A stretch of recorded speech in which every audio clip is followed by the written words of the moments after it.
in that region. This is something else. This is something different, and we wait to see what it actually means on the ground. How's the West, US and its allies likely to respond? Well, they'll be continuing their condemnation. Obviously, that word has not got through to the Security Council as we've been speaking, because that would have been mentioned. Otherwise, I'd imagine very shortly they will start to respond to that as that word gets across.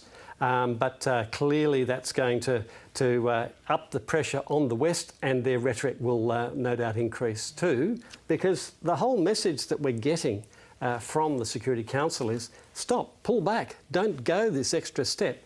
You know, we had the UN Secretary General saying send the troops home and, you know, give peace a chance. Well, it looks like peace has no chance at the moment, and we just wait to see where perhaps that break point might be. And I suspect it will be in that Donbas region. Yeah. Phil, for now, thank you. Thank you. We are going now to North America correspondent Carrington Clark, who is in Washington. And just a reminder of the breaking news, Russian President Vladimir Putin says he has authorised a special military operation in Ukraine's Donbas region. Carrington, how's this going down there?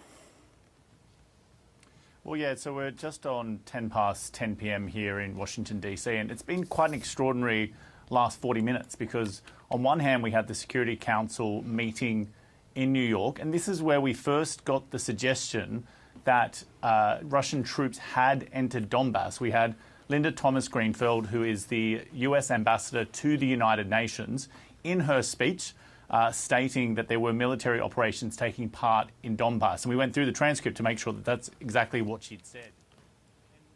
We had confirmation of this speech by Vladimir Putin on Russian television, where he said that he had authorised activities in Donbas. So it's confusing about whether or not the Americans had seen that occur, and that's why when we heard Linda Thomas-Greenfield speak, she said she'd just spoken to US President Joe Biden, and you would assume that he had been able to give her the most up-to-date information. But that information was coming through at almost the exact same time. So confirmation seemingly from the United States that Russia had taken action in Donbas, and then we have the confirmation from President Putin of Russia. It was a very clear message from the US ambassador to the United Nations that they thought that this was the critical moment, but it almost appears that it may have come even too late at this point. And outlining to her that, outlining from the ambassador that this is what the United States had been warning of for weeks. And what is also interesting is the United States has had a pretty clear stance that they thought that this was the likely outcome, that this is what Russia was gearing up to. But the Ukrainian president had been, especially in recent days and recent weeks, almost trying to downplay that, saying that the invasion wasn't imminent. But we have seen this clear change in his tone with this very emotional speech that he made to his people. And today, when Linda Thomas-Greenfield spoke to the United Nations, she pointed out that at this point, both the United States and Ukraine were of the same mind that an attack was imminent. And now it unfortunately looks like that is what has occurred, although obviously at this point we're waiting for confirmation about exactly what this military operation that President Putin has authorised will actually look like, where they're actually going to be heading, how far into Ukrainian territory they're planning on moving their troops. But it does look like the worst fears, almost, if you will, have been realised, and it is looking like an invasion of Ukrainian territory by Russia. And look, again, you know, when you to that point, Carrington, when you talk about that movement of troops into the Donbas area, it was very clearly stated by the Americans, as you just said, that this is what they had expected. And, you know, some people had ridiculed them for that, and certainly Putin had ridiculed them for that, saying you're hysterical, etc. Well, it does appear that that has happened now. But again, we still don't know exactly how that's going to play out, where these troops may be distributed, where the attack points, if there are attack points, actually will occur. So, yes, he's said I've authorised military operations in Donbas. That, for the moment, could just be the occupation of Donbas, the centring of troops in Donbas, and nothing more. But the fact that he's done it so late at night, and at the same time the Security Council is condemning his who's condemning what's been happening, I think that is an indication this is something different. Now, China is just up at the United Nations. Let's have a listen to hear what they have to say. China's position on safeguarding the sovereignty and territorial integrity of all states has been consistent. The purposes and principles of the UN Charter should be jointly upheld. We hope that all parties concerned will stay cool-headed and rational and commit themselves to enhance dialogue and consultation to resolve relevant issues properly through negotiations and address each other's legitimate security concerns in line with the principles of the UN Charter. It is especially important at the moment to avoid fueling tensions. China will continue to promote peace talks in its own ways and welcomes and encourages all efforts aimed at a diplomatic solution. Thank you, Mr. President. I thank the representative of China for his statement, and I now give the floor to the representative of Brazil. Thank you, Mr. President. I would like to thank the Secretary General and the Undersecretary General, Rosemary DiCarlo, for the information and remarks they have put before the Council tonight. Mr. President, the reports received about the movement of troops into certain areas of Donetsk and Luhansk in Ukraine are cause for extreme concern. The threat or use of force against the territorial integrity, sovereignty, and political independence of a UN member state is unacceptable. In the present circumstances, that was live pictures of Brazilian representative to the UN Security Council is holding an emergency meeting in New York. Previous to the Brazilian delegate, we heard the delegate from China, of course. So the Russian president, just to update you, has authorised special military operations in the Donbas region. He made those comments and delivered that information during the course of another address to the nation. We can take a look at some of the pictures that have been coming in of that address. I have Phil Williams with me, who's our former chief foreign correspondent and is with me in the studio. So, Phil, this is the second such address that Putin has made. The last one was a few days ago. The last one was pretty rambling and unfocused, wasn't it? Very unlike him. Yes, this one seems far more focused and far more with a message that that action is about to happen. Now, look, we're just getting unconfirmed reports of explosions in multiple areas of the country, including Odessa, which is a port city on the Black Sea, a long way from the east of the country, way to the west. If that is an indication of Russian military activity, then we're not talking about just Donbas. We're talking something far wider than that and a far broader operation. However, it is early days and these are unconfirmed reports, but it is rather disturbing to hear that so far away from Kyiv, far from the Donbas area, that this particular city of Odessa, which is an important port city on the Black Sea, could be subject of some sort of an attack. What sort of resistance are Ukraine's troops likely to put up? Well, far better resistance than they did when Crimea was taken in 2014, was when they basically just gave it up. They're far better trained, better equipped, better organised, and this will not be a pushover for the Russian troops. But you know, the salient fact is that the Russians have overwhelming firepower. They, over a long period of time, it would be very difficult for the Ukrainians to maintain any sort of frontal resistance. Guerrilla resistance, yes, but frontal resistance, no. So, you know, if this is something of a broad, more general attack on the whole of the country, then you would have to say that ultimately the Ukrainians have little chance of holding the Russians back. However, it's not going to be easy. There will be a price paid, and that price would be paid in the blood of innocent civilians, you know, and of course the servicemen and women on both sides of that conflict. This doesn't come easily. This comes very, very painfully. And if this is, a broader invasion as such, then you're going to see a lot of people killed, and you're going to see a lot of suffering, and you'll see refugees. Now, all of this may not come to pass. These may be relatively isolated incidents, but the fact that the President has bothered to go on Russian television at this time, at this late time at night, does seem to indicate that he's authorised a military operation that may include attacks way beyond the Donbas region. So you just have to wonder what provoked him to move now.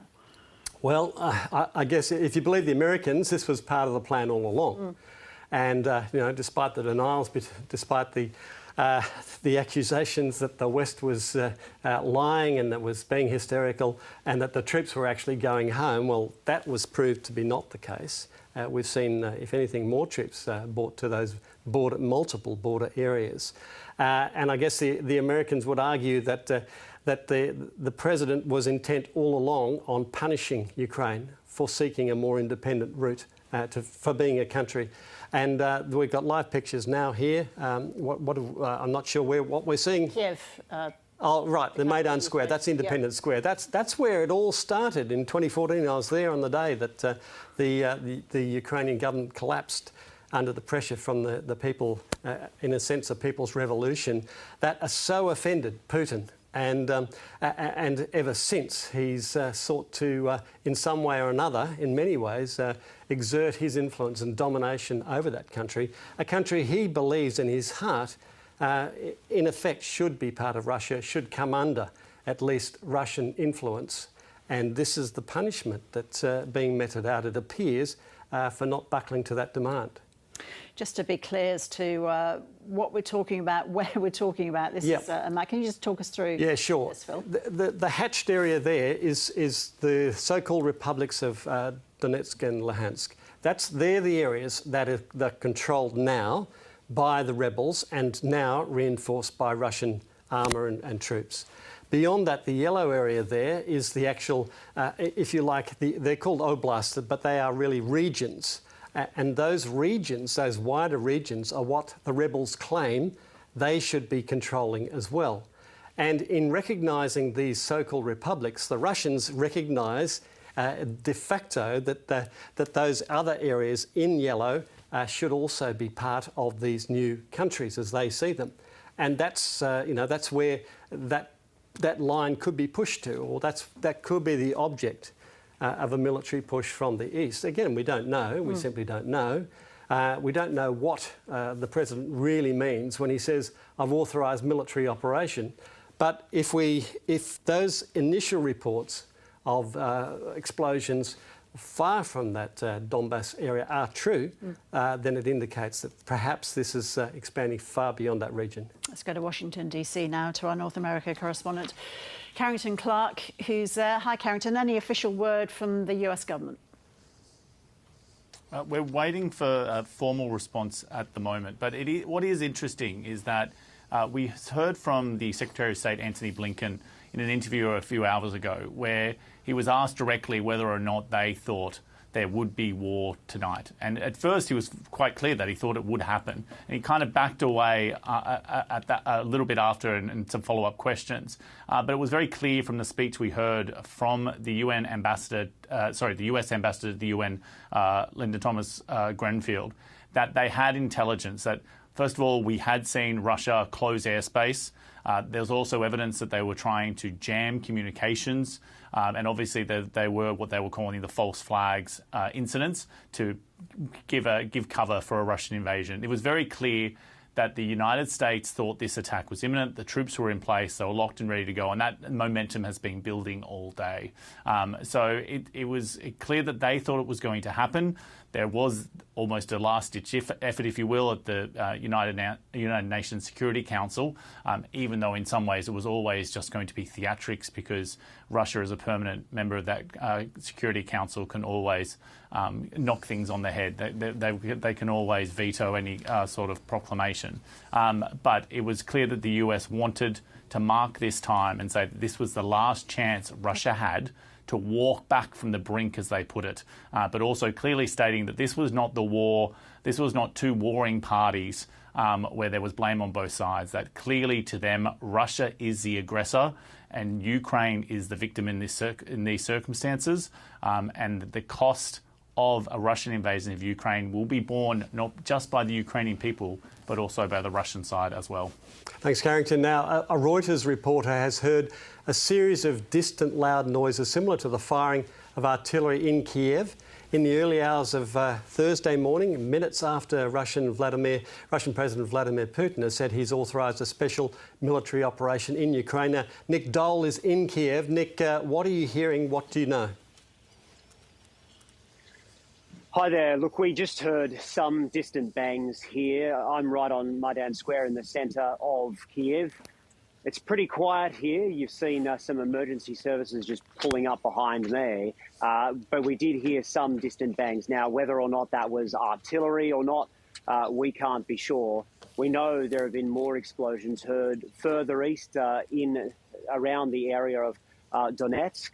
But so far, there is no real, certainly no visible presence of any Russian military here. And just at the moment, a few distant bangs. When it comes to the city centre, it's still pretty quiet. Of course, it's still really early in the morning here. And while many Ukrainians will have been glued to their TVs or their phones overnight, many would have probably gone to bed and are not yet aware of this declaration, essentially, that President Putin has just made. So I would imagine that people are now waking up. Their friends and family are probably calling each other and telling each other to get to safety. This area where I am, there's a number of bomb shelters just here. The closest one is a metro station, and that can take many hundreds of people. So the metro stations, they're major places of refuge, but there are also thousands of bomb shelters around the Kyiv area that people may be encouraged to go to at some point. But at the moment, there hasn't been any sort of warning from authorities. We haven't heard any sirens or anything like that warning people to take cover. Just at the moment, those distant bangs some distance from here. Nick, for now, thank you. We're going back to Washington and Carrington Clark. There has been a White House statement, I understand, Carrington. Yeah, this is a statement that's just come through from President Biden, which he's calling Russia's unprovoked and unjustified attack on Ukraine. He says President Putin has chosen a premeditated war that will bring a catastrophic loss of life and human suffering. He says Russia alone is responsible for the death and destruction this attack will bring, and the United States and its allies and partners will respond in a united and decisive way. It also says he will continue to be monitoring the situation from the White House this evening and will continue to get regular updates from his national security team. Tomorrow he will meet with the G7 counterparts in the morning and then speak to the American people to announce the further consequences the United States and our allies and partners will impose on Russia for this needless act of aggression against Ukraine and global peace and security. So President Biden, they're very clearly calling this a war, a declaration of war by President Putin of Russia on Ukraine, and we will now see what actions they will take. The United States ruled out military intervention over the last few weeks, and instead they've been very much focused on economic sanctions and isolating Russia. And although we have seen them take some action in regards to that, we'll now see what that full suite of measures actually looks like. But it's hard to see how President Putin would now be dissuaded from this course of action if he's not going to be meeting a military response. They may be able to hit the Russian hip pocket, but it's hard to see how he will be dissuaded from taking taking the steps that he's obviously very clearly decided to take. But it will now be up to the West to respond, and we wait to see what will happen. OK, Carrington, for now, thank you. Well, the Russian invasion of Ukraine appears to be underway. That's according to a NATO official telling Reuters, speaking on condition of anonymity. Very much looks like it has begun, said that official. Gunfire was heard on Thursday near the main airport in the Ukrainian capital of Kyiv, soon after Russia announced a military operation in Ukraine. That's according to the Interfax news agency, citing local media. We are going back to our correspondent who is in Kyiv, Nick Dole. Nick, you've been there for, a few days now. What's been the sense there? Have people been expecting us to get to this point? Hi, Ros. Look, I think, people over the last few days have probably changed their view. When I got here nearly 2 weeks ago, most people you spoke to said, I don't think that there will be a full-scale invasion. They thought that this was a bit of a game from Vladimir Putin, a strategy to try to extract some concessions from Ukraine and from the West, and they thought that if there was to be an incursion, it would be fairly limited. I must say, though, over the last few days, while there's not been at all a sense of panic in this city, people have started to shift their views. People have started to think that maybe the US's warnings that even the capital, Kyiv, might come under attack, they've thought perhaps there might be merit to that intelligence. So we still don't know exactly what Russia's plan for the capital is. Just a short time ago, in the north of the city, I heard another loud bang. I don't know what it was. It sounded like an explosion, but I can't identify it. But at the moment, those bangs are fairly isolated, and we haven't seen any real presence from Ukrainian authorities, and certainly no evidence of any Russian military activity in this city so far, beyond the scattered bangs that we've heard periodically. Nick, we're also hearing, and again, unconfirmed reports of explosions in the port city of Odessa, a very long way from the east and a very long way from the capital, Kyiv, where you are. If these are coordinated actions, it does foretell a really bleak look forward, doesn't it? And of course, the Ukrainian people will be waking up to this in just a couple of hours' time. Well, that's right. If indeed there is an attack on Odessa, that does suggest it's a highly coordinated and highly strategic attack, because there has been speculation that Russia would try to secure all of Ukraine's south and basically cut it off from the Black Sea. So Odessa would be key to any strategy like that. You spoke about what people are doing right now. I think a lot of people probably were staying up as late as they could. They were probably glued to the TV and to their phones watching Vladimir Zelensky's speech, the president here. We really saw his tone shift in the last day or so. For the last couple of weeks, he's been trying to create a sense of calm in this city, and he's even accused the US of overblowing some of its intelligence. But last night it almost seemed like a plea of sorts, a plea especially to the Russian people, asking them to tell their president that they don't want conflict. But I think people will probably have heard some explosions by now, and I think many Ukrainians are waking up to a very grim reality. Whether or not it's going to get so serious, people are going to have to take cover in shelters, we still don't know. But right now, Kyiv seems relatively quiet. Everyone will hope that continues. Nick Dole in Kyiv, thank you for that. We'll come back to you very soon, no doubt. We are going to Canberra, though, now, and our Foreign Affairs reporter, Stephen Jedgetts. Stephen, reaction from where you are? No reaction yet, Ros. I think it's safe to say that officials all around Canberra and some here in Parliament House, people in the Department of Foreign Affairs and Trade, those in the Prime Minister's office, the Foreign Minister's office, really, you'd have to say all throughout Canberra, everyone is watching very closely. They're getting information, obviously, not just from the media, but also through other channels to other friendly governments, including from the United States.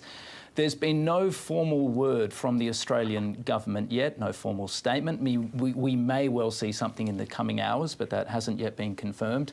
But it's got to be said that these events are unlikely to be much of a surprise. The Australian government, along with the US government, as Carrington and others have been saying, have been warning for days now that an invasion was, in their eyes, imminent, that they expected that it was effectively inevitable. That real sense of creeping pessimism sort of spiked up a couple of weeks ago, and it's been unrelenting. You really couldn't shake this feeling inside Canberra that an invasion was inevitable. Now, It's still not clear exactly what the scale is of what's unfolding in Ukraine at the moment, but just looking at the initial messages I'm getting from a few people in Canberra in the foreign policy space, their initial suspicion, going purely off media reporting, is that Russia may well be launching a broader invasion beyond those breakaway regions. But as everyone has observed, that's not yet confirmed. It's pieced together from anecdotal evidence on the ground. We'll have to wait and see what unfolds over the coming hours. So depending on what does happen, Stephen, what could Australia's involvement or not be? Well, Australia obviously yesterday unveiled what's been described as the first round of sanctions, and the Prime Minister, Scott Morrison, has been very clear that it was just a first step, and that if Russia takes further actions and escalates, then the Australian government, along with the United States, the United Kingdom and others, will escalate sanctions, and that those sanctions could be quite wide in breadth and causing Russia real pain. But again, people in Canberra, I suspect much like those in Washington, have been pretty realistic about what sanctions can do.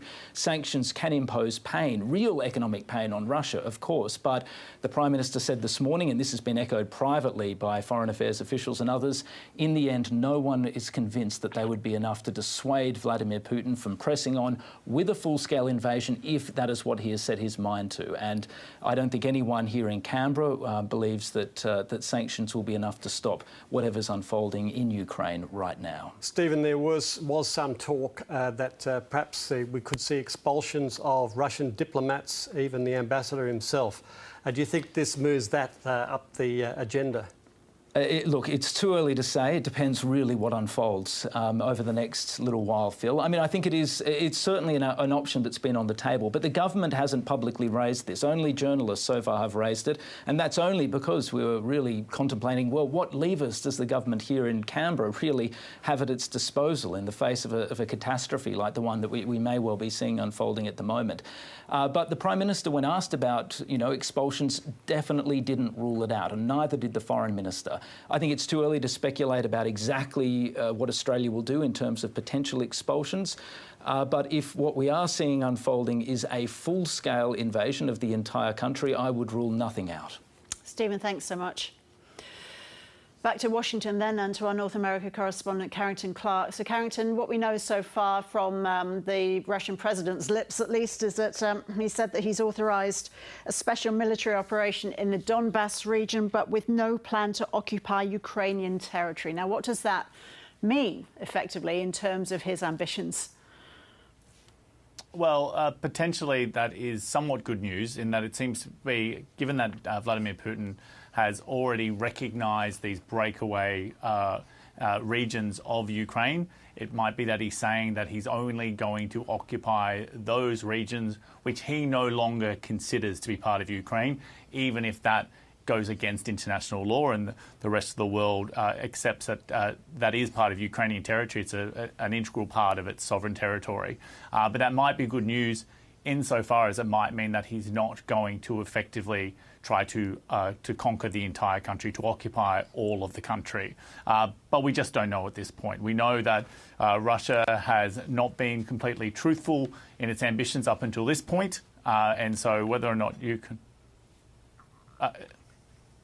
So we know that Russia has not been completely truthful in the past about what their ambitions were, given the events that have unfolded over the last 24 hours. But Stephen does raise a really interesting point, which is, at the moment, the United States in particular is in a difficult position. They've tried to hold back on some sanctions because they want to have something in their back pocket to try to have an extra punishment if Russia went even further. So the calculation now for the United States is how hard to go with this next round of sanctions. Because if they go all in at the moment, then what do they have if Russia hasn't decided to go towards Kyiv? That Russia might then decide, well, there's nothing else they can do, so we can continue to encroach upon that territory. I mean, President Joe Biden has said the world will hold Russia accountable, but we don't know exactly what that looks like at this point. And of course, Carrington, the big stick that, of course, America has, biggest stick in the world, military force, has been ruled out. So we're not going to see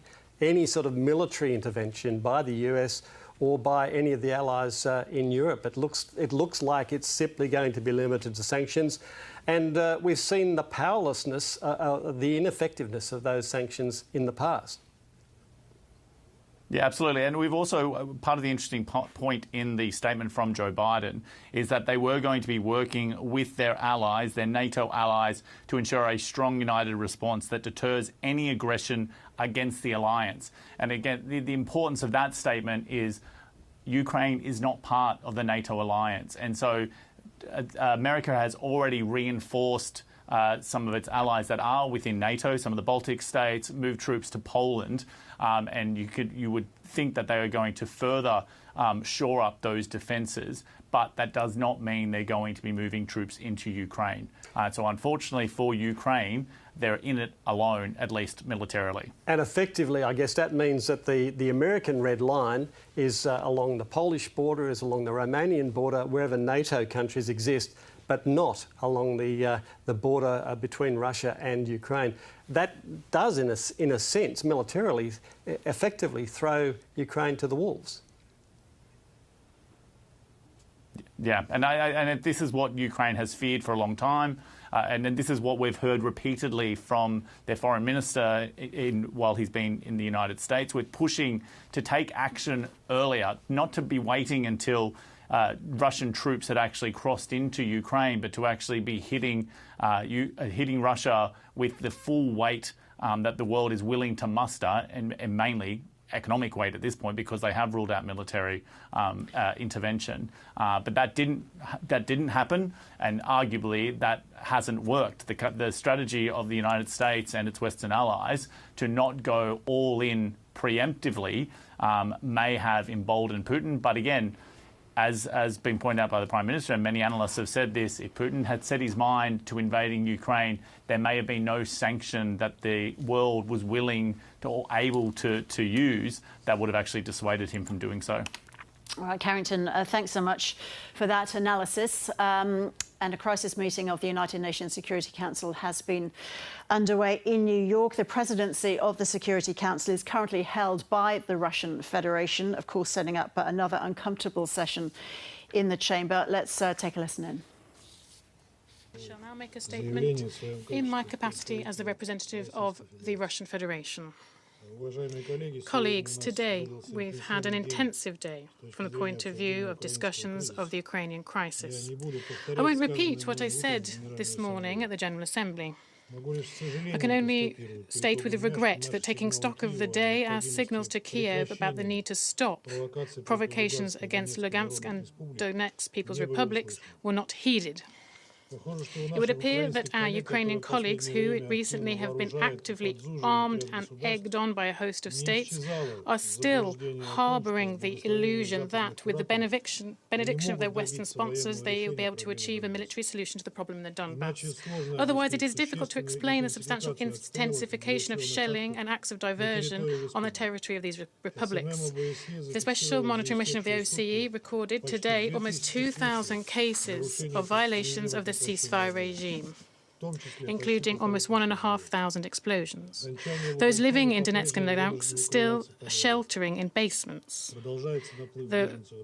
The refugees are still flowing into Russia. In a word, the nature of the provocation by the Ukrainian military has not changed. You don't want to notice this, repeating the Ukrainian fairy tales that those living in Donetsk are all but shelling themselves. It is no surprise that the increasing suffering of those living in the Donbas does not seem to affect our Western colleagues. Through the whole day of debate today at the General Assembly, you haven't been able to find one word of compassion or condolences. It is as if these 4 million people for you simply don't exist. I would like to recall that the principle of sovereignty and territorial equality of states, and territorial integrity of states, in violation of which we are being accused of violating in Ukraine today, according to the Declaration on the Principles of International Law pertaining to friendly relations between peoples, adopted in 1970, they should be fully complied with as regards states who, and I quote, conduct themselves in compliance with the principle of equal rights and self-determination of peoples, and thus possessed of a government representing the whole people without distinction of race, creed or colour, the whole people living in that territory. End of quote. That's a representative of the Russian Federation, which holds the presidency of the UN Security Council at the moment, and the Council have been holding an emergency session in response to the situation in Ukraine. That meeting was going on just as the Russian President Vladimir Putin made his announcement that there would be he was authorising special military operations in the Donbas region of eastern Ukraine, also saying, though, that no plan was in place to occupy Ukrainian territory. And our former chief foreign correspondent, Phil Williams, is still with me in the studio. So, of course, a Russian representative there defending Russia's actions, answering all the calls from the various other countries' representatives had gone around the table. But no specific reaction, though, to that news from Putin. Yes, well, look, he's very singularly accusing Ukraine of being the aggressor. Now, does it make sense for the Ukrainians to be upping their shelling of these so-called independent states? With Russian troops looking for an excuse, allegedly, to move in and become the aggressors? Absolutely not. So when he says there have been, thousands of explosions in that area, I'm sure there have been lots of explosions, but where did they come from? Who initiated them? The Americans say a lot of that activity would be false flag operations, that, in other words, that they've been initiated not by the Ukrainians but by the Russians or their cohorts to basically as an excuse to go in. And there would be some, you would say, that obviously we don't have independent people on the ground there, but it just does not make sense for the Ukrainians to be shelling that area right now, upping the ante, increasing the potential for the Russians and giving them excuse to move in. So it's a really, it beggars belief. It's exactly the response you would expect. But in the Security Council, there's only one there defending what the Russians are doing. That's the Russians themselves, of course. No one else recognises this area at this stage. There are no other countries joining in on either side. Belarus, they could possibly come in at some point, but at the moment it's just the Russians against the world.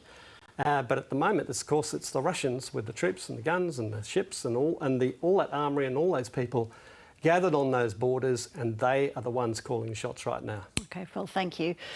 Well, reaction coming thick and fast, of course, including on the Australian share market, where losses have worsened after Russia's President Vladimir Putin authorised a special military operation in Ukraine's Donbas region. The ASX 200 has dropped by 3.4%.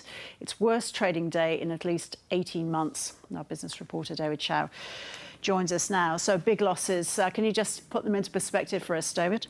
Yeah, Roz. So, this morning the market was down something like 2%, and then it looked like it was starting to recover. But after Vladimir Putin ordered that special operation, the losses really intensified. So a 3.4% drop. I've had a close look at the figures. That's the worst trading day since May of 2020. So the biggest single day loss in 21 months. So that's extraordinary. I guess in this heightened environment of fear, since there's an invasion, looking like it's very likely to happen, investors have taken risk off the table. And look, the technology sector is the worst performer. That's down 6%. So it's doing twice as badly as the broader market because that sector has seen to be quite overvalued, considering a lot of tech companies are startups that don't pay profits, don't pay dividends or earn profits. And there are other segments of the market which have been quite badly affected. We can look at the Australian dollar. In currency markets, you can see it's a risk off sentiment. So the Aussie dollar has dropped to about 71.8 US cents. And that's quite significant when you consider overnight it was trading as high as 72.8 US cents. So it's really come down sharply in the last 24 hours. So the Aussie dollar is one of these currencies which tends to do well when people around the globe are feeling optimistic. But when pessimism reigns, the Aussie dollar does get sold off quite quickly, as we're seeing now. And looking at the reactions in commodity commodity markets is also very interesting, Ros. We can see that the price of gold has risen to about $1,928 an ounce on fears of the imminent Russian invasion of the Ukraine. So, gold, typically the safe haven asset people turn to when investors are feeling more fearful. Now, the most interesting commodity on this slide is oil prices. Brent crude oil has surged. It's up like almost 3% to right now $99.3 a barrel. That's a 7.5-year high. And a short time ago, it did surge to $100 a barrel before it's pulled back very slightly. Now, this is not going to be good news for motorists who want to fill up with cheap petrol. Petrol prices in Australia already at record highs, and they're expected to keep climbing because of the surging oil price. And when we take a look at the Asian markets, it's also in the red. David, thanks so much for the update. We're going back to New York and to the emergency session of the UN Security Council, where Ukraine has just been speaking. Let's cross there now. This body to stop the war. So I call on every one of you to do everything possible to stop the war. Or should I play the video with your president declaring the war? Thank you very much. Again, I must say that I thank the representative of Ukraine for his statement, and the questions, I wasn't planning to answer them because I've already said all I know at this point. Waking up Minister Lavrov at this time is not something I plan to do. You said the information that we have will be something we provide. And this isn't called a war, this is called a special military operation in the Donbas. I now give the floor to the representative of Germany.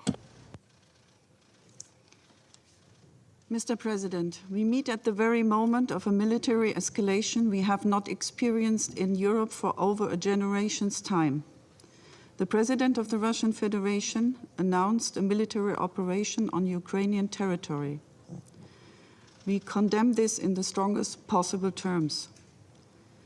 And we call upon all members of the Security Council and the United Nations to now stand up for Ukraine. That's where we'll leave the German delegates to the UN Security Council there and return to our former Chief Foreign Correspondent, Philip Williams, who's in the studio. Phil, we heard from the Ukrainian representative there, and you've been keeping across everything that's been going on. What's the latest? Well, look, Bryce Wilson, who's an Australian photographer who is in the east on the Ukrainian side but has been monitoring and reporting in Ukraine for many years now, has just tweeted that Kramatorsk is being attacked. That's in the east there, close to the Donbas region. But not in the Donbas region? It is in the Donbas region, but not on the Ukrainian side. So that would imply an attack by either Russians or the forces from these so-called republics.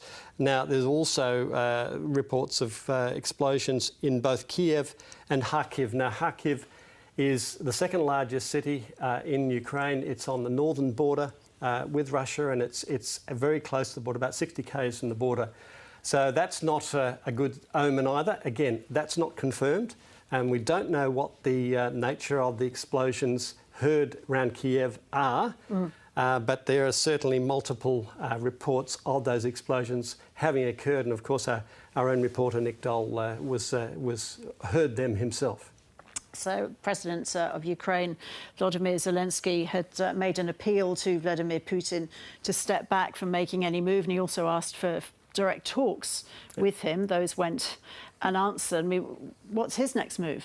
Well, his next move now is he becomes a wartime leader. You know, it seems like he is going to now have to try and defend his country wherever those attacks are occurring as best as possible, and it's not an even fight.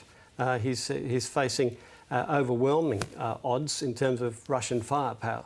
But it's, he said, and many in Ukraine have echoed, their determination not to give in, not to surrender, and not to give in to the schoolyard bully as they see Putin. But of course, in between time, how many people die? How many innocent civilians die? How many, what critical infrastructure is going to be destroyed in the meantime?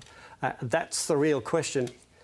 US is making a statement now in the Security Council. false flag. Right, Phil, thank you. We're going back to Washington now and to our the theatrical apologies. We're going back to the United Nations meetings Security and Council where the cyber US is attacks. speaking. But one piece had not come to pass. Unfortunately, while we've been meeting in the Security Council tonight, it appears that President Putin has ordered that last step. At the exact time as we are gathered in the Council seeking peace, Putin delivered a message of war in total disdain for the responsibility of this Council. This is a grave emergency. The Council will need to act, and we will put a resolution on the table tomorrow. As President Biden said tonight, Russia alone is responsible for the death and destruction this attack will bring, and the United States and our allies and partners will respond in a united and decisive way. The world will hold Russia accountable. Thank you. I thank the representative of the United States for her statement, and now I'd like to give the floor to the representative of the United Kingdom, who asked to make... Well, that was the US delegate to the United Nations Security Council, making direct reference to the message of war, as she put it, from Vladimir Putin, the news that he's authorised special military operations in the Donbas region of eastern Ukraine. North America correspondent Carrington Clark joins us once again from Washington. So direct reference there from the US. She did speak earlier before this news broke. Just remind us, go through what she said. Yeah, it's been an extraordinary just under hour and a half now. The UN Security Emergency meeting started at 9:30 p.m. In East Coast time here in the United States. We're just coming up to 11 p.m. And when we heard from the United States representative at the start of this meeting, it was imploring Russia to pull back from the brink, as they put it. But we did get the first confirmation that I'm aware of that Russia, at that point, that they were suggesting Russia had moved on Donbas, which is a region of Ukraine. And then we had Vladimir Putin appear on Russian television and confirming that a military operation would take place. And so we're having real-time reports of attacks on Ukrainian territory, while in New York we're having the meeting of the United Nations Security Council, which is currently chaired by Russia, one of the permanent members of that Security Council and currently acting in the presidency. So it has just been extraordinary that you're, on one hand, having this talk of diplomacy and want for peace while war is taking place over in Europe. And we did have commentary from the Russian representative to the United Nations Security Council. And it is interesting, although he says that the occupation of Ukraine is not in Russia's plans, the aims of the special operation is to demilitarize Ukraine. So that seems to go much further than just about the region of Donbas, which is in the east, where we've got some of these breakaway regions of Ukraine. But the demilitarization of Ukraine could mean, which seems to be confirmed by some of these unverified reports, about taking out large parts of the Ukrainian military, which are obviously spread throughout the country. So very worrying commentary coming from the Russian representative to the United Nations Security Council, and we are still waiting to verify exactly where these attacks are taking place. But it seems very clear that war has once again come to Europe. Carrington, thank you. Phil, let's come to you. I think we're seeing a live shot of Mariupol in Ukraine. Where is that? That's on the Sea of Azov. It's about 40 kilometres from where the Russian lines are. It's very vulnerable. It's an obvious target for the Russians. And if they did want to join up Russia to Crimea, which is, of course, from the Ukrainian point of view, stolen territory, then they could deny Ukraine access to the Sea of Azov. And if they kept going past Odessa and all the way to Transnistria, which is a rebel-held area but controlled by Russian peacekeepers in Moldova, they would deny the Ukrainians all access to the sea. Phil, thank you. for being with us during the course of this afternoon. Let's get a recap of what we know so far then. Russia's president has authorised a military operation in eastern Ukraine. It's unclear the scope of the operation, but Vladimir Putin has called on Ukrainians to lay down their arms. And he warned that any external interference will be met with a swift response. US President Joe Biden has responded in a statement saying he will meet with other G7 leaders tomorrow and will announce further measures against Russia in the coming days. The action has also been widely condemned at the UN Security Council meeting in New York. The Ukraine ambassador says war has been declared on his country. Meanwhile, there have been reports of bangs and explosions in parts of the country. That is the latest. We'll stay with us here on the ABC News channel for our continuing coverage of the invasion of Ukraine. Kirsten Aiken and Philip Williams will have the latest throughout the course of the afternoon. From us, it's goodbye. Today, Russian President Vladimir Putin orders troops into Ukraine and calls on Ukrainian soldiers to lay down their arms. NATO infrastructure and the deployment of weapons in Ukraine is unacceptable.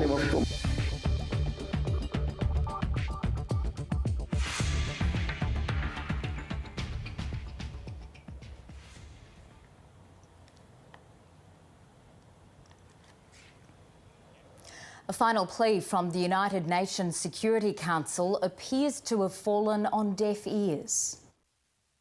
Give peace a chance. Too many people have already died. While at home, the share market dives 3% on the prospect of war.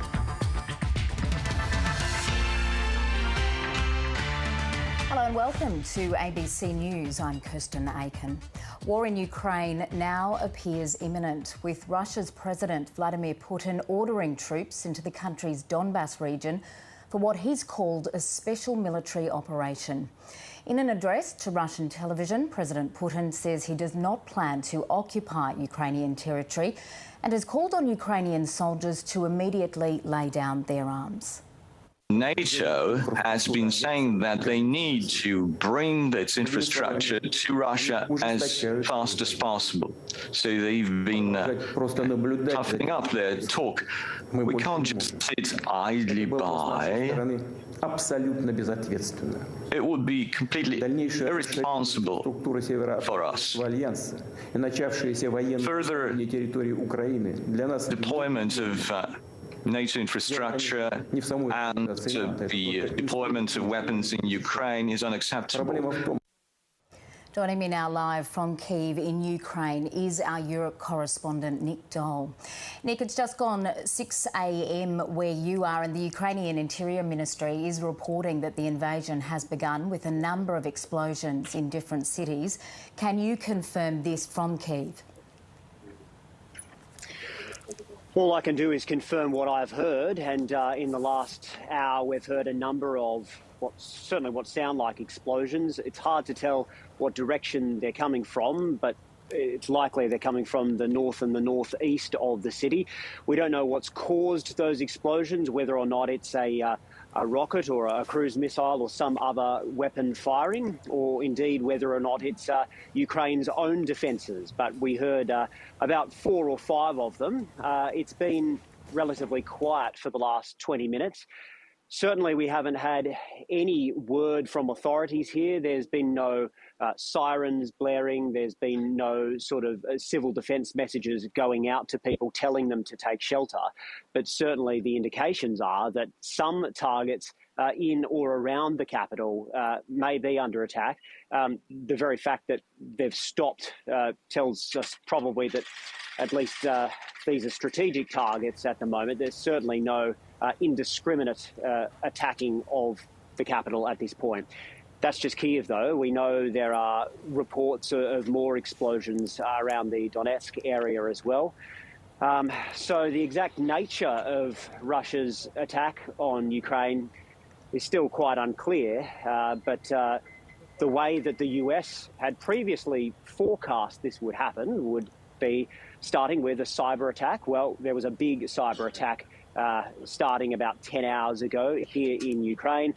Several government websites and banks went down. The US said that we would then see rocket and missile attacks on strategic targets and potentially then tanks and troops making their way into the capital. We know that there is a huge number of Russian troops massing on Ukraine's northern border in Belarus, and analysts say that it's from Belarus that Russian forces would have perhaps the best chance of reaching Kyiv, but certainly no sense of any Russian presence on the ground just now. Nick, what reaction was there from Ukraine on confirmation from Russia's president that he had authorised what he called a special military operation? Well, I think most Ukrainians are still waking up to the news, but the government throughout this has been defiant. Vladimir Zelenskyy, particularly in the last day or so, has kind of changed his tone somewhat. It had previously been one of calm, trying to assure people that it's unlikely places like Kyiv would come under attack. But in the last 24 hours, we saw that tone change. He enacted extra defences. He brought in reservists, and he did tell Vladimir Putin that even though his country didn't want to fight, it would be prepared for one, and it was prepared for all scenarios, in his words. So we haven't seen much activity from the Ukrainian military here in the capital either, but certainly they will be working to try to deter whatever Russia is sending its way. As I say, the nature of the attack is still unclear at the moment. Nick, what can you tell us about the scale and might of Ukraine's military? Russia's President Vladimir Putin did call on soldiers in Ukraine to lay down their arms. What chance will there be that some of them will do so? Oh, very little chance of people giving in here, Kirsten, and purely by speaking to Ukrainians and indeed some of the people who have volunteered in the last couple of weeks that I've been here, there is certainly a real sense of defiance, and I think almost quite a lot of people very keen to get involved in the military effort to try to deter what they have perceived as long-term Russian aggression, which is now showing itself this morning. So there is a very large reservist force here. Many of them have served in the full-time army previously, some of them in the east of the country, and they are being re-enlisted now. Once they get the call up, they get 24 hours essentially to make their way to their local office, take up arms and fight. And in the last day, we also saw Ukraine's parliament pass draft laws that would give ordinary Ukrainians the ability to take up arms in defence of their country too. There's anecdotes of gun shops selling out of ammunition and firearms. We've already seen gun training happening at community centres and schools even. So people here have been preparing for a fight for some time. I think everyone here is still hoping that it's not going to come to that, people actually having to defend themselves on the streets of this city. But certainly it appears that in the east of the country, a large-scale offensive is underway. Nick, you did mention that the US has been saying for some days now how it believed that this would unfold, and that it does seem to be doing so in a manner that the US had forecast. Tell us, have many Ukrainians sought to leave the country? Because we have been told that should there be a full-scale invasion, Europe could see an enormous humanitarian catastrophe with potentially 5 million people fleeing to Poland and beyond. Yes, that is certainly a real possibility, Kirsten. I think it will depend on how far we see Russian forces extend their reach into Ukraine. But look, a lot of people we spoke to said that they had plans to leave if things got worse. Quite a lot of people here in the capital have alternative accommodation, maybe family, country houses, that kind of thing. Others had made plans to go preemptively. Some people we spoke to said, look, I'm going to Poland for the next couple of weeks just to see if things can die down. So I think the people who were extremely concerned about this happening have at least made some plans. Whether or not they've been able to leave the country yet, I think many of them will still be here. The issue now is that the airspace is closed, and that's understandable when there are potentially rockets and missiles flying around this airspace.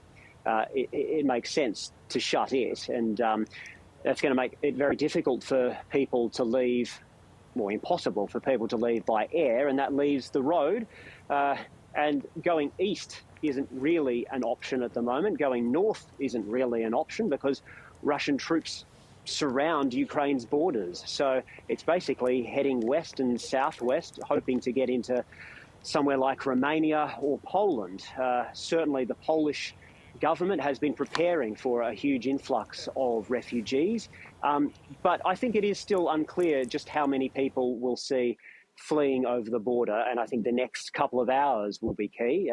Whether or not this is a few key targets and relatively contained, as serious as it is, or whether it's a much larger incursion. OK, Nick Dole in Kyiv for now. Thank you. We are taking our audience back to the United Nations Security Council in New York for the UN Security General Antonio Guterres. Ukraine, give peace a chance because too many people have already died.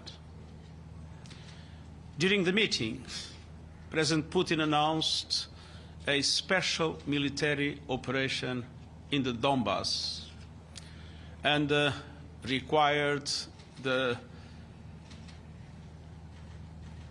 Ukrainian troops to lay down their arms. So in the present circumstances, I must change my appeal. And I must say, President Putin, in the name of humanity, bring your troops back to Russia.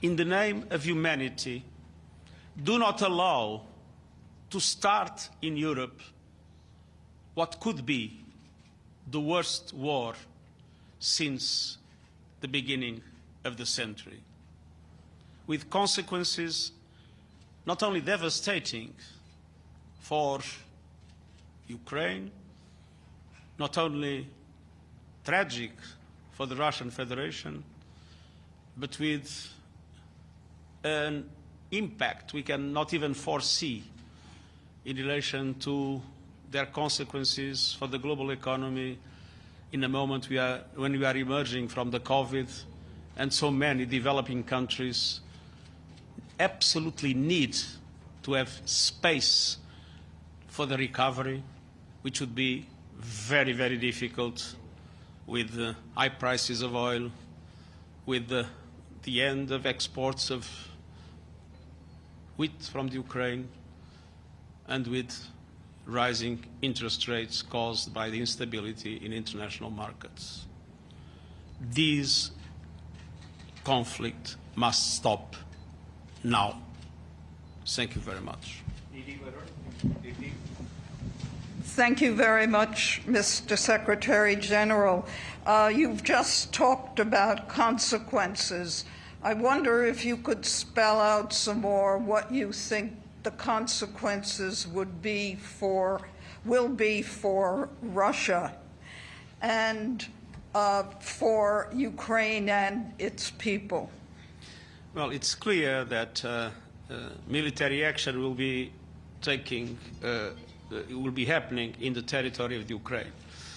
And obviously, if they lead to a generalized war, it is difficult to forecast how dramatic it will be in the number of people who will die, in the number of people who will be displaced, in the number of people who will lose hope in relation to the future. It is also clear that the consequences for the Russian Federation will be very meaningful. It's not for me to comment on sanctions that are being implemented, but it's clear that there will be also consequences But what is clear for me is that this war doesn't make any sense. It violates the principles of the Charter, and it causes, or will cause, if it doesn't stop, a level of suffering Europe has not known since at least the volcanic crisis. Thank you, Mr. Secretary General. Pam Falk from CBS News. Is there anything the UN can do to get Russia back to the bargaining table at this point? We can, of course, in my case, appeal. The Security Council is the body that has the powers given by the Charter to address this situation. Thank you very much. Thank you. Okay. UN Secretary-General Antonio Guterres with a strong direct appeal to Russia's president to pull Russia's troops back from what he's calling could be the worst war since the beginning of the century. Joining us now in the studio is the ABC's former chief foreign correspondent, Phil Williams. Phil, what chance is there that Vladimir Putin will heed the Secretary-General's message? Just about nothing. I don't think he'll take much notice of it at all. He would have calculated that he'd be roundly condemned. He would calculate that he'd get those sorts of statements. And as we've seen up to date, he's really not being moved by any of those entreaties from Guterres, from everybody else. So we have to interrupt you to take our audience back to the Security Council for the Ukrainian ambassador. Failed to take the necessary actions in the course of the last 8 years.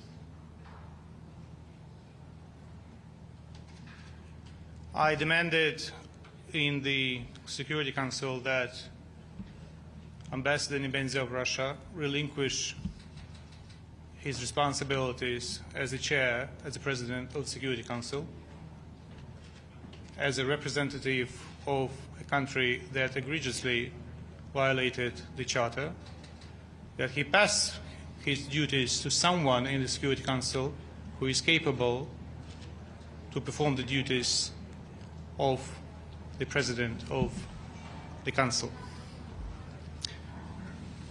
I'm looking forward to tomorrow's meeting of the Security Council, where an appropriate draft resolution will be put to vote, and I call to everyone to vote in favour. The design of the United Nations is very faulty. You can ask an aggressor to abstain from vote at the stage of peaceful resolution under Chapter 6, but you cannot ask aggressor, believe it or not, to abstain from vote under Chapter 7 when the Council deals with the aggression. I have also asked the Secretary General of the United Nations to produce the copies of the decisions of the Security Council and the General Assembly dated 1991 that, in accordance with Article 4 of the Charter, welcome the desire of the Russian Federation to be a member of this organization. Thank you. Ambassador, you were visibly emotional during this speech. You mentioned the fact that most of your speech was obsolete by the time you had the chance to read it. What is the message to the world at this moment? As we heard from Russia, the fact that a special operation in Donbas was launched, but we hear that is bombing and explosions in Kyiv, that special forces from the Black Sea started to enter Ukrainian territory. And personally, what's your feeling? You have family, you have people in Ukraine right now. Well, it's a war. If we here in New York do not remember what war is, then go to the library and pull out the footage of the war. It means thousands and thousands of people killed, if not millions. And what I want from the world, I want the world to rally, after all, and defend the world from the aggression, from the Russian Federation. All right, it's late. We have to digest the information, we have to verify information, and we have to be here in the Security Council tomorrow morning. Ambassador, just last question. At the end of the speech, the ambassador of Russia says that this wasn't an aggression against the Ukrainian people, but an aggression against those that were in power. Do you believe that this is a flat-out... You can't be serious. Are you serious? You want me to dissect the crazy, lunatic semantics of a person whose president violates the charter, whose president declared a war, and he's playing with words? And you ask me to interpret it? It's lunacy. It's lunacy. Absolutely. Ukraine's ambassador there saying it is late. It is about 11:20 in New York, the home of the UN Security Council. The ambassador, the representative there, saying that he has called on the current president of the UN Security Council, that is the Russian representative right now, because it is a rotating position, to relinquish the post because of Russia's invasion of Ukraine, and that should go to a vote by the council members tomorrow. Earlier, the Secretary-General, Antonio Guterres, said that the body could hold Russia's president to account for what is now taking place on the ground in Ukraine. I'm going to bring back in the ABC's former chief foreign correspondent, Philip Williams, now. How can the UN Secretary-General, or the UN Security Council, Phil, hold Vladimir Putin to account? Well, in a word, they can't. Simply because of the way, the architecture, which the ambassador just described as faulty, whereby the Russians can simply veto any decision made in the Security Council, and they will. So any sort of sanction or any sort of the words that are developed by the other members, permanent and not non-permanent members of that council, they will be disregarded by the Russians if it doesn't suit them, and it certainly won't suit them. That whatever resolution is made, will know what it was, but will know also that it didn't pass the Security Council.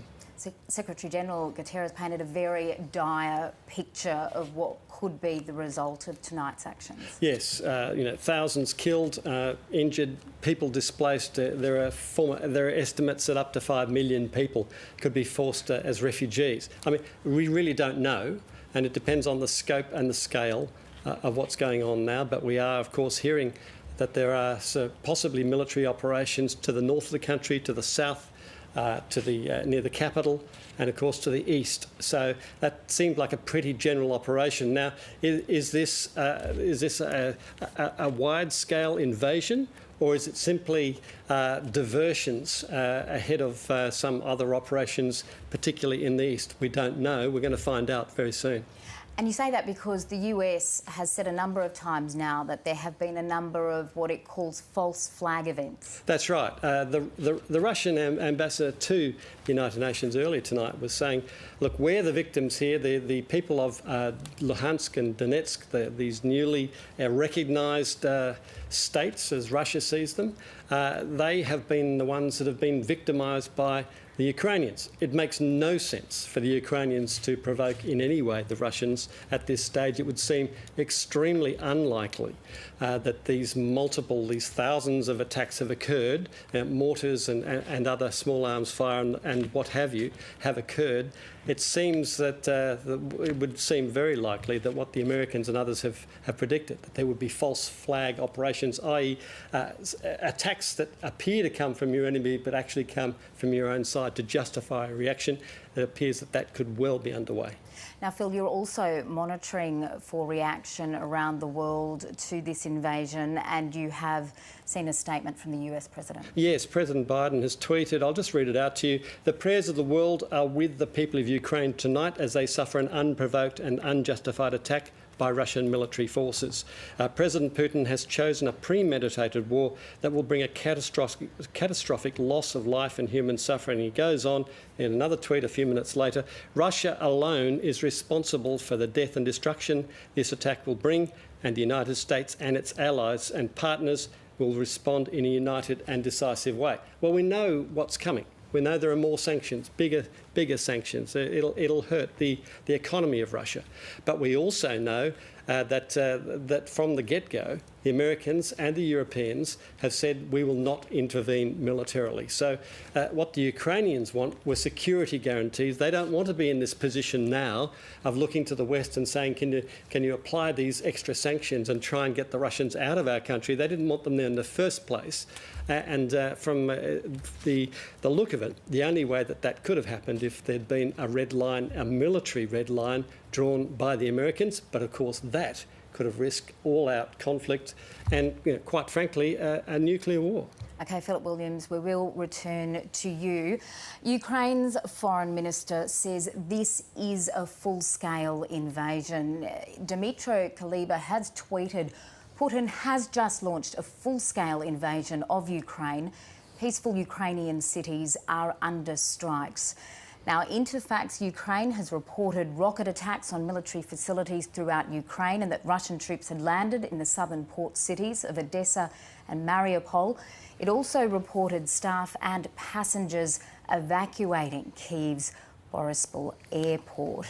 Let's bring in our North America correspondent Carrington Clark and our Foreign Affairs reporter Stephen Jedgetts joining us from Washington and Canberra. Carrington, to you first. Events are pretty fluid right now. They are very fluid right now, Kirsten, but we do have confirmation from the White House that tomorrow in the early afternoon, we're just on about 11:30 p.m. here in Washington, D.C., but tomorrow in the early afternoon, President Biden will deliver remarks announcing the further consequences the United States and our allies and partners will impose on Russia for what they're calling its unprovoked and unjustified attack on Ukraine.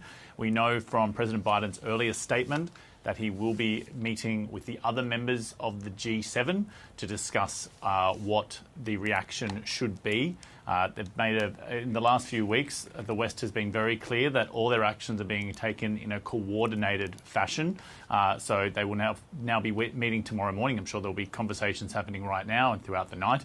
But again, speaking tomorrow morning to decide exactly what action to take. But given that the United States has been very clearly signposting that this is the direction they thought Russia's actions were taking, that Russia was planning an imminent attack on Ukraine, which now appears to have borne out, you would think they are pretty ready to go with what the reaction will be. As Phil Williams points out, though, Ukraine was pleading with them to take action prior to any attack by Russia on Ukraine. That hasn't occurred, and now we will see what reaction the West will take to Russia's actions. And although we have President Putin stressed that they weren't interested in occupying Ukraine, we did hear from the Russian ambassador to the UN that they wanted to demilitarize Ukraine. So that's interesting language. What does that actually mean in practice? And is this why we are seeing these attacks across the country? Is Russia trying to take out the military infrastructure of Ukraine? Now, the Ukraine has a relatively large land force, around 190,000 military personnel. They are outmanned by Russia. It has about 900,000. We know Russia had around 200,000 in the borders around Ukraine. But Ukraine is well and truly outgunned when it comes to military technology. And in particular, Russia has a huge advantage when it comes to their naval forces, their air forces, and their ballistic missile capability. They have about 500 ballistic missile launchers, which they're able to use to attack Ukraine from a distance. And Ukraine just really doesn't have defences against that type of technology. That's not to say that Ukraine won't be able to put up a considerable fight, and you would think they'd be very motivated to protect their homeland. But Russia does have a major military hardware advantage, and they appear to be deploying that at the moment. Carrington, you've been monitoring that emergency meeting at the UN Security Council, which has been taking place in New York. Has it wrapped up? And we did hear that there will be a move to take the Russian current president of that Security Council off that seat tomorrow. Yeah, it's quite extraordinary, isn't it? I mean, the meeting happened started around 9:30 p.m. local time, so around 2 hours ago, and was actually in action when President Putin actually took to Russian television to outline that he put military operations in Ukraine, which has been referred to by the Ukrainians as all-out war, a war on Ukraine. And it is amazing, it's poignant that the UN Security Council, which was set up in the aftermath of World War II, to create a forum to ensure that all-out war didn't happen for a moment again. To let our audience know that what we believe to be watching right now is shelling of the port city of Mariupol. If you could keep going, Carrington. Yeah, I mean, it's just extraordinary that the UN Security Council, which was set up in order to allow the major players and the nations of the world to have conversations, to allow diplomacy to take place to avoid war, was sitting when we had Russia effectively declare war on the Ukraine. And Russia, as one of the 5 permanent members of the Security Council, does, as Phil Williams points out, have the ability to veto. So there was never really a chance that the Security Council could ever stop action, or as, for example, happened in the case of the Korean War, where the UN actually had the UN Security Council took a resolution to actually create a force to effectively stop that war. That was never going to occur here. But it was also poignant that not only the 5 permanent members were there, the 10 members who are in rotation, but also both Ukraine was able to attend tonight's meeting. They're the ones who called for the emergency meeting, but also Germany, which is obviously one of the belligerents in World War II, but today pleading to avoid war in Europe once again. So quite an extraordinary moment in history. And unfortunately, it does appear that the Security Council has failed, though, for the very purpose that it was set up, which was to avoid war, to allow diplomacy to work. And at the moment, it does look like we are seeing war return to Europe. North America correspondent Carrington Clark in Washington, thank you. Let's go to our Foreign Affairs reporter Stephen Jedgetts in Canberra. Stephen, Australia's Prime Minister yesterday announced sanctions against Russian elites and banks, but he forecast that this invasion would most likely happen within the 24 hours. It is what we are now seeing. Have you heard anything from the Australian government this afternoon in terms of its response to the invasion now underway?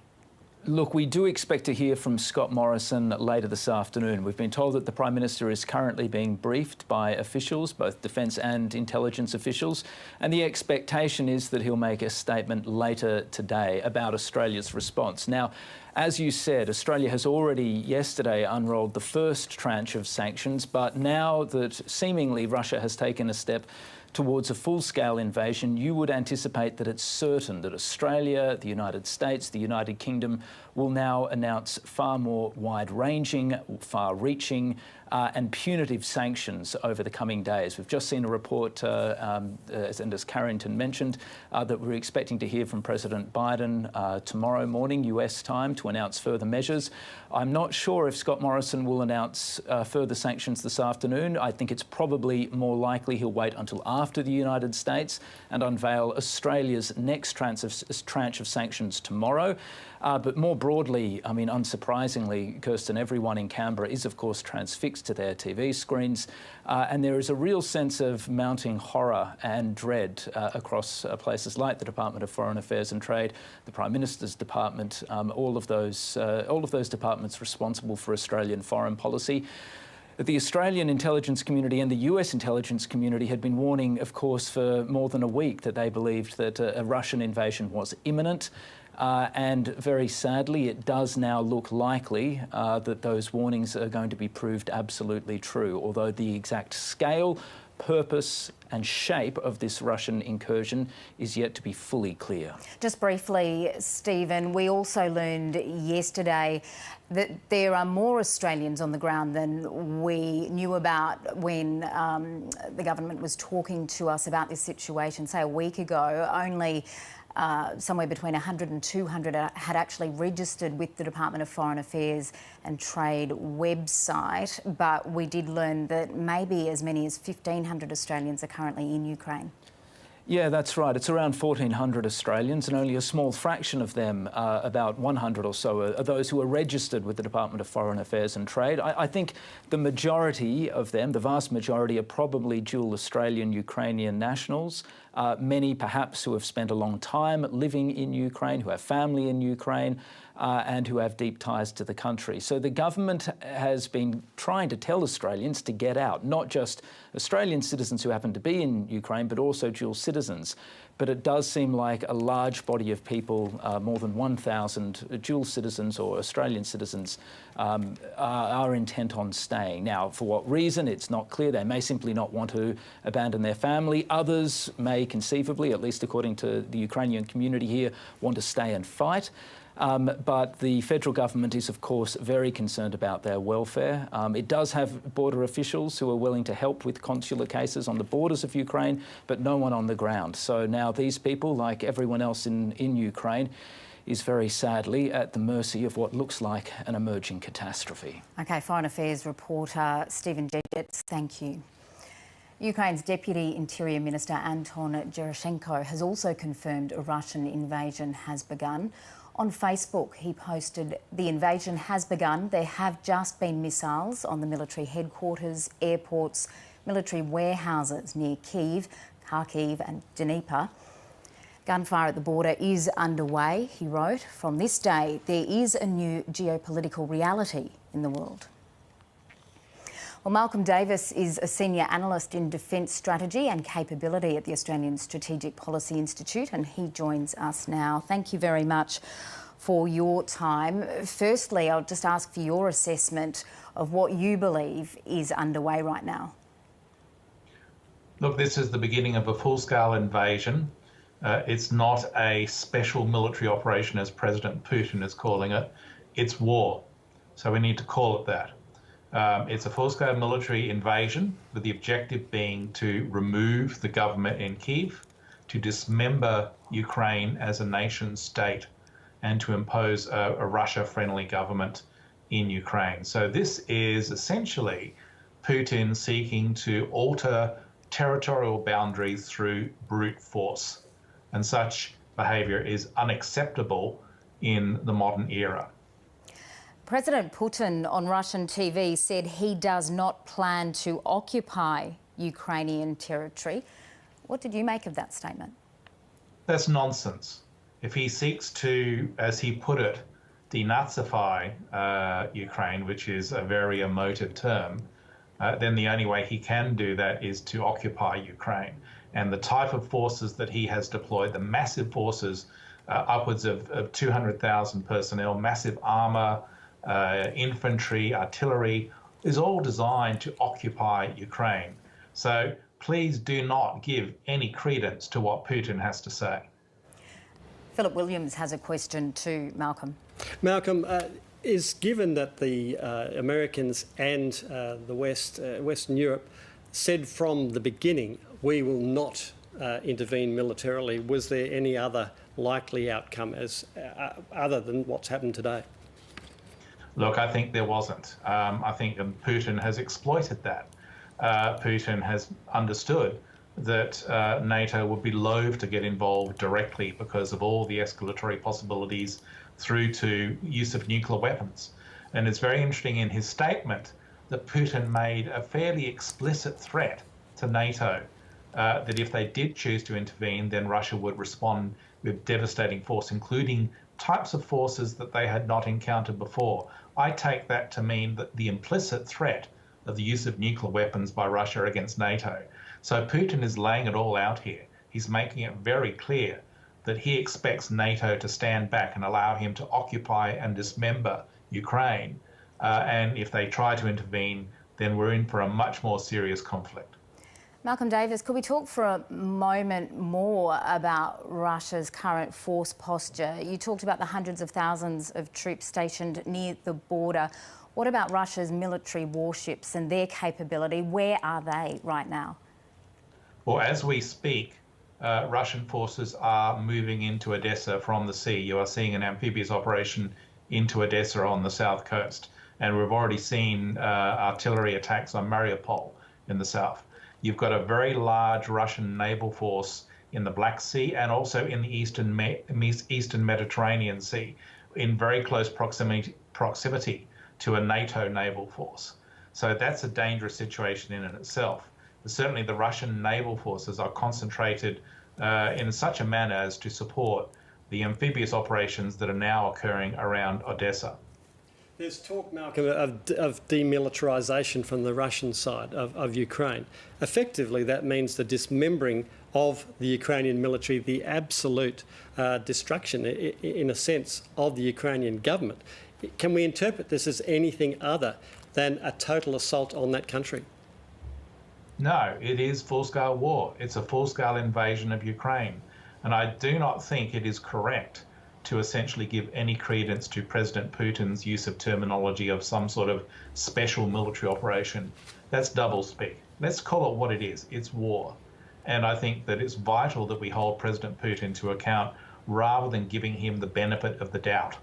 And I think it's critical that we identify the fact that the types of forces and the scale of the forces that he has put in place and that he is now using with brutal efficiency is all about dismembering Ukraine and removing the regime and overthrowing a democratic government in Europe through brute military force. How can President Putin be held to account? He can't, is the brutally honest truth.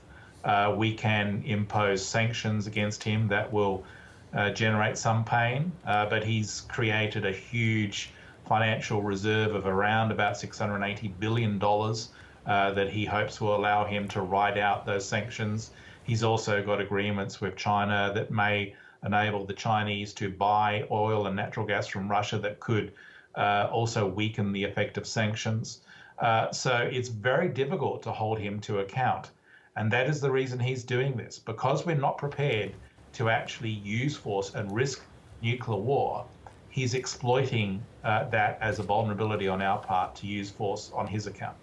Malcolm Davis, a senior analyst in defence strategy and capability at the Australian Strategic Policy Institute. Terrific to have you. Thank you for standing by for us this afternoon. Thank you. I'm going to let our audience know that the Australian Prime Minister Scott Morrison is expected to react to the developments on the ground in Ukraine shortly. We will take you to him when he gets underway. But for now, we're going to return to Kyiv in Ukraine, and our Europe correspondent Nick Dole is there. Nick, it's about 6:40, I believe, in Kyiv. Just bring us up to date with what you're hearing and seeing. Good morning, Kirsten. Morning from here. The daylight is finally breaking over Maidan Square, and I think a lot of Ukrainians, if they weren't awake already, they are now, because we've heard more explosions just in the last few minutes. There was quite a large bang coming from it's hard to tell exactly where it was coming from, but from the northeast, we think. We don't know what that was, whether or not that was a rocket or a missile, or indeed it may have been Ukraine's own defences. But we're gradually hearing more of these. Here in the city centre, things are pretty calm, really. There has been nothing like no air raid sirens or no warnings from authorities for people to take cover. But the opportunities are here. There's a very deep subway system just behind me that can accommodate hundreds of people at a time. And so the city is well equipped to deal with an attack if it comes. We've already heard reports that there have been various strikes in and around the Kyiv area, and that would align with the explosions that we've heard. But certainly no sort of indiscriminate bombing here in the city. It's relatively calm, and I think people are now making their plans. Do they try to shelter in place, or do they try to get out of the city? Nick, Philip Williams here. Look, there are reports of shelling or explosions in the port city of Odessa, the Black Sea. What would a full-scale sort of assault on that city tell us about Russian ambitions? Well, taking Odessa would tell us that Russia is trying to strategically take the southern region of Ukraine and expand its access to the Black Sea. And yeah, we're hearing more reports of shelling in the Odessa area. It also tells us it's certainly not, confined to the east of the country. This is not just about the Donbas region. Vladimir Putin is launching a much larger military operation. Whether or not it is a complete attempted invasion of this country, or whether he's currently just striking some strategic targets, we won't know for some time. But this is going essentially according to the script that the United States forecast. I remember about 5 days ago, Antony Blinken stood up and he outlined the way that he thought it would happen. He said it would start with a large cyber attack, and we saw a very large cyber attack here in Ukraine overnight. Some of the banks went down, the government institutions went down. The US said that after that we would see rockets and missiles used to attack strategic targets. And then once major institutions were taken out, the US said that we would see troops and tanks entering Ukraine, including coming here for the capital, Kyiv. Now, a lot of people we spoke to in the last couple of days really didn't think that Kyiv would be attacked, but I think it's fair to say that as time's gone on, people have started to shift their view, and people have started to make preparations for what might be coming. And Nick also reports in the city of Kyiv, which is very close to the Russian border, only about 60 kilometres, and a population of 60% or so Russian speakers, reports also of explosions near there. That's right. And Kyiv is so close to the Russian border that the ability of Russian troops to reach that area is much greater. So there is a huge mass of troops in Belarus too. We saw about 2 or 3 days ago the military drills that were supposed to wind up on Sunday. They didn't wind up. They were extended, and Russian troops remained in Belarus. Well, that was a clear warning sign that something was afoot, and that does give Vladimir Putin and the Russian army the ability to reach Kyiv much more easily, using Belarus as a staging point. So we don't have reports yet about any large-scale troop deployment over the border, but certainly the explosions that we have heard here and the explosions you're talking about in Kyiv and also Odessa suggest that it is starting with missiles, but troops might follow. Well, Nick Dole, thanks very much. We'll come back to you in Kyiv. Thanks for all your reporting this morning. Now let's bring in former Russia correspondent Norman Hammond. Our Europe correspondent Steve Kinane is also on standby. But first of all to you, Norman, you've lived in Russia. You know the Russian mindset. You understand Putin. What does this tell you about what's happening in Moscow? What will the people in Moscow be thinking right now?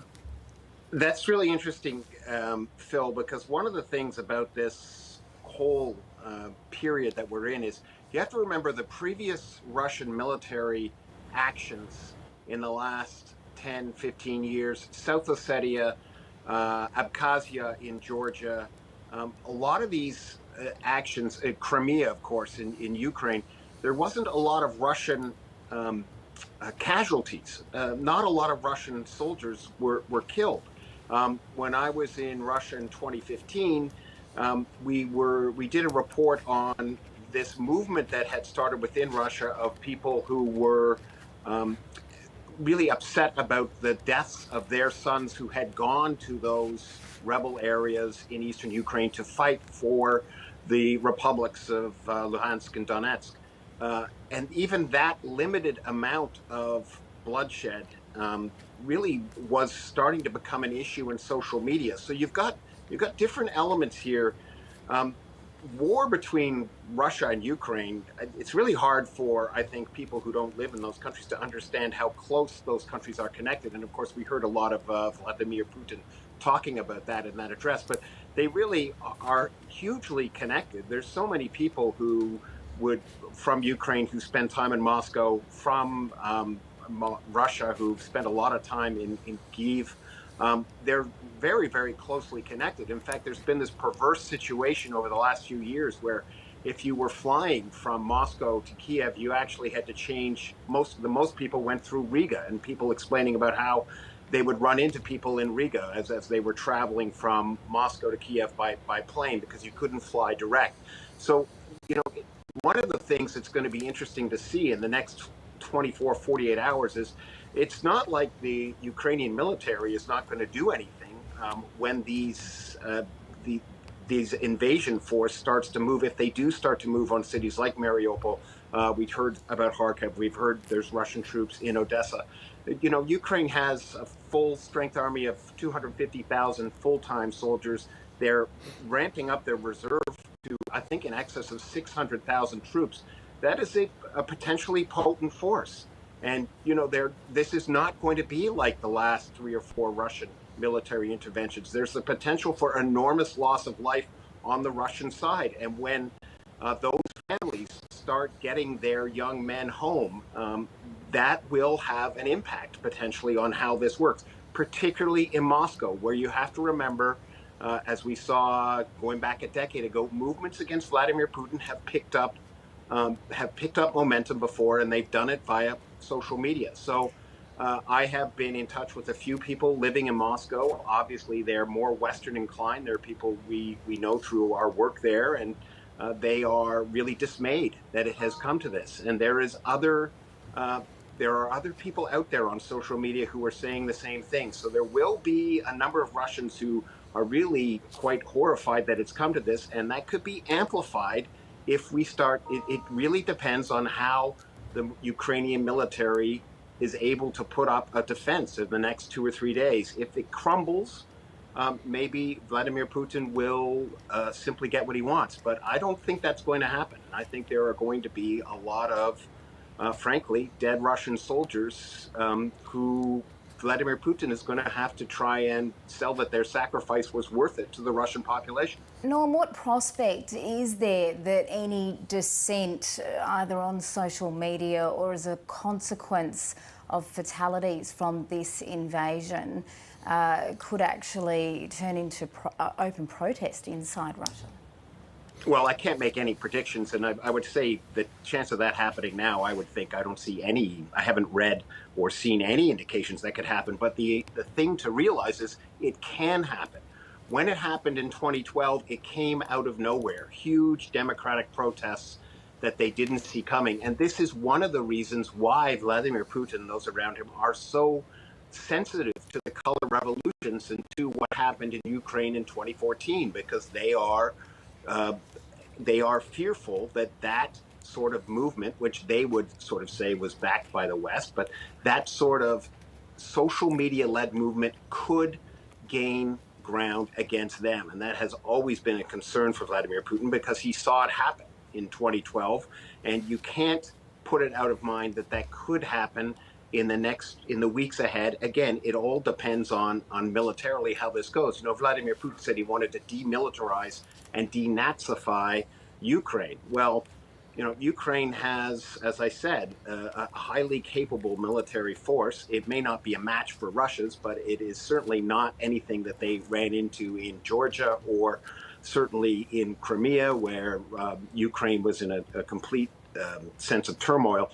So I think it's going to be interesting once we're through the shock and awe phase of this, where they are sending cruise missiles, and they are it looks like they're attempting to take the airport, Boryspil Airport outside of Kiev. By there were some indications there might be paratroopers there, air troops. But once that ends, you have to send troops into the ground. You've got to send tanks in, and I read some analysis the other day. The first tanks that people saw moving into those republics in the east were extremely vulnerable. They're not modern, and they're vulnerable to some of these Javelin missiles that we had seen in previous weeks, increased shipments to those from the United Kingdom, from the United States. So, this is going to be interesting in the next 72 hours to see how the Ukrainian military handles itself and what the cost might be for Russia to take for Vladimir Putin to achieve his goals there. Okay, former Moscow correspondent Norman Hermont, thank you. We're going to go to our Europe correspondent, Steve Kinane, who joins us from London. Steve, it's almost 5 a.m. where you are. Just tell us, has there been any reaction from the UK government as of yet? Yeah, Liz Truss has just tweeted condemning these attacks. We also have had a tweet from the Foreign Minister for Ukraine, Dmitry Kuleba. He has said Putin has just launched a full-scale invasion of Ukraine. Peaceful Ukrainian cities are under strikes. This is a war of aggression, he said. Ukraine will defend itself and will win. The world can and must stop Putin, and the time to act is now.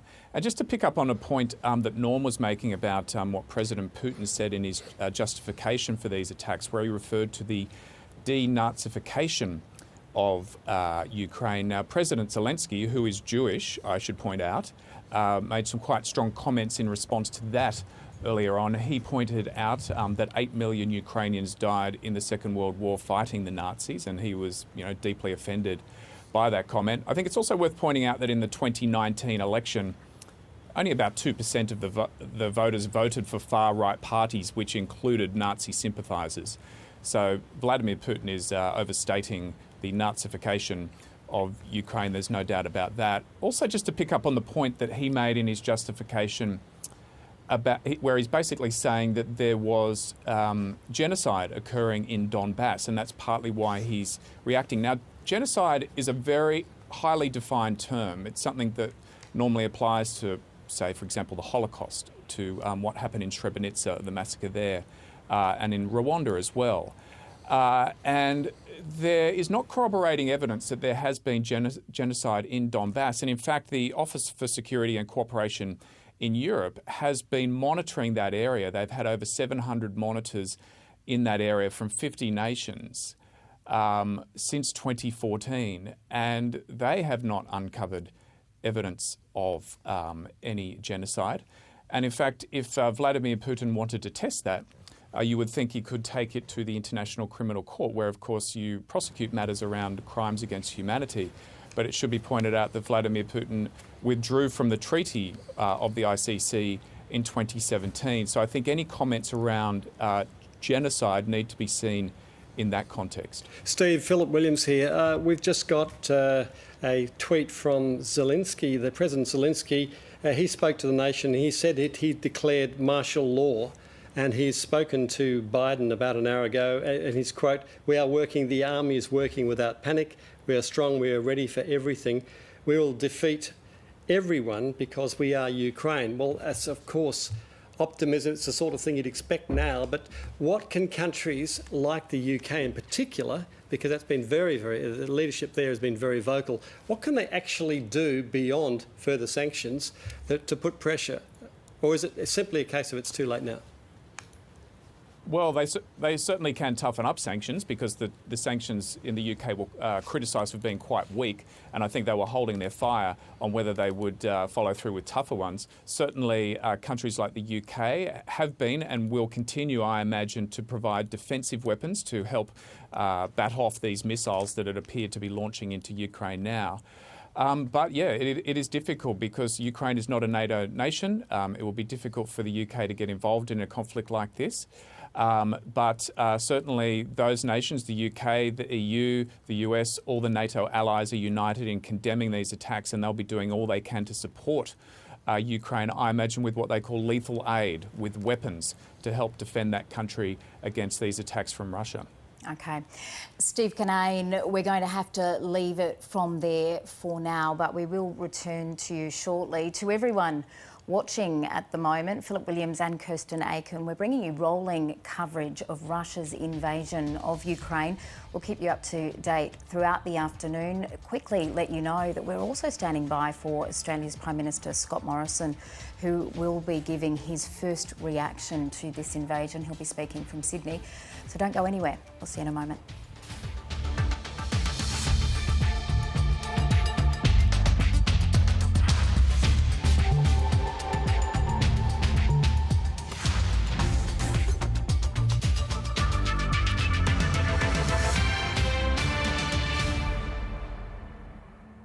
We could be looking for a second body, right? Yeah. You look like you need rescuing. Don't we all? I don't wanna lose my sight. Van der Valk, tomorrow, 8:30. I want to read your brain on a case I'm working. There's been another killing and you're poking your nose in it with the person who tore this town apart. Troppo. Starts Sunday. Log into ABC iView to watch the whole series. Whatever was going on off the field, he could always switch it on. Going through with Jane what we went through, you realise what we worry about on an everyday basis is not important. Love. I knew that Glenn and I loved each other and we were going to make it work. Loss. I really do see the foundation as a way of keeping my mum's memory alive. And the McGrath legacy. Everyone has their own battles and challenges to face, and it's how you pick yourself up and carry on. Australian Story returns Monday at 8 on ABC TV and ABC iView.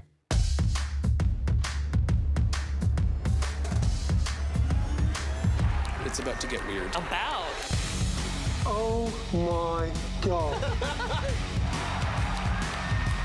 Are you ready for your first act of the evening? It's going to be a real challenge.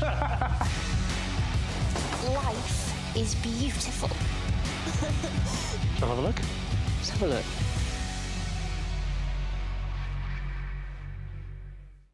Streaming on ABC iView? From March, you'll need to log in with an ABC account to watch. So log in and save something you want to enjoy later by adding it to your watch list. Pick up where you left off across logged-in devices. Plus, check out recommendations to unearth new shows and movies. Bloody magic. Log in with an ABC account and make ABC iView yours.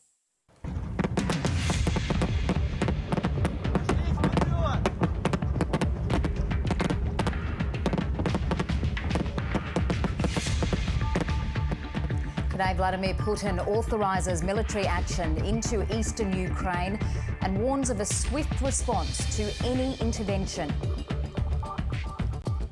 Further deployment of NATO infrastructure and the deployment of weapons in Ukraine is unacceptable. Ukraine's ambassador slams the action and calls on the UN to stop the violence. You declare the war. It is the responsibility of this body to stop the war. World leaders pledge further measures against Russia and call on Vladimir Putin to end the military action.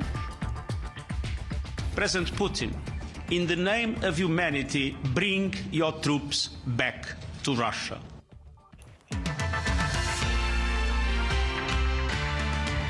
Hello and welcome to ABC News. I'm Kirsten Aiken. War in Ukraine now appears imminent, with Russia's President Vladimir Putin ordering troops into the country's Donbas region for what he's called a special military operation.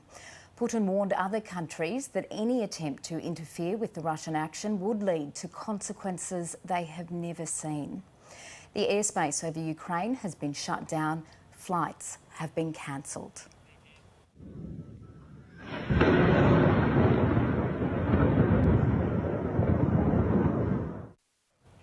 Russia's President Vladimir Putin has accused NATO of crossing a line in its increasing presence around Russian territory. NATO has been saying that they need to bring its infrastructure to Russia as fast as possible. So they've been toughening up their talk. We can't just sit idly by. It would be completely irresponsible for us. Further deployment of NATO infrastructure and the deployment of weapons in Ukraine is unacceptable. Definitely NATO is the tool in the foreign policy of the US. On our historic lands, we have anti-Russian systems, anti-Russian forces. They receive NATO military weapons, the latest cutting-edge weapons. And the US and its allies are pursuing the containment policy for Russia. And for us, it's an existential threat. Live. It's about the destiny of us as a nation. It's no exaggeration. It's a real threat to our interests and to our very existence, to our sovereignty, the existence of our state. That's the red line that I've mentioned earlier very often. And they've crossed that line. Ukraine's ambassador to the UN has addressed the Security Council. He's been scathing of Russia's actions. When I was coming here an hour ago or so, I was intending to ask the Russian ambassador to confirm on the record that the Russian troops will not start firing at Ukrainians today and go ahead with the offensive. It became useless 48 minutes ago. Because about 48 minutes ago, your president declared the war on Ukraine. So now I would like to ask the ambassador of the Russian Federation to say on the record that at this very moment, your troops do not shell and bomb Ukrainian cities, that your troops do not move in the territory of Ukraine. You have a smartphone, you can call Lavrov right now. We can make a pause to let you go out and call him.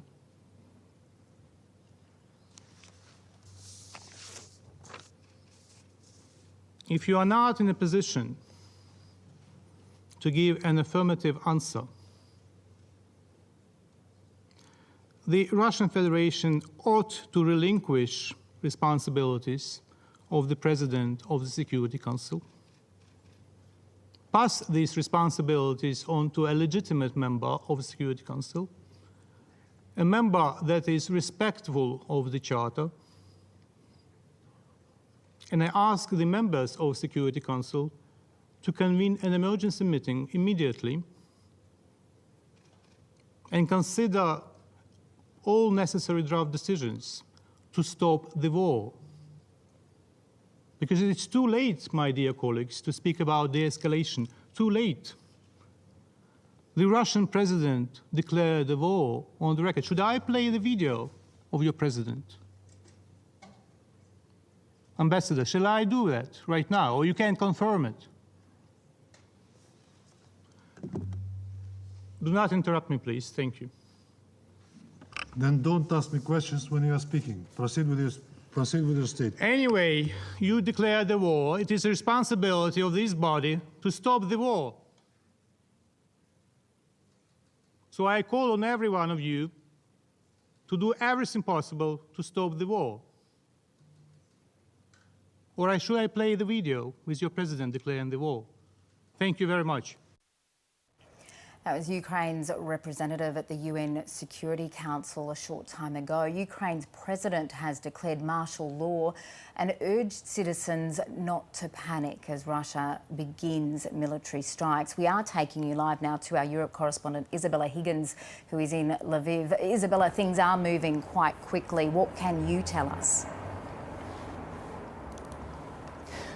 Well, Kirsten, this has all happened under the cover of darkness in Ukraine. What you can see behind me is the first morning light. This is news that many Ukrainians will be waking up to. Of course, we know residents in some cities like Kyiv, Kharkiv and other parts of the country were awoken to sporadic bombing throughout the day. This is, of course, after Russia's president made a televised address that he was launching a military operation in the country's Donbas region. Now, this came after leaders in those areas of Donetsk and Luhansk actually called on Russia yesterday. They are the leaders of those breakaway regions. They are Russian-backed separatists. They asked Moscow to provide them more military support yesterday. And Ukraine is calling this the start of an invasion. As you say, we have heard from the country's president, who says martial law is now underway. Yesterday, the country was put into a state of emergency that allows civilians to carry weapons on the streets to protect themselves.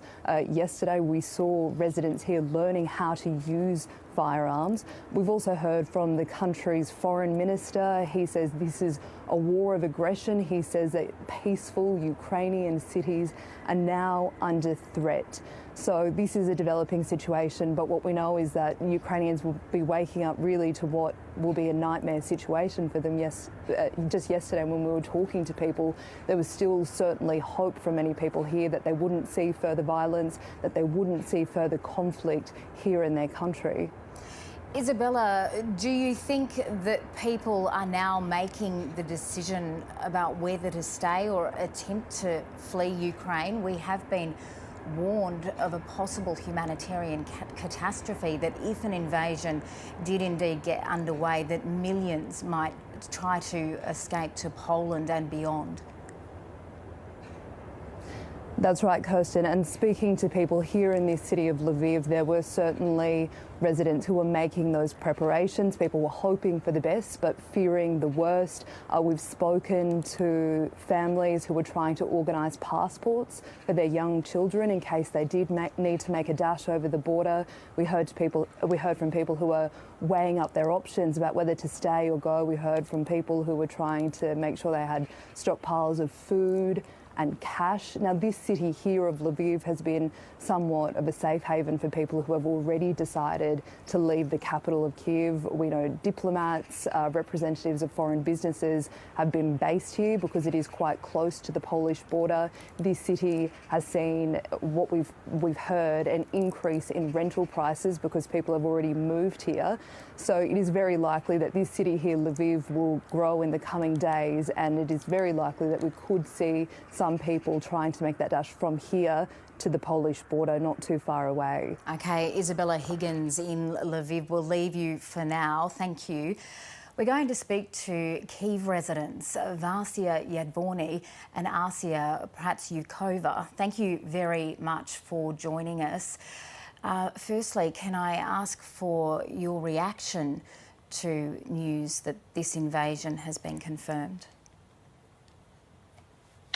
Well, we woke up at 5 a.m., probably at 4:30, because of several explosions that were heard all over the city. And so how it looks like right now. There's no panic in the city, but still, as you said, martial status was declared by the president. And there are mentions in the social networks that there were also explosions in majority of big Ukrainian cities like Odessa, Kharkiv, Mariupol, and so on. There is no other news with regards to what's going on, but definitely it's like looks like that everything has changed. And we just heard sirena. Yeah, and we just heard a sirena outside, probably because of like some civilian alert or so. And so what information do you have about the strikes themselves? Do you understand that those strikes are aimed at Ukraine's military capabilities? Well, as for Ukrainian president, these strikes were targeted military objects all around the cities of Ukraine. Just for your understanding, Kyiv is located like 200 miles from the border or so. So around the Kyiv, there are like majority military objects. And according to the presidents, these explosions was like the strikes to these objects. I don't know which kind of objects. There's no sign of like military attack inside the city. As for like 30 minutes ago, so yeah. You mentioned earlier that there is no panic as far as you're aware in Kyiv. Is this because you and other locals there had prepared yourselves for this very eventuality? Well, basically, Ukrainians definitely prepared themselves for such kind of situations. Within the last months or weeks, a lot of people joined like the local defense forces, which are ordered, well, not ordered, which are which should keep them safe in the local communities. I guess almost everyone has such called alert backpack, or so, with the documents, money, in order to be ready, to go out from the building. That's why. It doesn't seem that Ukrainians are scared. We learned from one of our correspondents in your country that many Ukrainians have taken up arms and been allowed to take up arms for the first time in previous days. Are you among that group, or anyone that you know has decided to actually arm themselves ahead of this situation? Well, I do not have any weapon in house, but a lot of people definitely are. So instead of buying like food and drinks, a lot of Ukrainians bought like the armor and the weapon. And it looks like that Ukrainians are prepared to all types of the situations. What other preparations have you made? Well, basically common. So you gather your money, you gather your documents, provision, you gather water, gas, water in order to be safe, feed, warmed. And so you keep your fuel tank in the car full all the time. You buy a bit fuel, take a medicine, take your pets in order to get ready to be evacuated if the situation would rise to such type. We've been told that Russia has made many cyber attacks against Ukraine, its institutions, its communications in past days. It's terrific that we are talking to you right now by this video camera. Just tell me if news broadcasts are still going. Where are you getting your information from right now? Yeah, fortunately, all the internet connections are still alive. Basically, Ukraine have spent a lot of efforts in order to keep it safe and stable. Yesterday, several governments' IT systems were attacked by the distributed denial of services attack. Personally, myself, is been working for Ukrainian public procurement system called Prozoro. So Prozoro was working stable without any disruption. So with regards to the cyber attack or connection issues, there is no sign that something will go badly. Moreover, the president put his decree, put his speech via all available media, so like radio, television, and internet as well. So it was distributed through the messenger channels within the seconds. We're starting to hear some sirens, certainly through our live images coming into us from the capital. Can you just talk me through what else you've been hearing from your home in the city? Well, basically, there were 3 explosions early in the morning, and 5:30 morning. Yeah, at 5:30 or around of that, and then within 15 minutes, 2 or 3 more, and the sirena several minutes ago, and that's it, without any kind of additional sounds from the city. So the roads are the cars are moving through the roads, but there's no traffic jams around the city, as basically you can see on the picture. It's a center of the city, Krещатик. The UN Security Council sat late into the night in New York. The international community is watching. What is your message to them? Well, basically, my message for all the international community is to support Ukraine in its war against an invasion. So we need to stop this as soon as it can be done, and we need to stop this criminal action against humanity, against the all values of human lives and democracy. Yeah. It might be start of third world war if we won't stop it.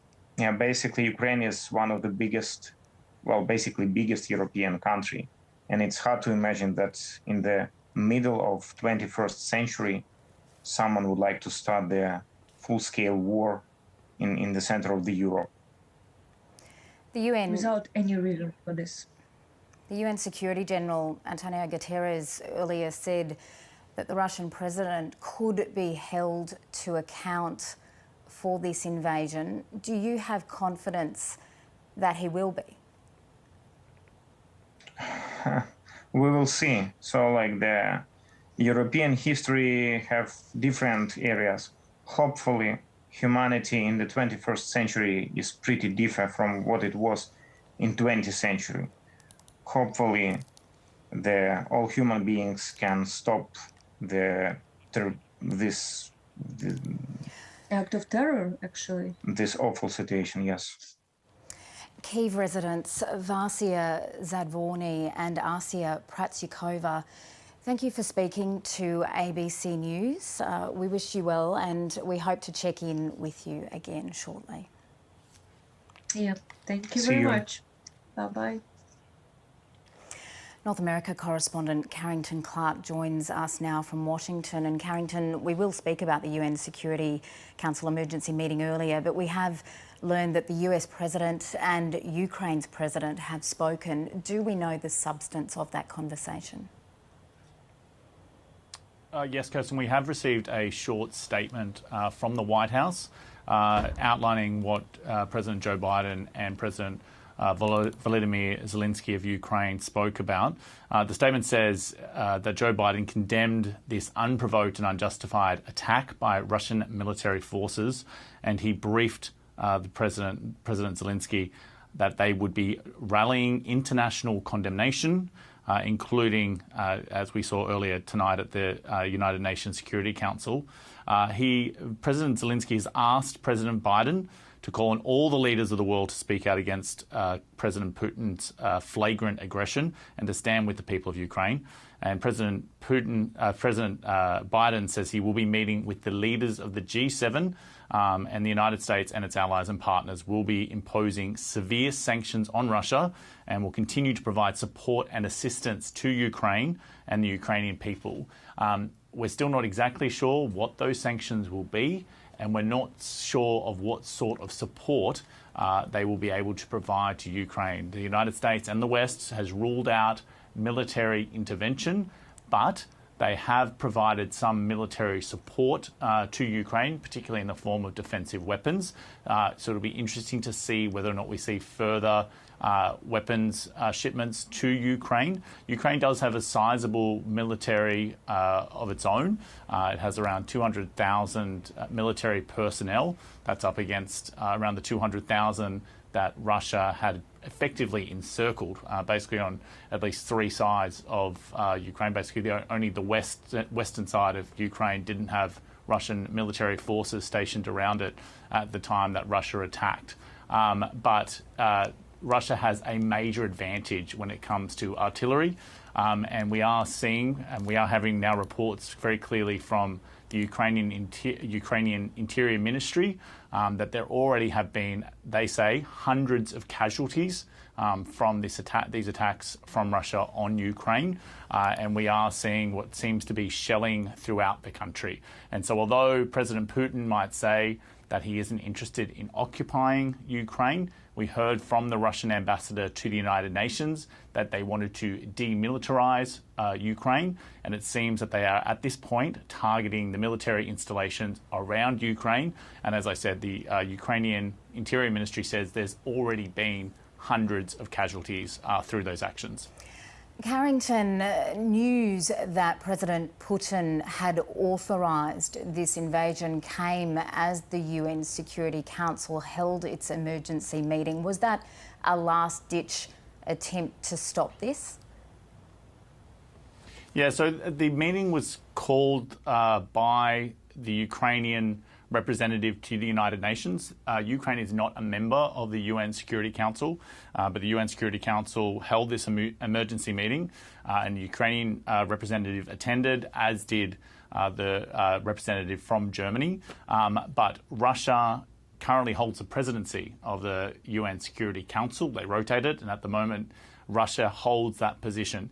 And it was interesting to see how the tone of that meeting changed, because the meeting occurred at around at 9:30 p.m. here in the east coast of America, and in that first half hour is also when we heard the first reports, the confirmation from President Putin that he was launching what he was calling a military operation in the Donbas region. And at the start of the United Nations Security Council meeting, there were, especially from the United States, a very clear calls for Russia to step back from the brink, to move back from this war footing that they said they were on. But then as it became clear that Russia had launched this military attack on Ukraine, tempers began to rise. And although there is obviously, this is a diplomatic venue and diplomatic language was used, you could feel the anger grow, particularly in the Ukrainian representative, understandably, as his country was attacked by Russia. And at the very end of that meeting, we saw the most direct attack on his Russian counterpart. Relinquish your duties as a chair. Call Putin, call Lavrov to stop aggression. And I welcome the decision of some members of this council to meet as soon as possible to consider the necessary decision that would condemn the aggression that you launch on my people. There is no purgatory for war criminals. They go straight to hell, Ambassador. Extraordinary scenes there there was quite extraordinary scenes there at the United Nations Security Council meeting. Ukraine has also asked for Russia to step down from the presidency of the Security Council, saying that someone else needs to take that position, given that Russia is the one who has launched this attack. And we will see what happens with that tomorrow. And obviously, we're waiting to see what the coordinated Western response is.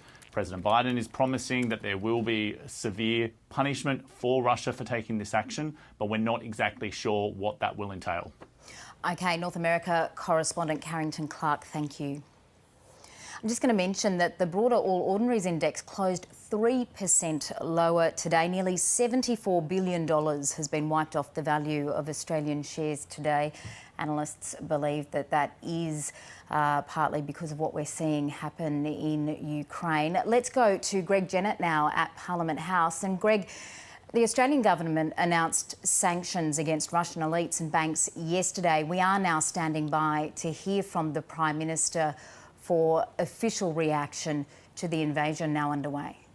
Yeah, it should be pretty clear to everyone by now, shouldn't it, Kirsten, that the Australian government has been well dialed in to the most accurate and available Western intelligence, particularly through the Five Eyes grouping. And we know that structurally this won't have come as a great surprise to the Australian government. It's set up particular working groups at the Department of Foreign Affairs and Trade, as you would expect, even without any military involvement in whatever conflict is to follow in Ukraine. The defence establishment have been looking at this too, and then every member of the National Security Committee of Cabinet kept in touch with the intelligence community, the Immigration Department looking at potential outflows of refugees. So none of this will come as a surprise. That said, once Vladimir Putin issued his order this afternoon, it has triggered a set of formal meetings that are ongoing. We know that the Prime Minister, Scott Morrison, is being briefed in the Commonwealth offices in Sydney's CBD this afternoon and is at some unspecified time, Kirsten, due to step out and tell us the latest that he's been informed about within those briefings. Again, it probably won't come as any great blockbuster, what he is told there, but joining the dots, it's pretty obvious that the Australian government was as prepared as most others and could hardly have been taken by surprise when all of this started to move earlier this afternoon, Kirsten. Well, Scott Morrison did say yesterday that he expected this invasion would take place within 24 hours, and that is exactly what happened. Yeah, and we're rather struck by the certainty that developed in those intelligence outlooks. All of that reflected publicly in the language. So Scott Morrison and Peter Dutton grew pretty convinced publicly that this was inevitable, even though we had Foreign Minister Maurice Payne hopping around Europe and trying to keep the pressure on Moscow by saying nothing's inevitable here, anything can be halted by stepping back from the brink. But the language firmed up over the last 48 hours. We heard from Scott Morrison again this morning, canvassing particular elements of fallout that will arise for Australia. One might be some visa implications for Ukrainians. The other may well be ongoing high fuel prices for the rest of us. So that much is firmly in line with the language that continued to develop. Particularly, I'm thinking of the UN Security Council, which was meeting at the very moment when Vladimir Putin delivered his news that he'd ordered this special military operation. So, in that sense, I suppose we can push on, Kirsten, and bring you some other views that we'd been gathering earlier in the day, because national affairs are most definitely global affairs today. So we are altering course right here in Parliament House, as everyone is, towards Eastern Europe, agitated and roiling as it is in what does, sadly, threaten to become the nastiest trans-border security crisis the continent has seen since the guns fell silent at the end of World War II. Now, it's 7:29 in the morning in Kyiv. Dawn is breaking there, and the nation of Ukraine is at risk of breaking too.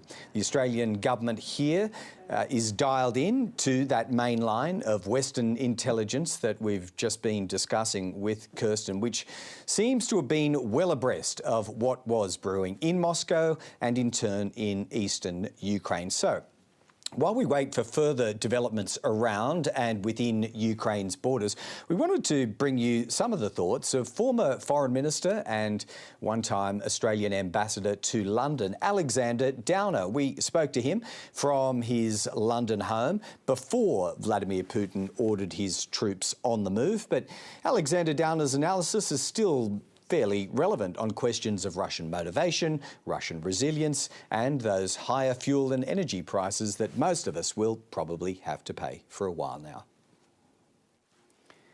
Well, Alexander Downer, thanks for joining Afternoon Briefing at your end of the day. Now, I imagine you would appreciate more than most that what political leaders can get away with in international affairs is somewhat anchored to the hearts and minds support that they enjoy back at home, and that probably applies to Vladimir Putin in this case. Sitting where you are and assessing his actions so far, can you be certain that he still commands strong Russian support at home? Well, it's a very good question, that, by the way. I think there is the ephemera of political support at any given time, and then there is the broader zeitgeist of a country. And I want people to think about the zeitgeist of Russia.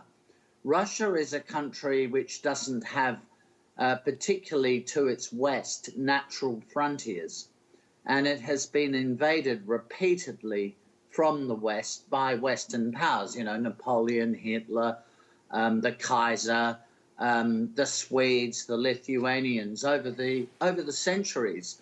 And so drilled into the intellectual DNA of the Russian people is a fear of the West and the fear of being attacked by the West. And remember, because we in Australia commemorate war deaths from the First and the Second World War, the Russians lost something like 20 million people in the Second World War. They suffered huge casualties. So this is still to this day an adhesive binding force for Russian unity behind their president. Is that what you're suggesting? Yeah, so it's not about whether they like the particular president and, you know, they think his antics on a horse or fishing or whatever it may be are attractive and good.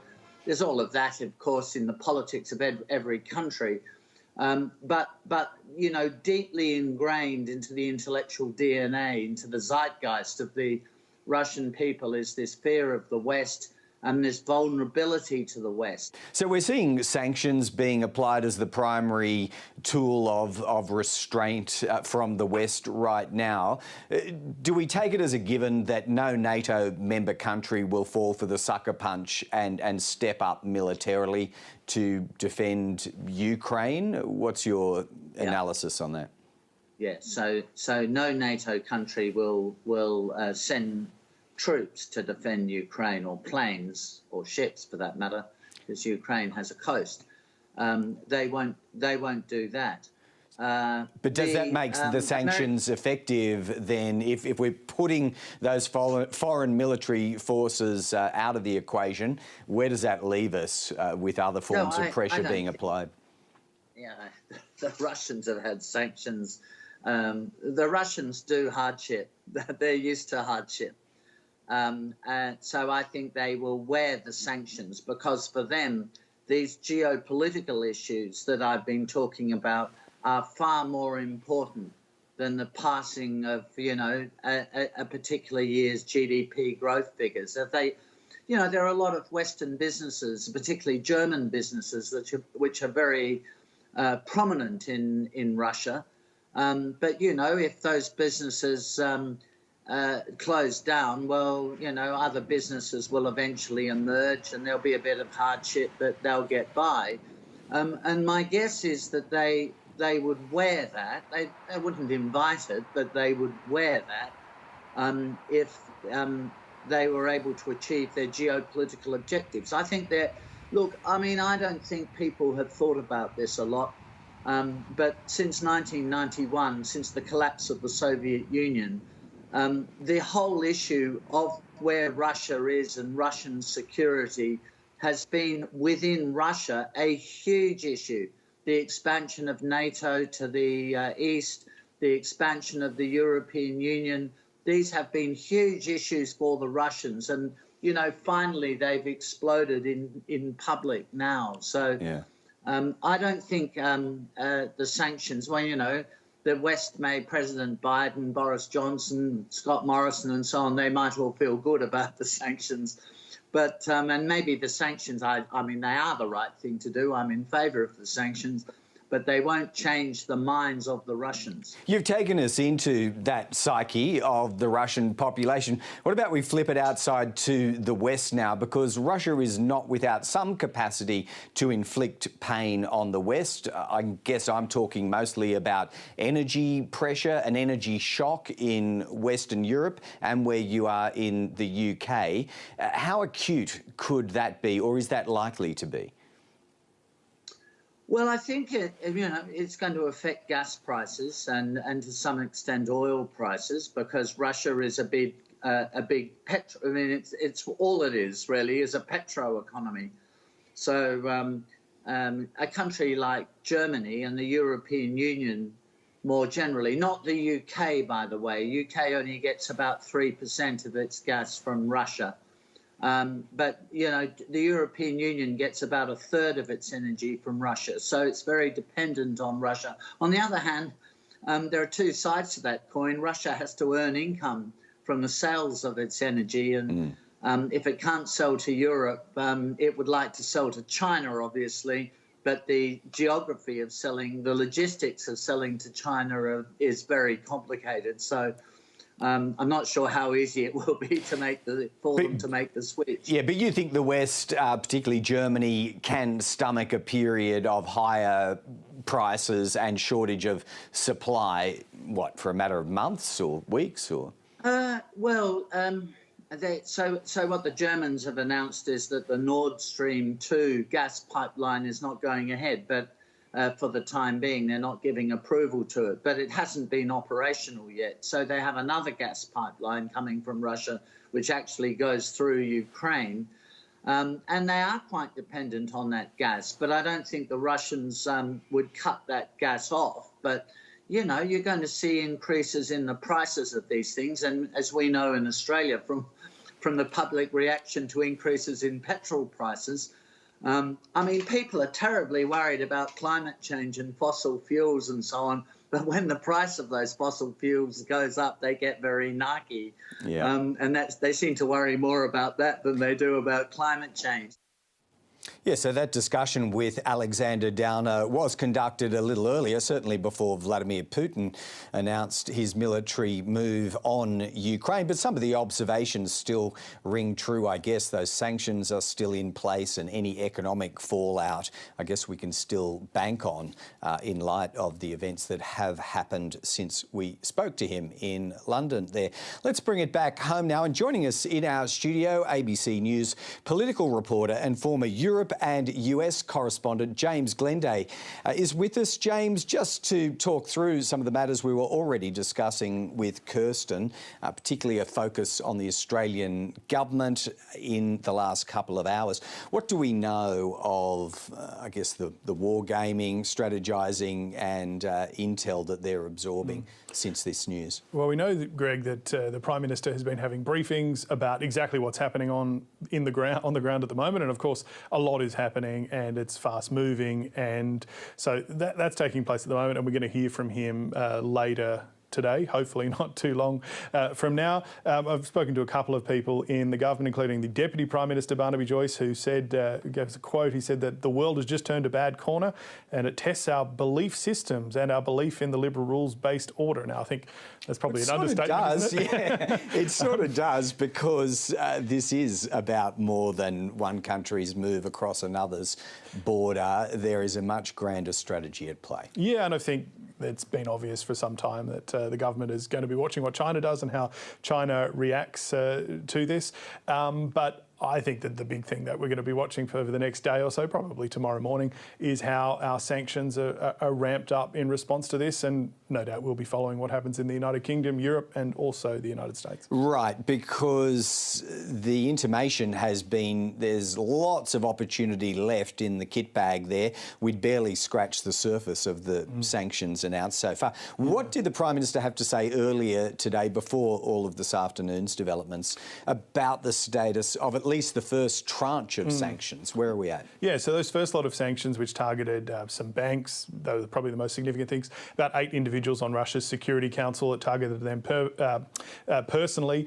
I think people in Russia wouldn't really care about that. I don't think the Kremlin would care. I don't think the people who are individually sanctioned would care either. They don't really care what Australia does. And in terms of the kit bag, this is the 5th, 6th time recently we've reached into that. I mean, the poisonings in Salisbury, obviously the annexation of Crimea, the downing of MH17. So we've gone into this space a lot, and there's not, even though we didn't really nothing much to measure restraint on the Kremlin's part. Yeah, and I think it was the Russian ambassador here the other day was saying pretty openly, sanctions don't work against us. We've got huge foreign currency reserves. We'll adapt to them. We'll adapt again. We're going to do what we need to do. And of course, there's this mentality within the Russian regime, particularly among the supporters of President Vladimir Putin, that the country deserves its own realm, its own sphere of influence, and it wants to carve that out as ruthlessly as possible, is what we're seeing at the moment. Now, you've been one of the point people from our bureau trying to keep up to date with an often terse and pursed-lipped Russian ambassador. Have they had anything to say in the last day or so? Not a lot. Obviously, the ambassador was called in yesterday for a dressing down. I think he even used the terms he'd been summoned, and it was a pretty short and frank conversation. We understand it. That's not a surprise. I think Russian ambassadors all around the world were called in, and as one former Russian intelligence, a person in the Australian government who would analyse Russian intelligence for a long time, said that the Russian ambassador here would see themselves as a very long way from the sun, because some in Russia refer to us as the upside down country. They never think about us. We're on the other side of the world. So he wouldn't be super tapped in, you'd think, to President Putin's thinking, but still.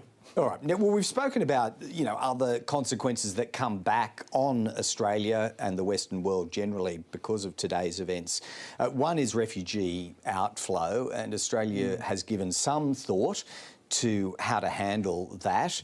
The immigration minister had to reach out today to Ukrainians already in Australia. What was the purpose of that? Yeah, so this has been actually happening for a little while. The Ukrainian community in Australia has been alarmed at the troop build-up, which of course was happening, I think, November last year was the first time when the United States started to say, hey, this looks like an invasion, and it looks like it's certainly happening.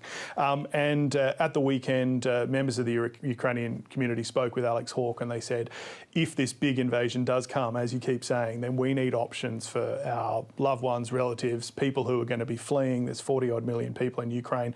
A lot of people are packing up their lives already because of what's happening in the east of the country.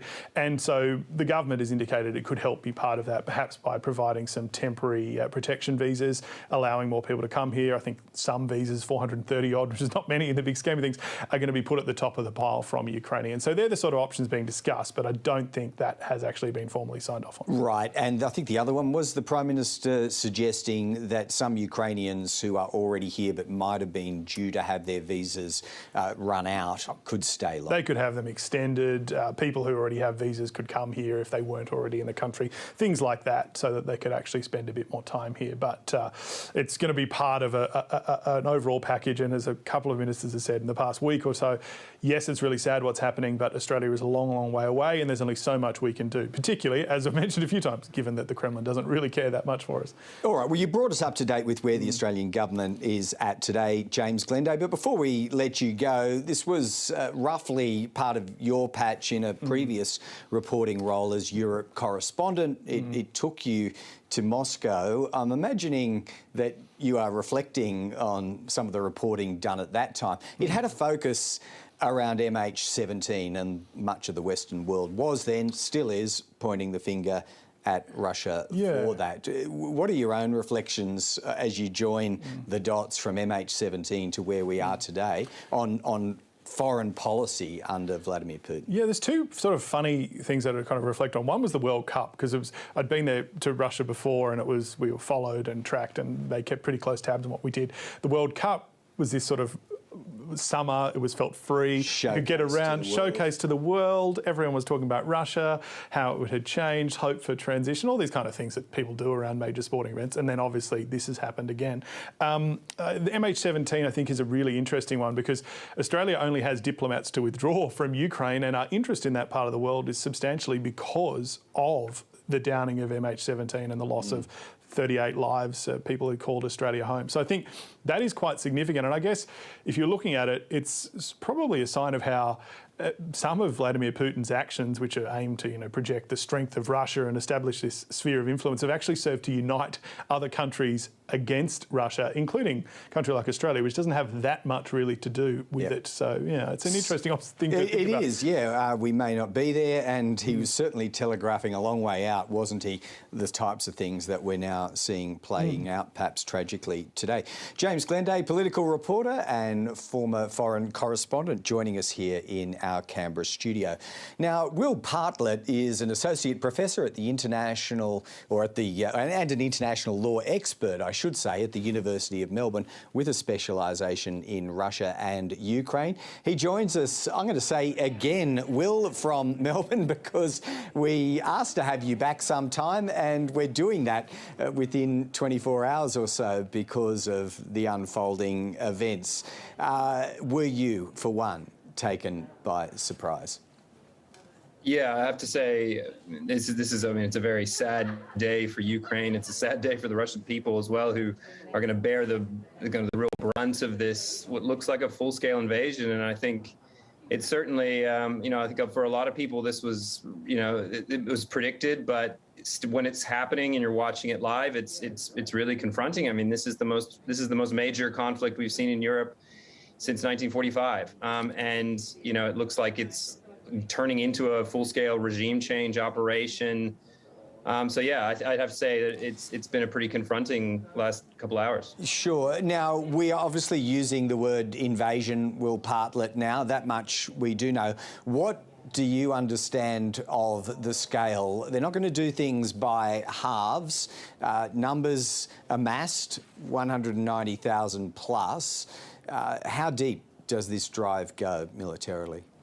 Well, if you, I mean, I watched Putin's speech quite closely that he gave, and he talked about he wants to demilitarize Ukraine, and if that means what he says it means, and it seems like that's the case, that would mean full-scale regime change, which is going to require seizing Kyiv, which will require seizing major cities like Odessa, Kharkiv, and others. It will require the use of ground troops.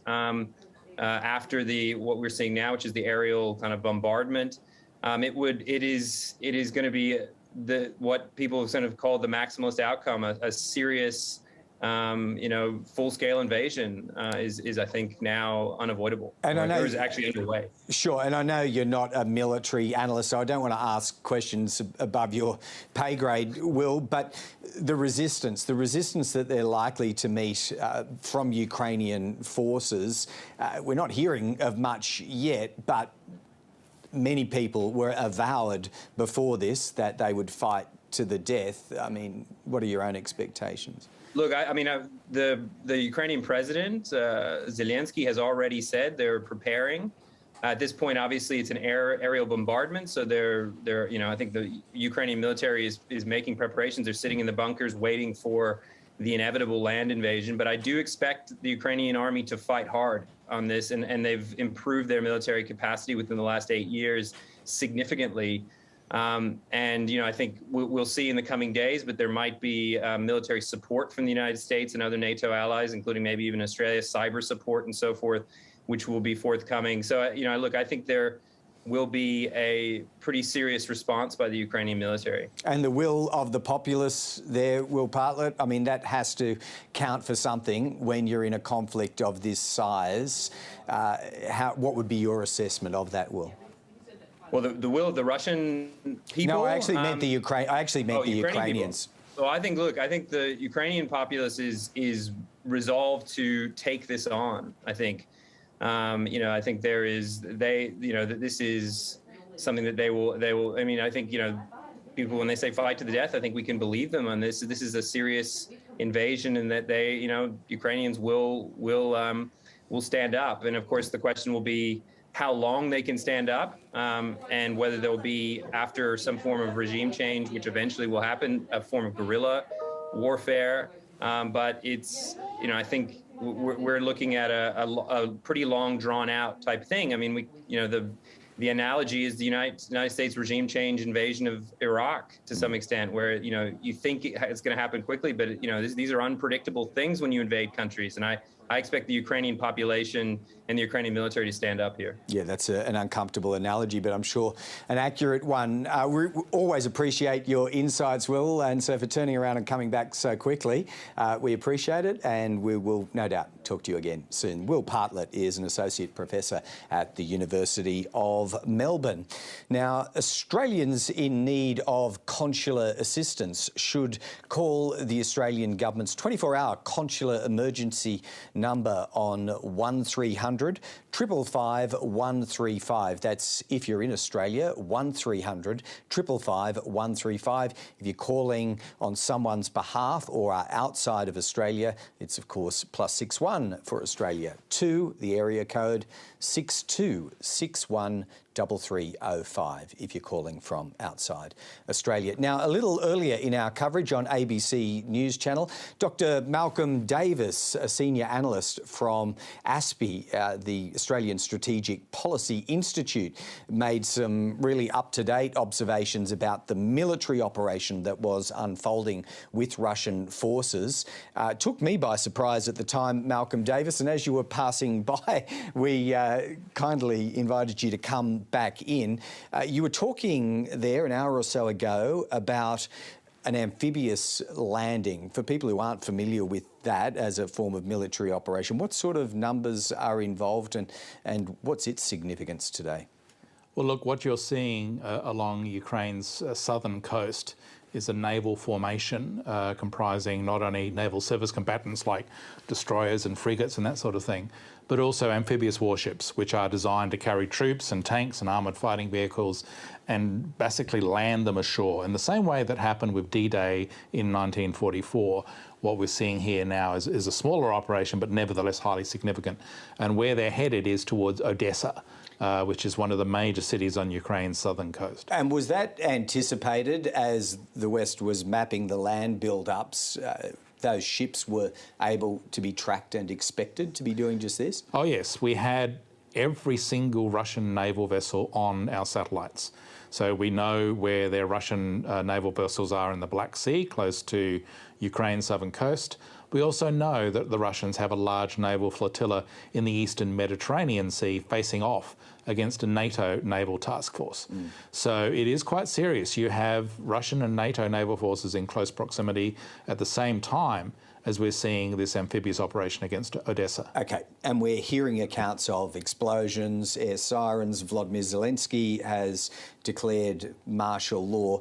What sort of constraints or restraint, discipline, if you like, do you think the invading Russian forces will be instructed to operate under, or will they charge through and fire at will? I think if you look at the way the Russians fight historically, there's very little constraint on their actions, going all the way back to 1994 with Chechnya and the assault on Grozny, where they levelled the city with large-scale artillery bombardment, going forward into Syria with Aleppo, where they bombed hospitals deliberately from high altitude.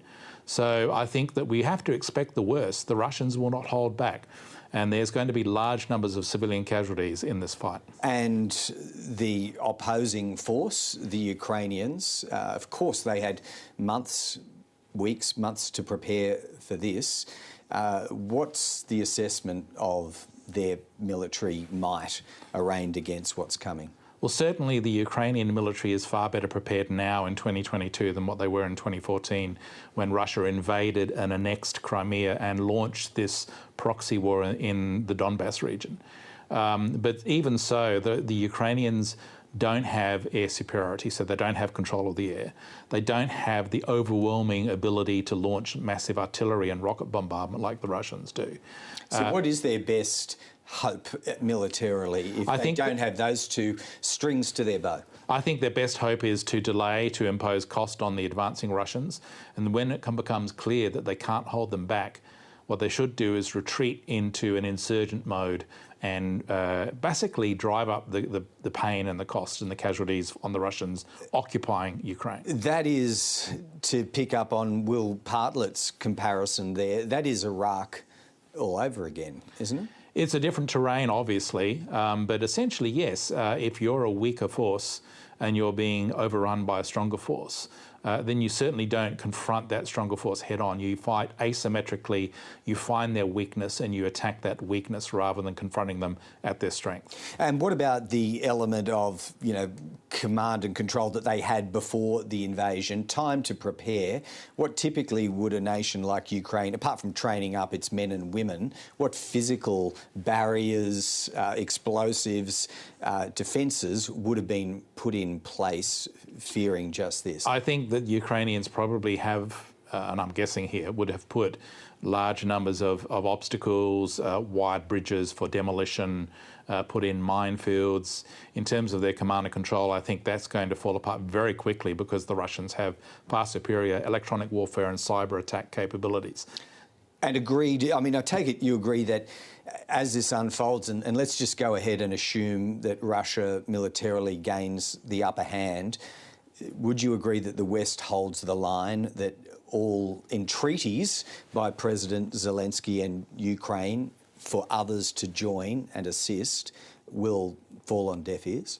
Look, it becomes problematic at that point if your country is being torn apart and dismembered by an occupying force, your government has been overthrown or removed in exile. It becomes difficult for the Ukrainians at that point to join. But I do think NATO has to hold the line on not saying that we'll accept a Russian veto, because there is Sweden, there is Finland, there is Georgia that also want to join NATO, and we should not give Moscow a veto over future NATO members. Right, but if Vladimir Putin succeeds here because NATO decides none of our member forces are going into this fight, that is a clear and emphatic encouragement, isn't it, to Vladimir Putin to try again elsewhere? Absolutely, and my big worry is the Baltic states.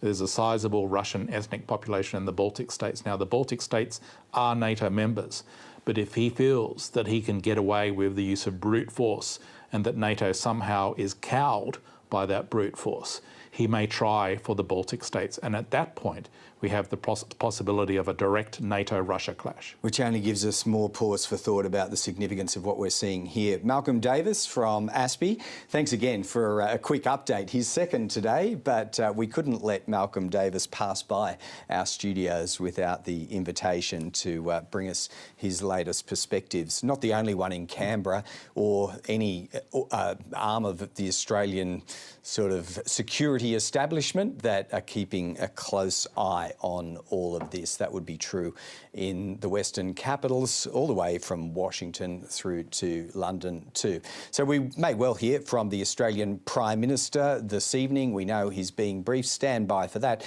But ABC News is going to continue its ongoing coverage of the crisis in Ukraine. Stay with us. More coming up in just a moment. Every Thursday, your questions get the nation talking. It's probably the grubbiest thing I have seen. There's no room for loose language. No topic is off limits. Allegra, you're rich. Just make it easier to get into Parliament. I thought this was going to be. Coming up, Q&A puts the spotlight on anxiety and mental health. David Spears is joined by Yelena Dokic, Brooke Blurton, Bridget Archer, Stephen Jones, Mark Cross and the legendary Archie Roach Live. Q&A tonight at 8:30 on ABC TV and ABC iView.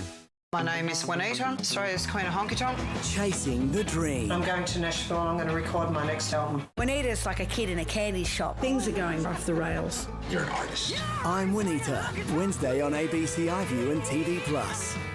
Comedian Rose Matafeo is back. Quit your job, you've moved out of your flat. Is this a crazy decision? Yes. In all new Starstruck. Wednesday at 9 on ABC TV or log into ABC iView to stream the whole series.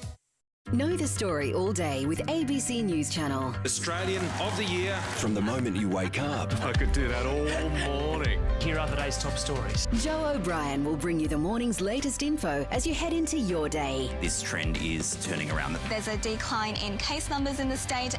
Welcome to the nation's meeting place. Greg Jennett is in the halls of power to ask the big questions. What's wrong with that? Well, Karina Carvalho brings you ABC National News. I know the nation is rejoicing. Here in Queensland, it will be done a little bit differently from other states. For the latest in finance, the business. Budget deficits heading into the hundreds of billions of dollars. Know what's making headlines around the world. It still believes that President Putin is on a path to war. There is a diplomatic resolution to this.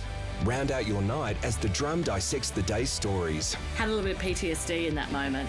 ABC News Channel has you covered all day. Or live stream it anytime on ABC iView.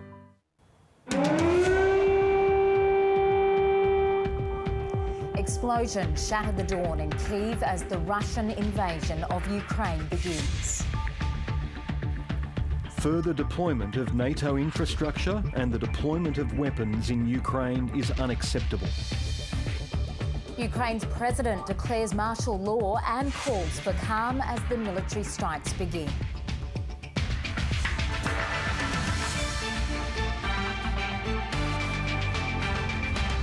World leaders rush to condemn Russia's invasion and promise more sanctions. And the ASX plunges 3% on the news of war, its biggest fall in 18 months. Hello and welcome to ABC News. I'm Kirsten Aiken. After weeks of warnings, the Russian invasion of Ukraine has begun. Russia's President Vladimir Putin has cast aside international condemnation to launch the attack in eastern Ukraine.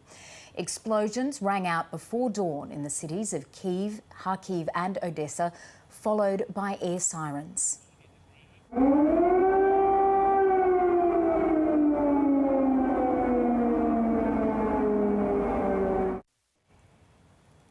In Ukraine, the president has ordered martial law across the country. Vladimir Zelenskyy says Russia has targeted Ukraine's military infrastructure and he's spoken to the US president, rallying international support for Ukraine's response.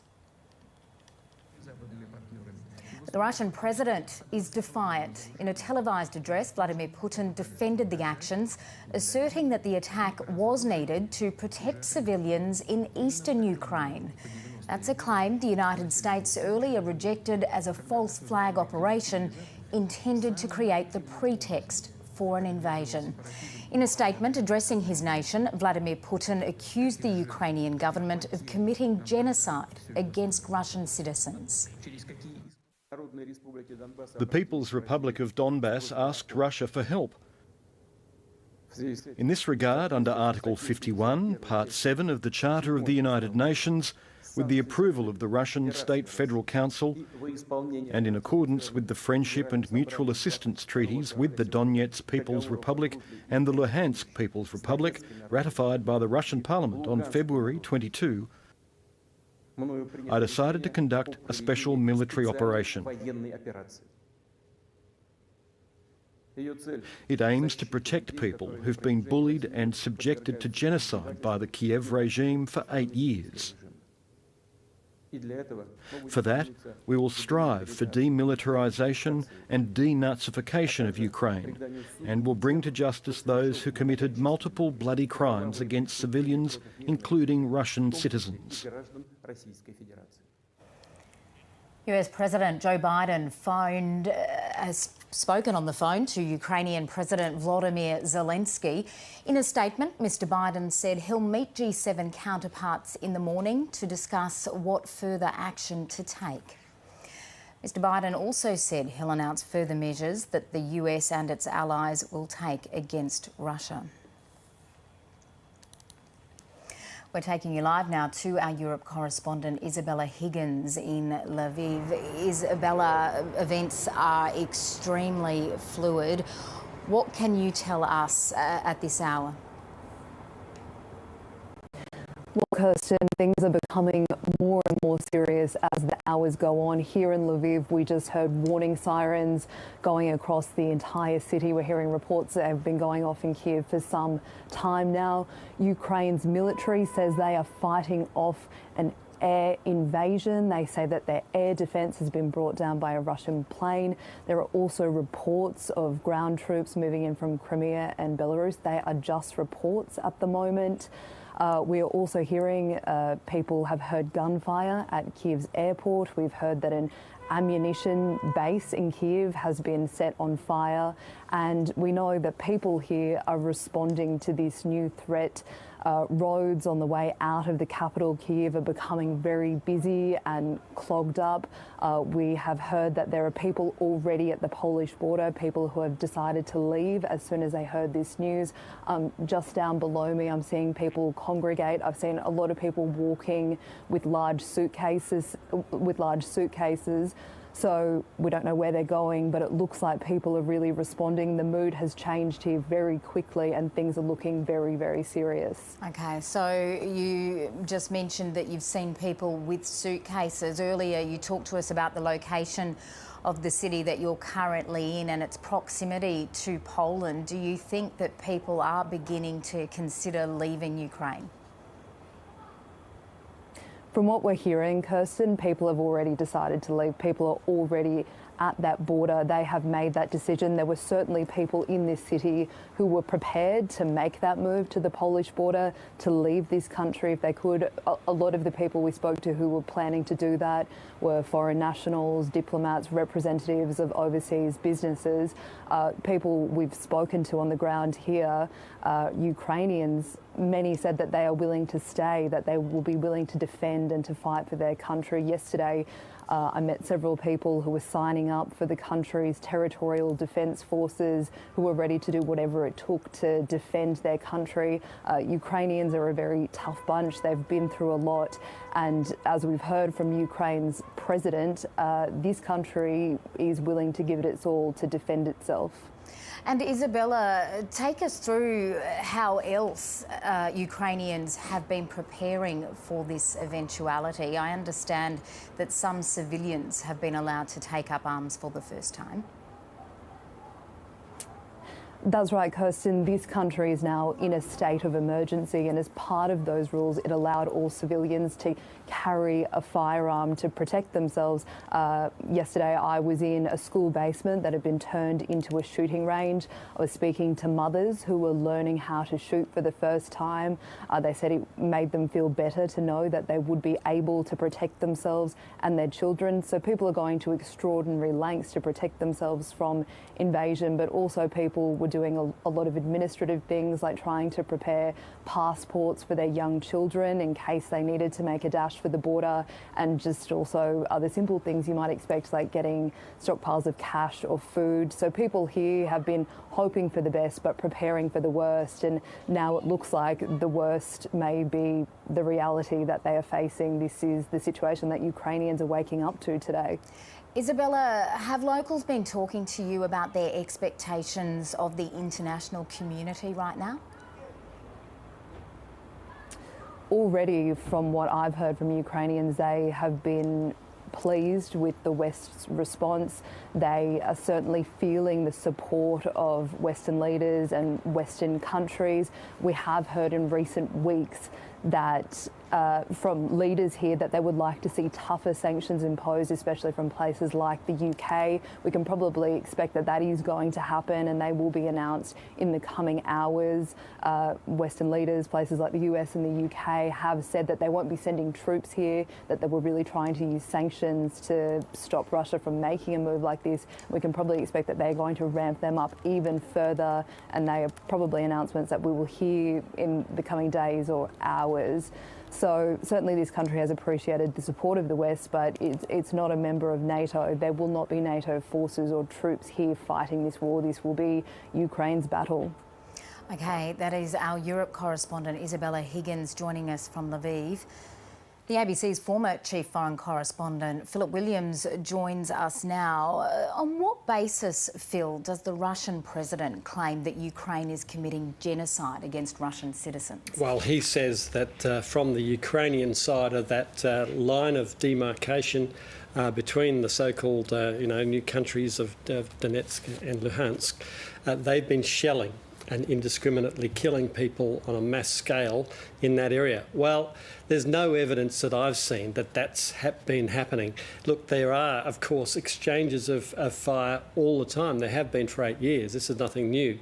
But this sense of an organised, large-scale genocide is frankly ridiculous. And also, why on earth would the Ukrainians be doing that right now with the Russians moving against them from the east? It doesn't make sense, and it doesn't ring true.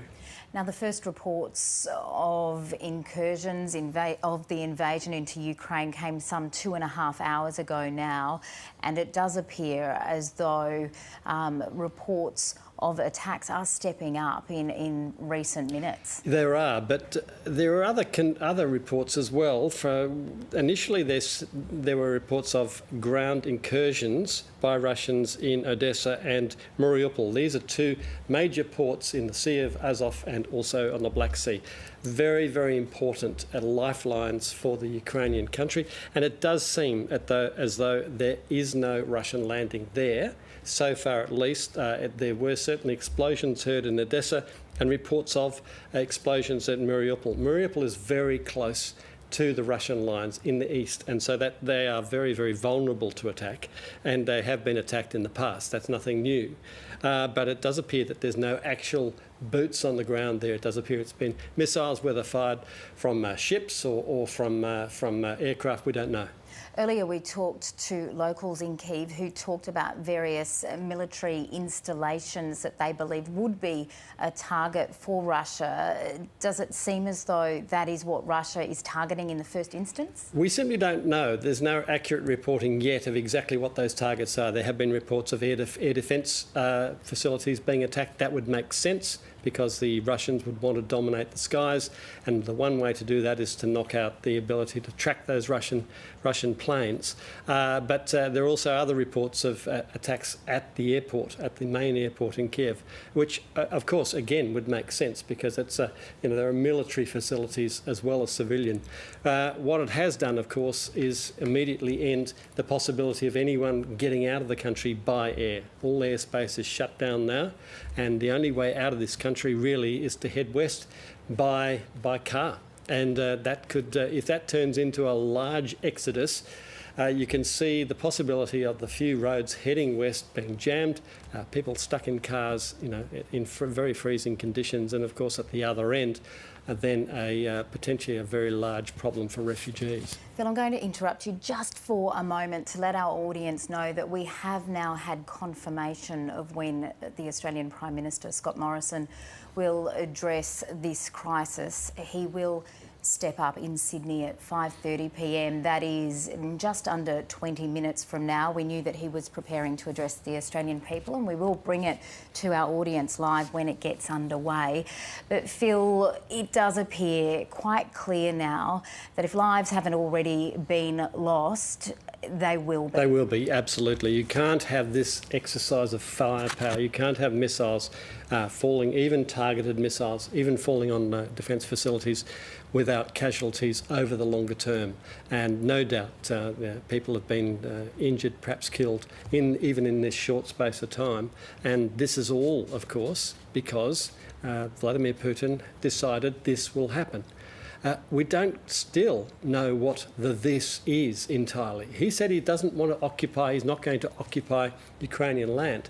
Well, the signs are that that may well not be an accurate statement. It wouldn't be the first time that something said by the Russian president didn't turn out to be true. Don't forget, just a week or so ago, he said he was pulling the troops back from the border. That didn't happen.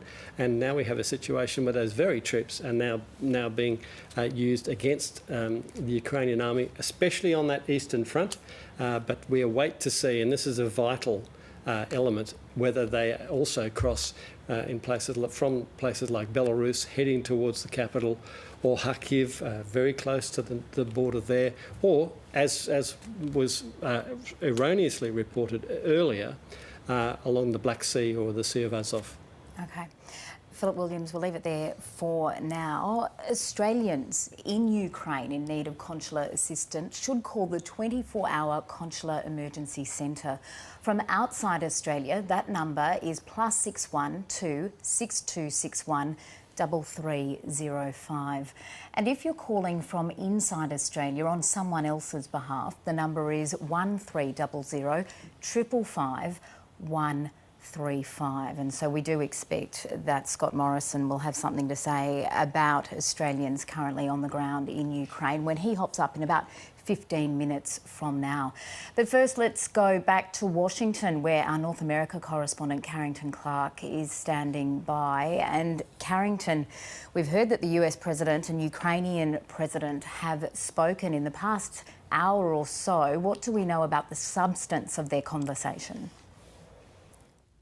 Yeah, so we have a statement from President Joe Biden's office from the White House, and he says when he spoke to Vladimir Zelenskyy of Ukraine, he promised to rally international condemnation, which we saw earlier at the United Nations Security Council, and that he would be meeting with the leaders of the G7, and the United States and its allies will be imposing severe sanctions on Russia and will continue to provide support and assistance to Ukraine and the Ukrainian people. Obviously, what's critically important is what that assistance looks like.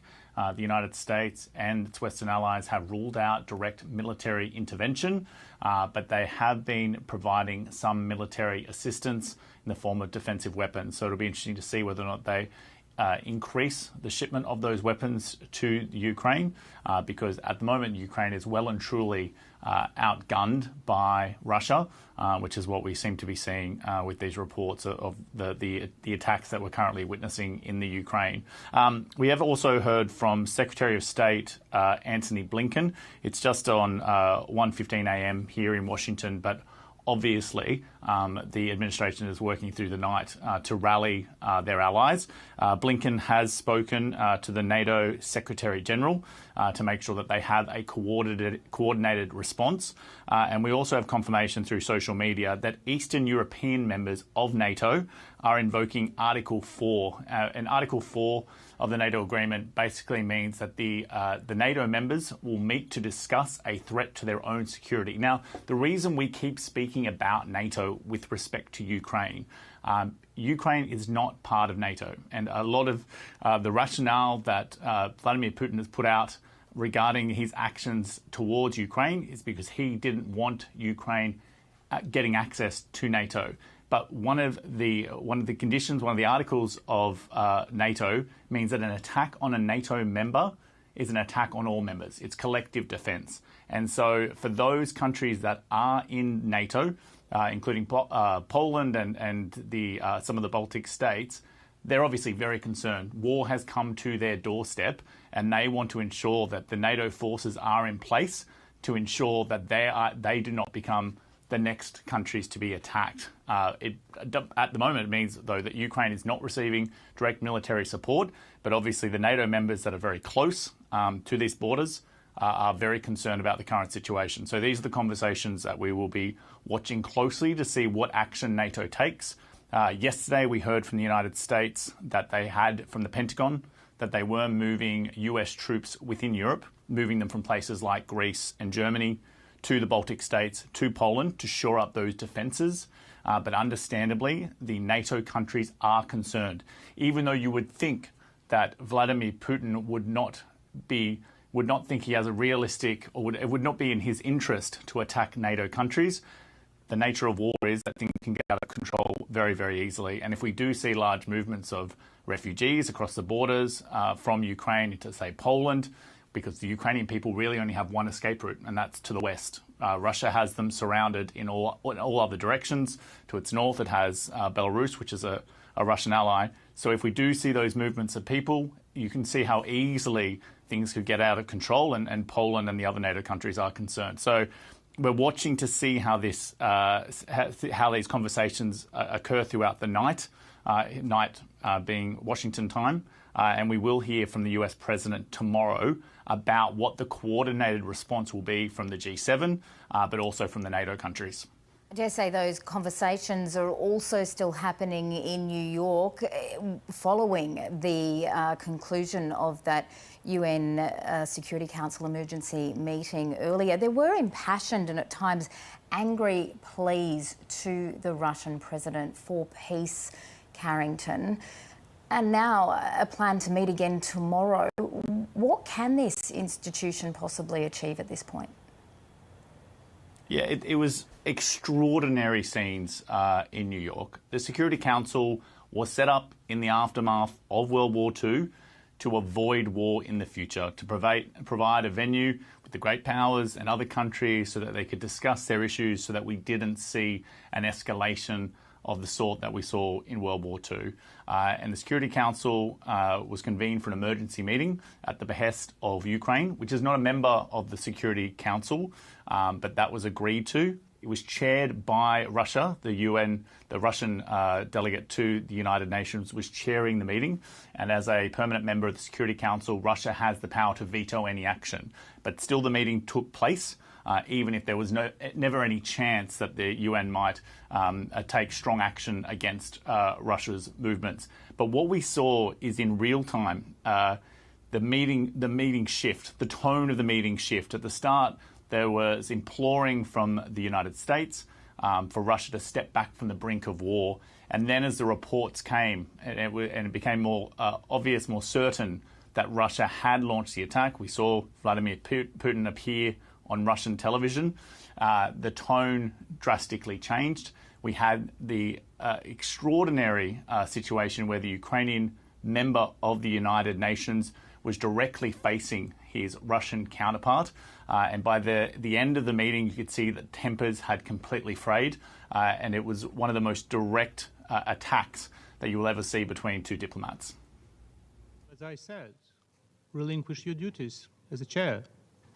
Call Putin, call Lavrov to stop aggression. And I welcome the decision of some members of this Council to meet as soon as possible to consider the necessary decision that would condemn the aggression that you launch on my people. There is no purgatory for war criminals.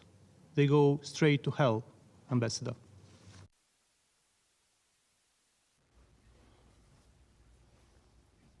So extraordinary commentary there from the Ukrainian representative. Understandable that his emotions might be getting the better of him, knowing that his country is currently under attack, that war has effectively been declared on Ukraine. And yes, they will reconvene tomorrow. Ukraine has asked that Russia lose the presidency of the Security Council. But again, given the nature of the Security Council, the makeup of it, the rules governing it, Russia has the power to veto any decisions that the Security Council makes anyway.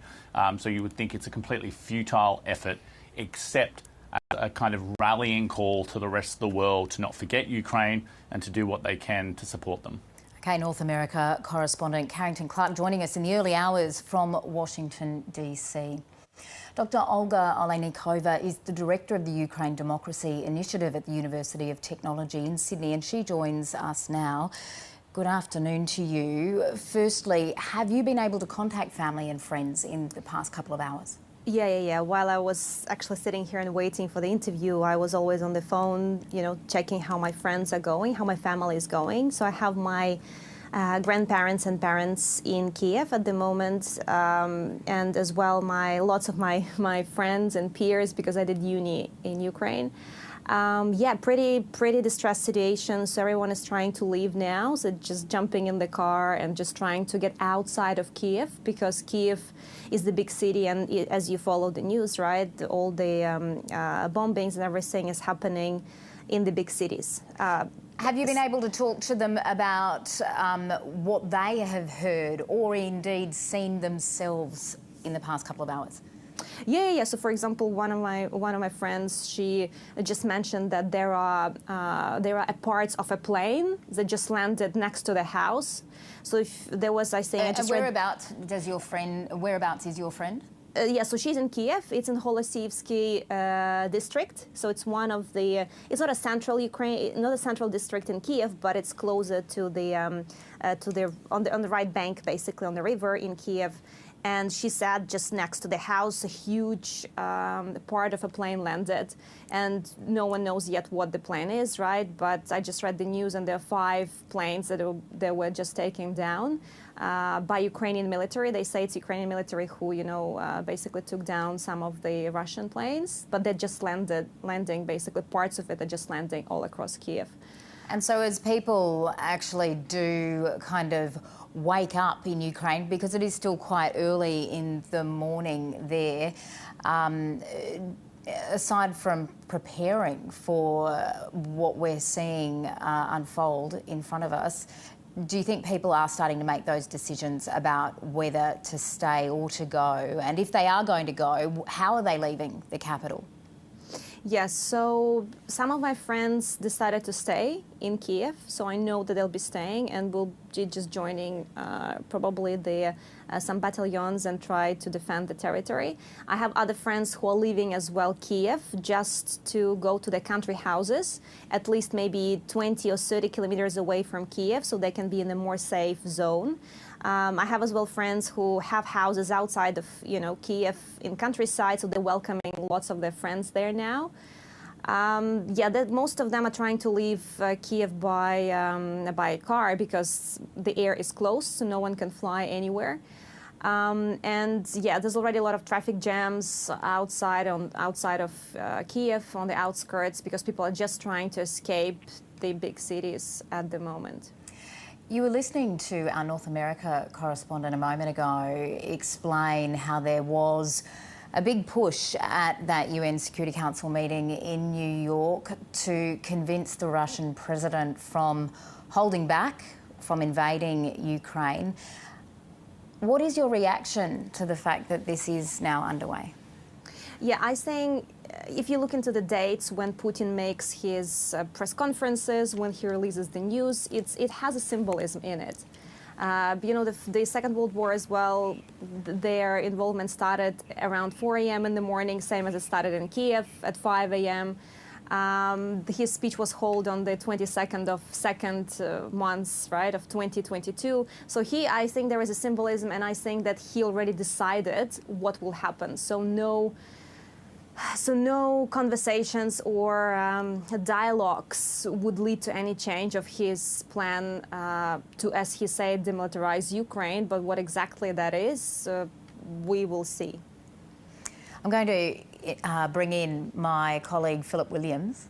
Hi, Olga. Look, I've been speaking to Ukrainian friends in the last few weeks, and there was an optimism there. They said, look, this isn't going to be a problem. We've lived with this for 8 years. Relax. You're more worried about it than we are. When did that mood change? And how is the country now, how are your friends coping with that new reality? Yes, so even last night I talked even to my grandparents who are in Kyiv, and we had a very nice chat. They said that they believe Putin will not go further beyond Donetsk and Luhansk. He will stay just in these regions. He would not go beyond that. So, and a lot of my friends as well, they could never, assume that full-scale invasion can happen just so quickly. They were so optimistic. So I think this 5 a.m. missiles. Yeah, so the 5 missiles, the missile that fired in Kyiv, they basically at 5 a.m., people did not expect that. So my friends are still optimistic that things can, resolve, but they're just trying to escape at the moment. But it's really bad condition now. Do your friends feel let down by the West? Do they feel that more should have been done? Do they feel that troops should have been put in support of the Ukrainian forces?